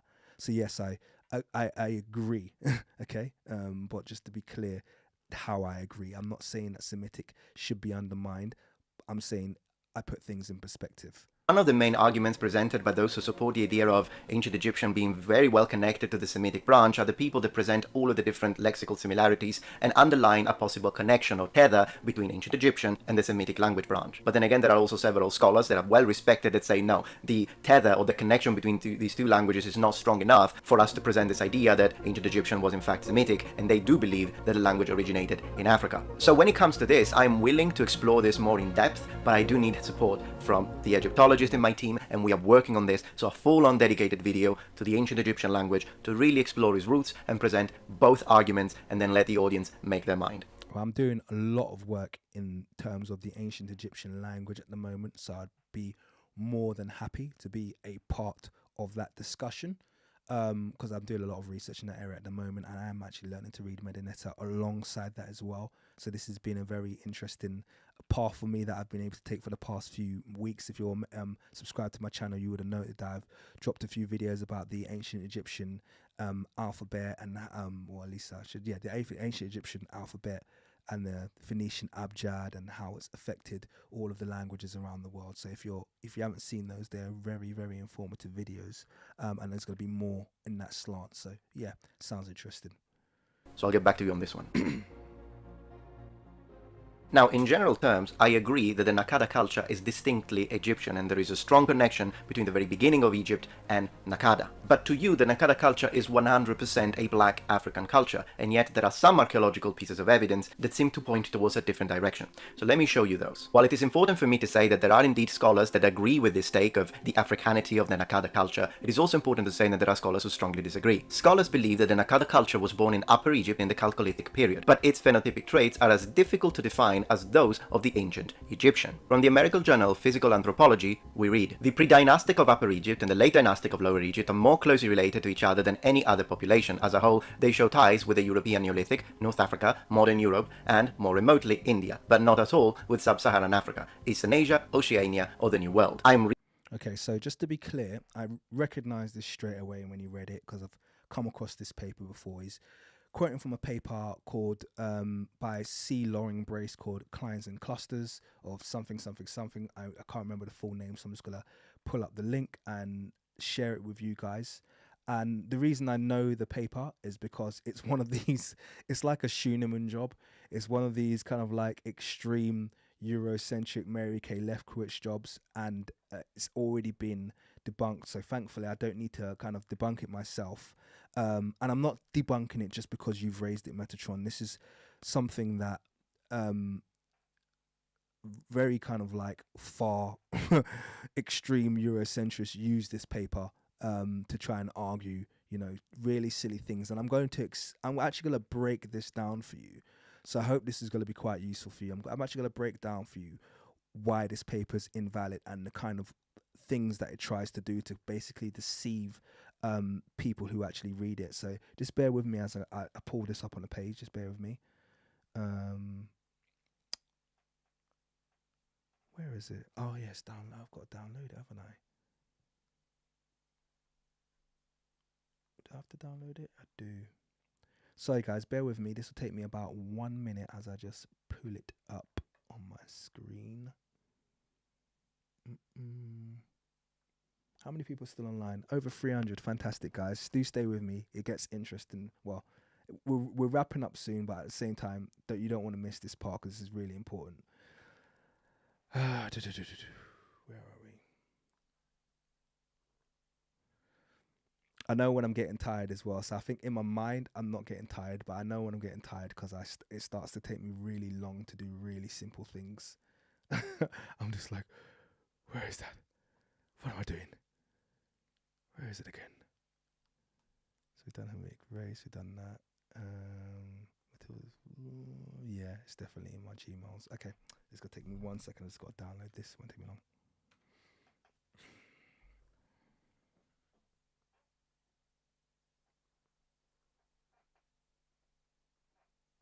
And don't worry, guys, I always keep 2 eyes open. So I'm going to... People doing the fall asleep emoji. Oh, dear. See, I've got to be careful what I laugh at now, because last time I laughed too hard at one of you lot's jokes. I was vilified quite heavily. It wasn't nice. I'm going to be paying for that laughter for years to come, I feel like. Yeah, let me just pull up. Here it is. So here's the link. Why don't I just put that in my keeper? Here's a link. Okay, so here's the link. I'm going to put it up. So I'm going to put up the paper, Clines and Clusters. Copy link. Here we go. Let me just put it here.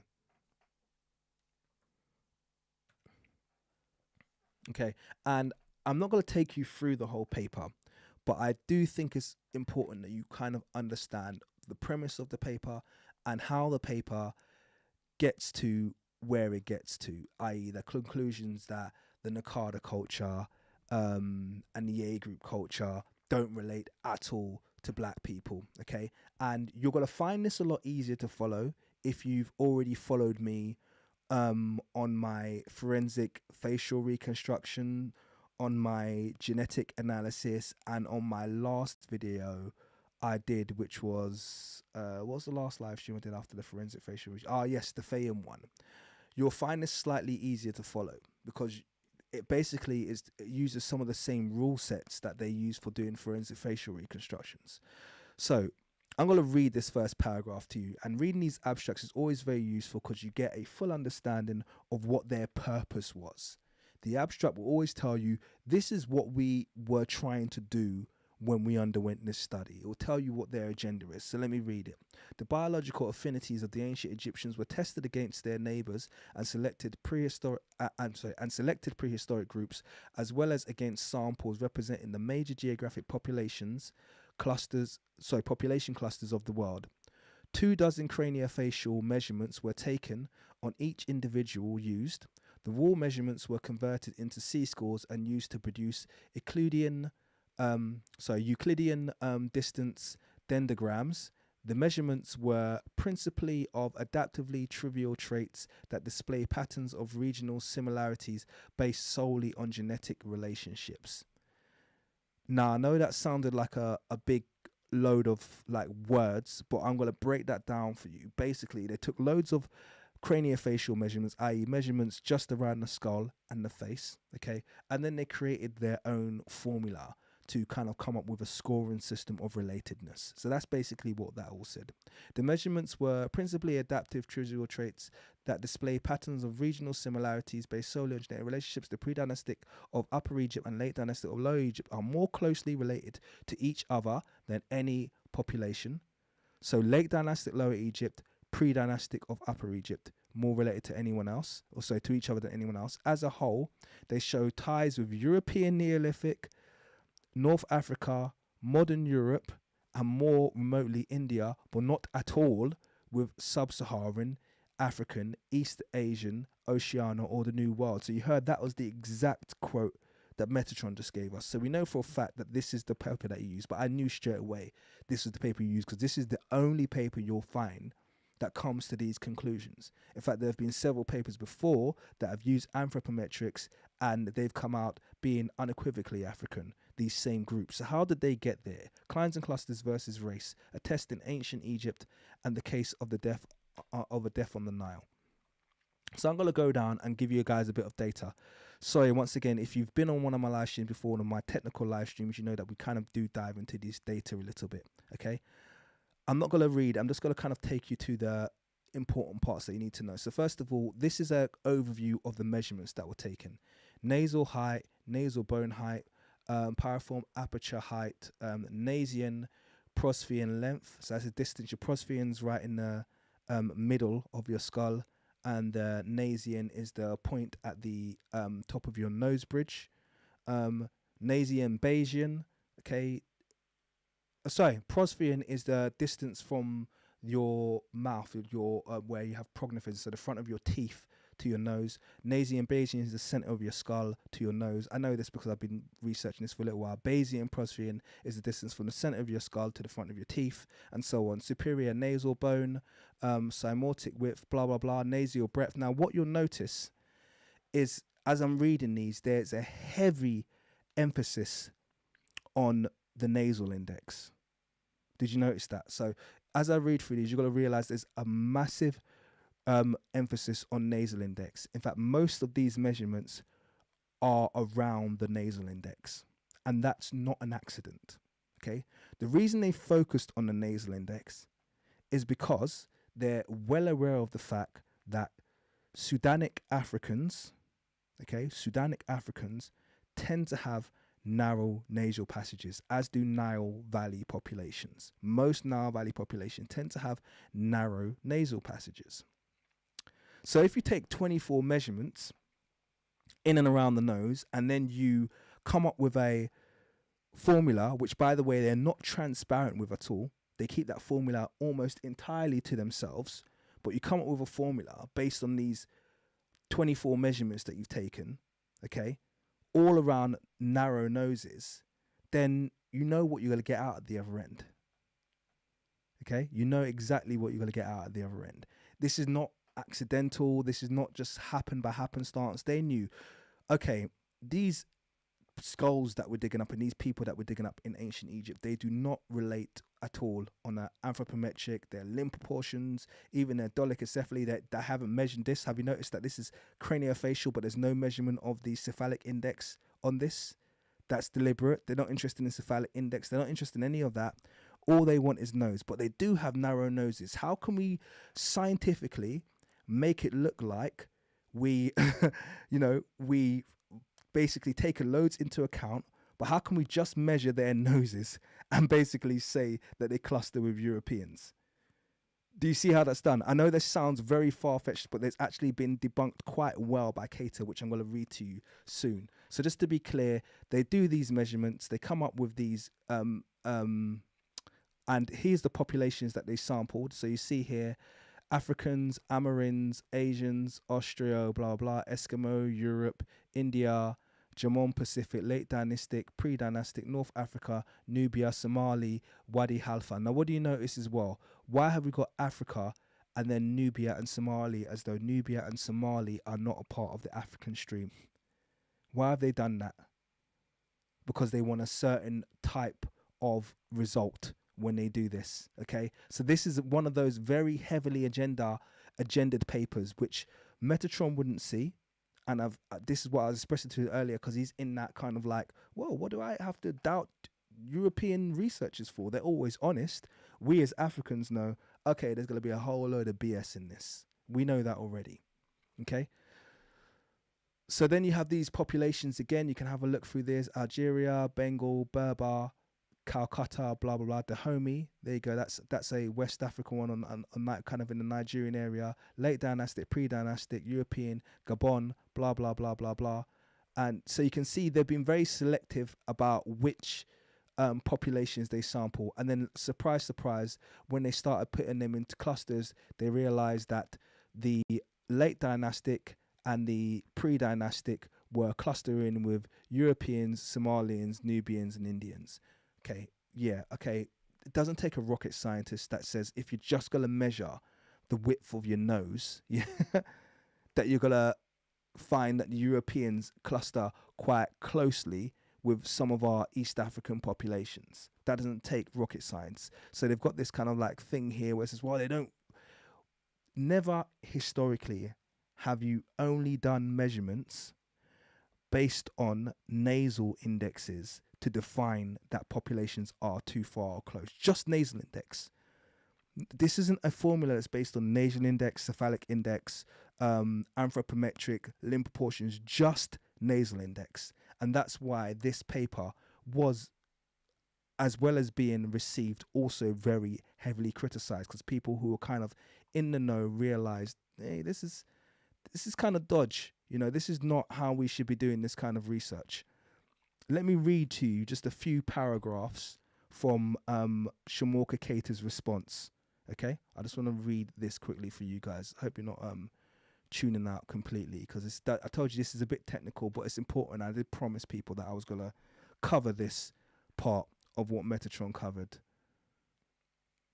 So this is Shamorka Cater's response to this paper. So he says here, Brace performed a craniometric analysis in order to get some anatomical precision on the question of Egyptian population affinities based on phonetic similarities. Their comparative material included various European, Southwest Asian, and African series other than Egyptians. In part, their paper was something of a response to various writers who were interested in the Africanity of ancient Egypt. So you can see, even back in 1993, when this paper was published, there was already this kind of trend of responding whenever there's a rise in interest from people from an African perspective. It's like they do it to kind of crush them or to quell them. Oh, we need to do something. There's too much data coming out about Black Egypt. Let's put them back in their place. So this was one of their first ones, this Clines and Clusters, and it's rearing its ugly head again here with kind of Metatron mentioning it, probably not knowing the agenda behind it. So I'm going to say here, in part, their paper was something as a response to various writers who were interested in the Africanity of ancient Egypt and its people, and who usually wrote in terms of received racial schema modulated by current US social definitions of race, something that seems to have been lost on the various discussions. Brace and Dawes' work was widely and largely uncritically received by a range of scholars and interested non-specialists, just like the Schneemann study, although some did point out problems with the work. Eurocentrism, colonialism, things I mentioned, and racism cannot be denied as having had influence on the scholarship as well as the well-being of various peoples. Brace and all, without careful review, were critical of the contention that the ancient Egyptians were black and defined this in a very narrow fashion. So you saw that, okay? They had Somali and Nubian and Wadi Halfa, who were all East African populations, sitting outside of the sub-Saharan or Negro or black or African group. They're very clever with that. So then we're almost kind of like moving back to the Hamitic hypothesis here. They also seem to dismiss the idea that there may have been population overlap between the Egyptians and a range of other Africans, sometimes called black, in various venues. The notion of race and the whole universe of ideas and theory from which it emanates is in fact philosophically problematic and tied to racism, as noted in the Gender Declaration. Eurocentrism, colonialism and racism cannot be denied as having bad influences on scholarship as well as the well-being of various peoples. Now let me just go down to when he starts to break it down a little bit.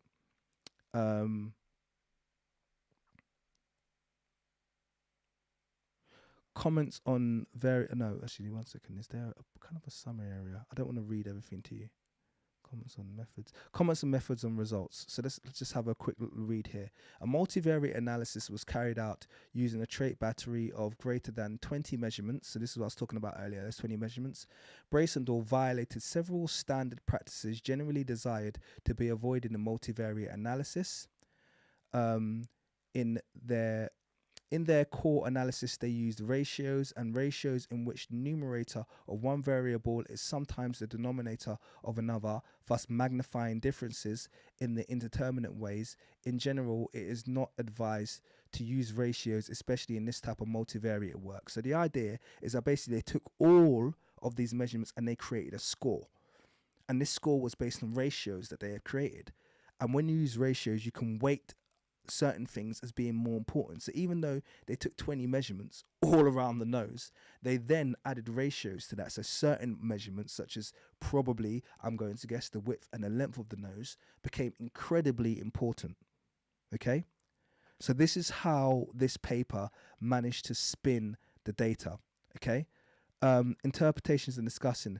Brace and Dawes came to the conclusion that neither the Nakada nor the later E series show any relationship to any sub-Saharan Africans, although the modern Somali and ancient Nubians in their analysis group in clusters related to the Egyptians. Interestingly, though they acknowledge clinal variation without fully exploring the implications of this for the northeast quadrant of Africa, the Nubians and the Somali are somehow not viewed as being sub-Saharan. And if you grab a map, you will see that Somalia is firmly below the Sahara. Okay, so if you're going to use that awful term sub-Saharan, how are you going to leave Somalis out? Or black for these researchers, although clearly in other literature they are treated as such, which raises some other issues about the epistemology and ontology. There's that word again. I guess that's just throwing it in my face. And what are the criteria for establishing concepts? These terms, which are not of primary interest to the current author, come from a Eurocentric and colonialist discourse. Now, I've said this before, okay? New language is needed. I could read this whole paper, by the way, because Keita absolutely thoroughly, I'm not going to say debunks, but he just puts into perspective exactly, okay? Puts into perspective exactly what the problem is with current discourse and some of these current papers. Yeah, I'm sorry. Naja said I need more I need more admins. I can't admin and do the live stream at the same time. So, yeah, maybe, I don't know. Next time I'll get some more admins. Normally I've got some online, but I haven't got any today, so I'm a bit unfortunate. But it is what it is. It's fine. I hope you're still paying attention to the live stream. I'm sorry if the live chat is a bit off key. But the reason I went through all of that, and I did take some time just to explain it, because I think it's really important that we understand when Metatron is using this clients and clusters paper, which is kind of like it had been buried, but it's kind of like resurfaced itself in 2024 after 30 years of being buried. It's resurfaced itself. It's really important that we kind of understand how they got to these conclusions. So when they say, oh, these people aren't related to, you know, sub-Saharans at all, they're making these entire conclusions based on the measurement of the nose. Okay, so that's, to put it in a nutshell, they measured their nose, and then when they actually made their black groups, they made sure they only measured the black people with the broadest nose possible to create the gap as big as possible. So even when they did a sample, I guarantee you they didn't do a true sample of like Nigerians or this, that, and the other. They would have found the Nigerians that had the broadest, widest, thickest nose, so that it clustered as far as possible from the sample, because they entered this with an agenda to create distance.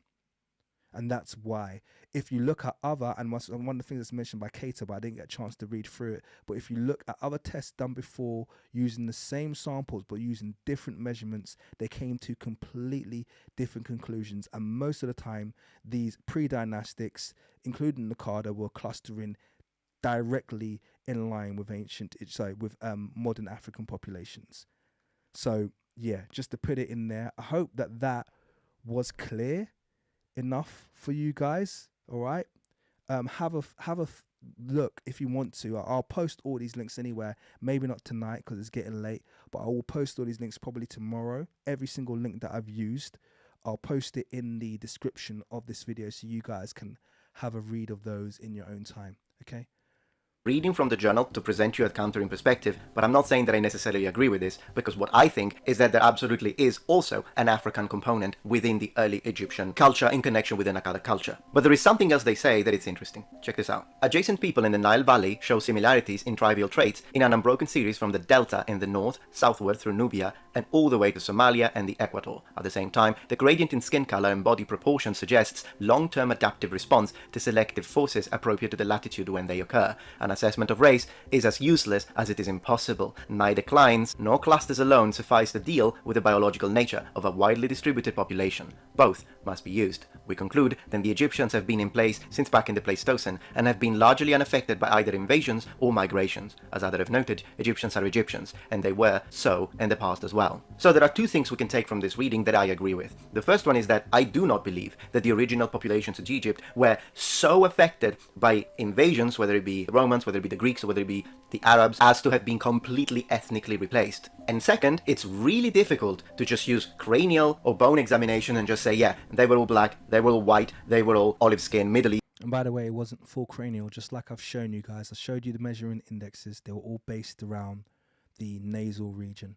So it's measurements of the nose. It's not even fair to call it cranial measurements. It's measurements of the nose and then run through a very selective ratiometer, which basically made it whatever they wanted it to its emphasis to be on. So they could have just focused this emphasis to really be heavily weighted towards the projection of the nose bridge, for instance.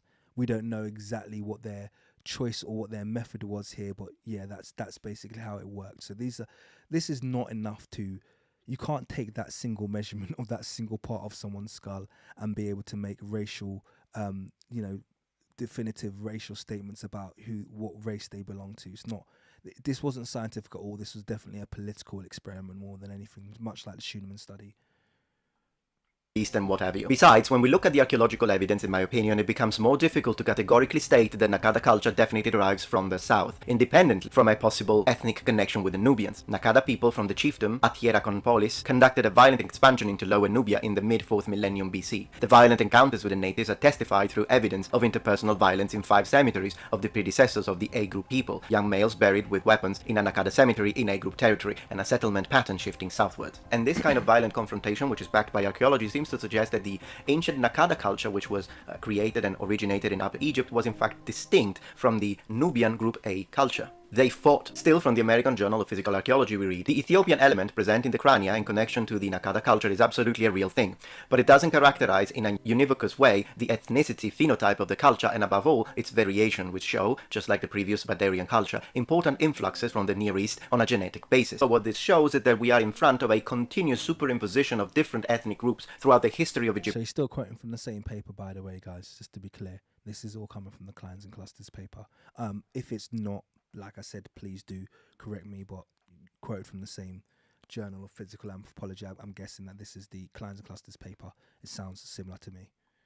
Egyptian culture, including the possibility of the Natufiana culture from the Near East, which brought farming and left a genetic trace. This is why, to me, the idea that elements of the Nakada culture having conquered had imposed themselves as a ruling class in Egypt is too simplistic of a vision, and the most recent analyses opt for a much more articulated picture with a long process of cultural exchange, violence between Upper and Lower Egypt. In particular, by the way, the existence of fighting between two groups doesn't make a... You can't make a conclusion of race based on that. I've made videos about this, okay? Proving that they were fighting, you know, Kemet and Kush fought all the time. Upper and Lower Egypt fought. You know, they're fighting, neighboring communities fighting or neighboring groups fighting is as natural as history. It just happens all the time.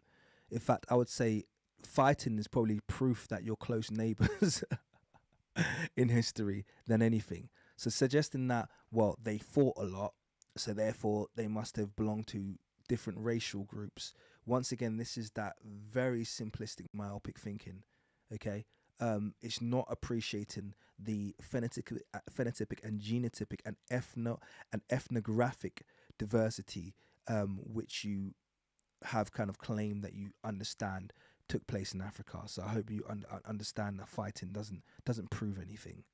Imagining the Nakada culture as being entirely an emission from further south contradicts the archaeological evidence independently from a possible ethnic connection with the Nubians. The violent encounters with the natives are testified through evidence of interpersonal violence in 5 cemeteries of the predecessor of the A group people. Another interesting piece of connection between the Near East and ancient Egyptian culture, including the Nakada culture, is that when we look at this statue from the Nakada culture, we see that it's very similar to this Sumerian statue and the statue of this Badarian culture and this Badarian statue. Similarly, we can testify to this. Now, just bear in mind, and actually I have to give a bit of a shout out to Wesker, one of my Discord members, for highlighting this. It might have gone over my head. No, we're talking about a separation of nearly 2,000 years between these two pieces. Okay? So it's all good saying, oh yeah, one influenced the other, but these weren't contemporaneous of each other. Okay, you can't say, well, look, the later Sumerian thing looks exactly like the Nakada thing. This one came much later, okay? This one came millennia later than this one did. So the only thing you could really argue is influence in this direction. You couldn't argue influence in this direction unless you can find an artifact that is contemporaneous with this one. Influx of cultural elements from the Near East, which intensify particularly during the Nakta II or Gerze culture. If the Near East element is a lie created and fabricated by the West, then how do you explain these similarities? As a demonstration, I think you could explain those similarities through influence, okay, and diffusion. You could explain those similarities in the same way you can explain the use of Egyptian letters in the Mesopotamian alphabet. You could explain those similarities in that Mesopotamian is a Semitic language of the Afro-Asiatic branch. So there was clear contact, okay, and there was definitely clear descent from one group to the other. There's lots of reasons you can explain those similarities other than essentially what some kind of watered down Hamitic hypothesis where you're thinking that the they must have carried those ideas in, which I don't think, in my opinion, there's not enough data to support that. Demonstration of this slow but constant migration of Near Eastern elements throughout the entire history of Egypt. We see the DNA analysis of Egyptian mummies at Abu Sir el-Melek includes specimens starting from the New Kingdom, which show an affinity with the genetic heritage of the Near. Okay, so Abu Sir el-Melek has reared its head again, and every time I feel like I've seen the last of this, it it comes back like a ghost.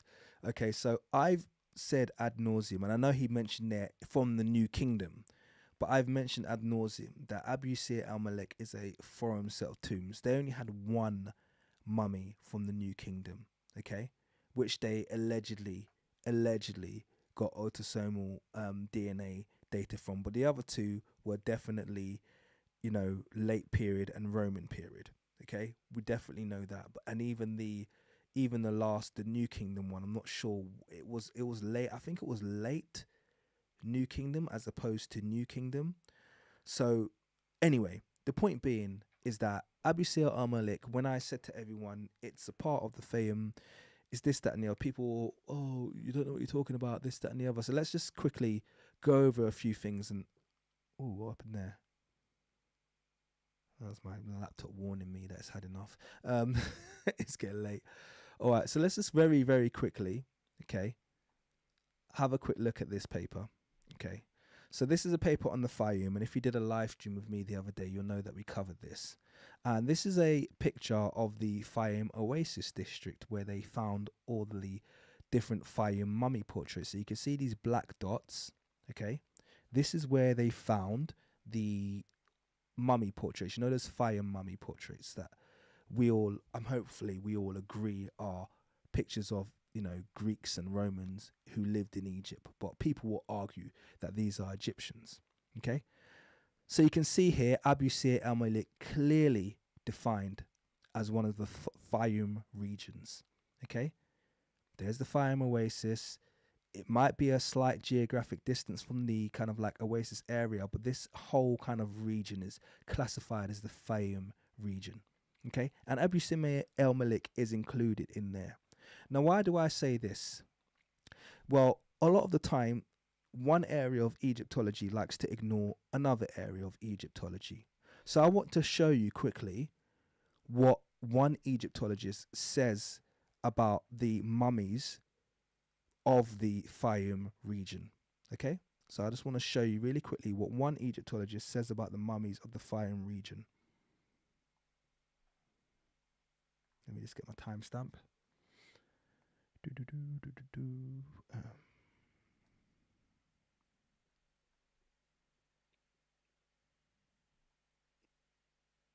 Okay, here it is.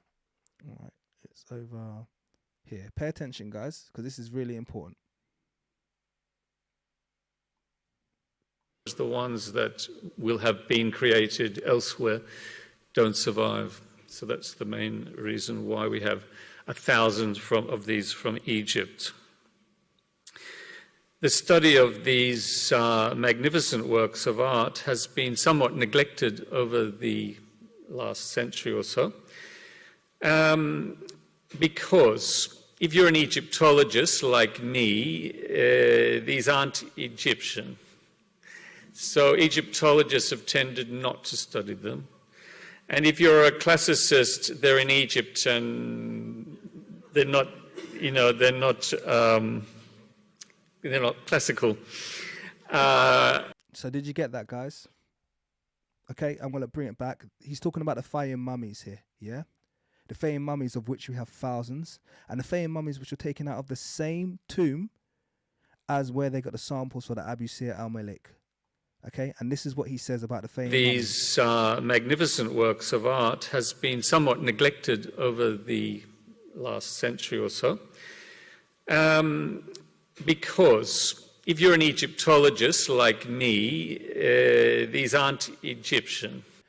If you're an Egyptologist like me, these aren't Egyptians.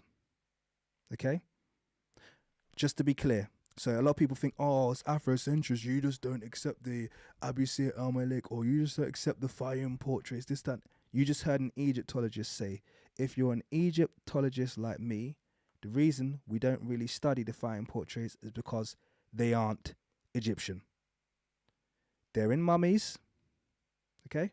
They're in mummies. They're in the Fayum area. They're being brought out of the same tomb where they did this study, and he is quite equivocally saying, we don't really care about these in Egyptology because they're not Egyptian. No one questioned that when they did this Abusir el-Malik study. Do you see the double standards that exists? Yeah? Do you see the double standards that exist? Quite clearly says they're not Egyptian. Okay? Egyptologists do not regard the Fayum mummies as Egyptian. Okay? So just to be clear, this is why I do not take that study seriously. When I told everybody in my documentary that I did nearly a year ago now that those mummies were not Egyptians, okay? They were Greeks. I said this based on the data that I was given when I simply researched Abusir el-Malik, which says quite clearly it was abandoned in the Middle Kingdom by the native Egyptians and then since then was only used by foreigners. That's what it says, okay? And I took that for, I just took that. That's the WMF website, yeah, the World Monuments Fund website. It said that quite clearly. I just took it for gospel. I was like, oh, fine. It says they weren't Egyptian, so they're not Egyptian. Right, and now we have confirmation that the Fayum mummies, okay, and some of the Fayum mummies aren't even mummies. Some of them aren't even mummified. You'd be surprised to hear. But the Fayum mummies are not even regarded as being Egyptian, okay? So just to be clear about that, all right? And this is there you go. Of Neolithic and Bronze Age cultures. And what I just said was from the University of Cambridge. Why should I not believe them? Why should I think that the University of Cambridge is lying? Still, the same reason what I've been trying to express to you is that you don't have to believe the University of Cambridge are lying because you have no reason to. But we people of African descent, we people of melanated descent do have a reason to believe they're lying because they quite often do, okay? We're constantly given false agenda that we have to find our way or navigate our way through to find out what the truth is. And I appreciate that you don't have to do that in your position. That's absolutely fine. Still, when it comes to DNA analysis and what it proves, I can read what they say, but I'm not an expert. And as far as I understand, neither of you. The University of Cambridge says this: usually you tend to debunk these DNA tests when they present mummies that seem to be connected to the Near East or even Southern Europeans. But you do push forward these studies about melanin quantities within over 200 mummies that I think King's Monologue was kind enough to share with me. So what I decided to do is that I'm going to come back to this DNA section, but after having had someone in my team, so adding a genetist to my team, so we can have a look at these from the perspective of a professional. Because I found these studies on the melanin contents on these mummies that King's Monologue sent to me extremely interesting. I've been watching this video. Hopefully I'll be able to have access to the studies proper rather than a video talking about the studies, because that's the way you do it. I couldn't really find the study proper, so it would be great if you could give it to me. Then I will read. I think the study's linked in the in the video description, and I think the study's quoted quite clearly what the name of the paper is, so you just have to search the name of the paper. For those of you who are wondering, the video he's referring to that I sent to him was the, let me show you this one. It's the one that I was talking to you about earlier, the one that's been heavily suppressed, the one on melanin dosage testing. So it's this one. They buried his research. So this one here, I'm not going to play it now. Let me open a link, a new tab. I'm not going to play it right now, but I'm just going to show it to all of you. If you haven't viewed this one, it's a very good one, and it breaks down basically that they're all melanated. And like I said, yeah, 300,000 views. They all came in the first few days. I don't get views on this anymore. It's thoroughly suppressed, this video, which is, yeah, fantastic. This is the kind of things we have to live with. But I think I linked the paper. Oh, maybe I don't. Well, I don't link the paper, but I do mention it quite clearly. So the name of the paper is mentioned. Let me see if I can just pull up here. There. So there's the name of the first paper. And then there's a second paper that actually did the testing here. And here's the name of the second paper. So I don't know why he's saying that he can't find it. He just needs to search for these two papers. So they are there. They're searchable. They're easily findable. And you can watch the video in your own time because this live stream is going on. We're nearly there now. I'm not going to cut in much. We address this whole DNA part with, again, as I say, a professional. We'll look into it and we will discuss this more deeply, but on a dedicated video. Metatron, our king of rigor and goodwill, spends his time acting like the Delta or Mediterranean region of Egypt is the most relevant part of that country, while the south is the land of the inferior blacks. So, the ethnic or true Egyptians are the southerners that Metatron seems to look down on because they were black. It's the audacity, isn't it? How dare you? How dare you, African? How dare you, African, challenge my Eurocentric knowledge? Okay, so this is a very serious accusation. So I would like to ask a favor to my black subscribers and supporters, because I know you are there in the thousands, if not tens of thousands. I see you in the comments all the time. Do you feel that these two statements pushed forward by Mr. Imhotep represent accurately the way you think I feel about my black subscribers? If anything, the reason why I keep talking about African history, even though people wouldn't want me to, is because I also have black subscribers that do want me to keep going, and therefore I will. And even though you can disagree with everything I say at a scholarly level, I don't think it's correct to try and insinuate or put into people's minds the idea that I have some sort of racist approach to this. That is really out of place. I think the accusation of racism, and I said you're racist, I just said that. You know, you come across as ignorant sometimes. It's because of your ignorant statements that did really wind me up. So just to be transparent, I really did not like when you said that African people can't tan. As you can imagine, I found that very insulting, especially someone with, you know, African children. Yeah. And, you know, saying that we can't tan it's the height of racial ignorance. And it's the kind of thing that you do experience quite a lot on the continent, particularly in Italy. So I find it funny that you're so aggrieved at black people pointing out racism towards them like it doesn't exist, and you're Italian. And I say this not to say that you're racist, because you said you're not, and I believe you. Once again, you've said it, so I'm going to believe that you're not. But I've been to Italy 5 times, by the way, glutton for punishment. And every time I'm there, I experience very colourful flavour of racism that only the Italians can give you, okay? That's Milan twice, Florence twice, and Rome once, okay? So you know how racist Italians are, Metatron. You know that, let's be honest with you. I haven't been to Sicily. Maybe they're different over there. But in general, I think you know that Italians don't have the best race relations, okay? So just, you know, let's be honest in terms of our discourse. Yeah. If people have a view towards, you know, race because of things they've experienced, don't kind of euphemize it and say, well, you must view race the same way that I view race. And if you don't view race the way that I view race, I'm going to get offended. It's like, you have a liberty to do that, because I don't think there's a country on the planet where, as someone of pale white skin, you don't get off a plane in any nation and you're not at the top of the totem pole, so to speak. You can literally close your eyes, point on a map, get on a plane, and wherever you get off, you're going to be treated the best. I have the opposite experience, okay? I have to prove my worth wherever I go, okay? It doesn't matter where I go in this world. My skin color and my appearance are going to afford me the worst treatment until they realize that I don't have it. But can you see there's a difference in our experiences? And I think you really do simplify the complexity of race relations in this world. And it would be really nice if you took a little bit more of a open-eared approach when melanated people are telling you about our experience, as opposed to try to dictate to us that we must not be racist, or we must not do this, or we can't. Our experiences are not, you know, equivalent. The things we go through on a daily basis are not equivalent. And this isn't victim mentality. This is reality for everybody who's melanated. The amount of things as melanated people that we do not complain about that happen to us literally on a daily basis. We cannot escape racism for a day. That's the reality of being black in this world. You learn to live with it. This is not a reality that you could even comprehend. So I'm just kind of going to put that out there. And I think, on that note, I'm going to call it a day. I say that because I don't think there's a huge amount more that comes out of your video. And to be honest with you, even if there is, I'm tired as hell. I cannot believe I've done nearly a 5. This is madness. I never do live streams this long. I don't know what's motivating me.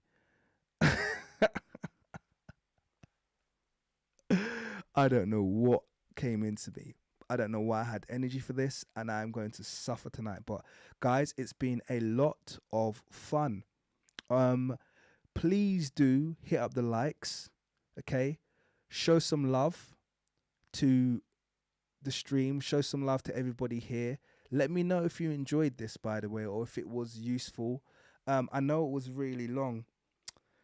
I tried to get through it quickly, but then there was points that I had to tackle directly, and I feel I've done that.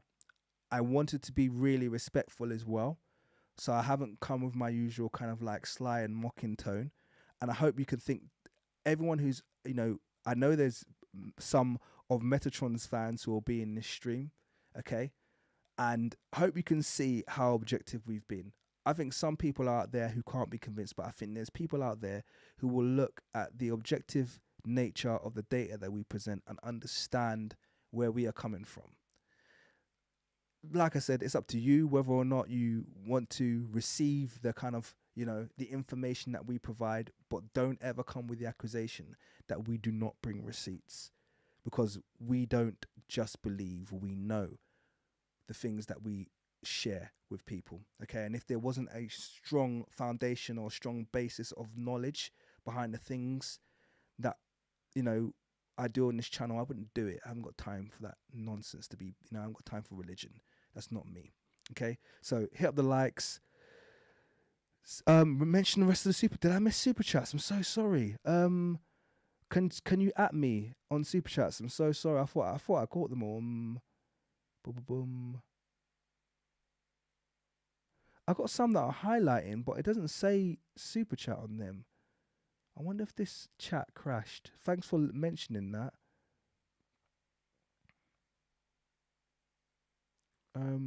Yeah, I've got some that are highlighted. I wonder if I need to refresh this. 1 second. Let me just try refreshing it.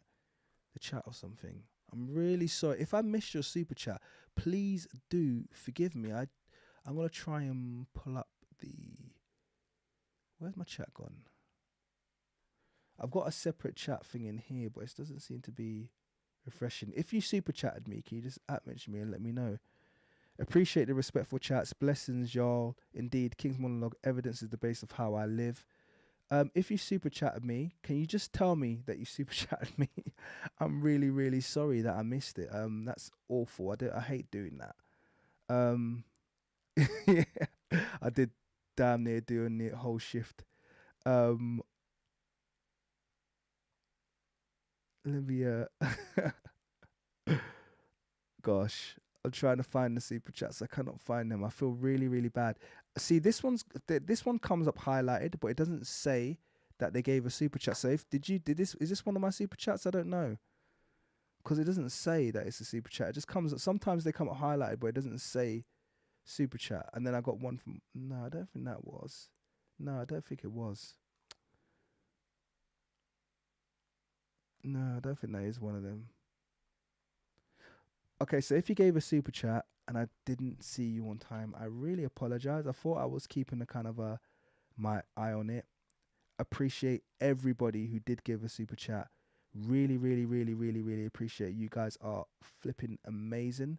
And you guys are amazing in general. I know the chat was a little bit overrun. Didn't have any admins today. I was quite unfortunate. No mods to kind of like keep it going. But you guys are amazing. I have very much enjoyed this live stream. I can't remember exactly who gave the super chats, but you know who you are, and you know that I really appreciate you. It was I've lost it in my stream. I've tried to scroll up, but it only gives me a certain amount of time, just a certain amount of scrolls, and you guys have been very active on the chat. So I just want to thank everyone again. Obviously, I'll leave the live chat live so you can play it back. And yeah, I'll see you guys on the next one. 300 strong, we kept it for this whole stream. That was cool. Hit up the likes. And yeah, I'll see you on the next one. Goodbye.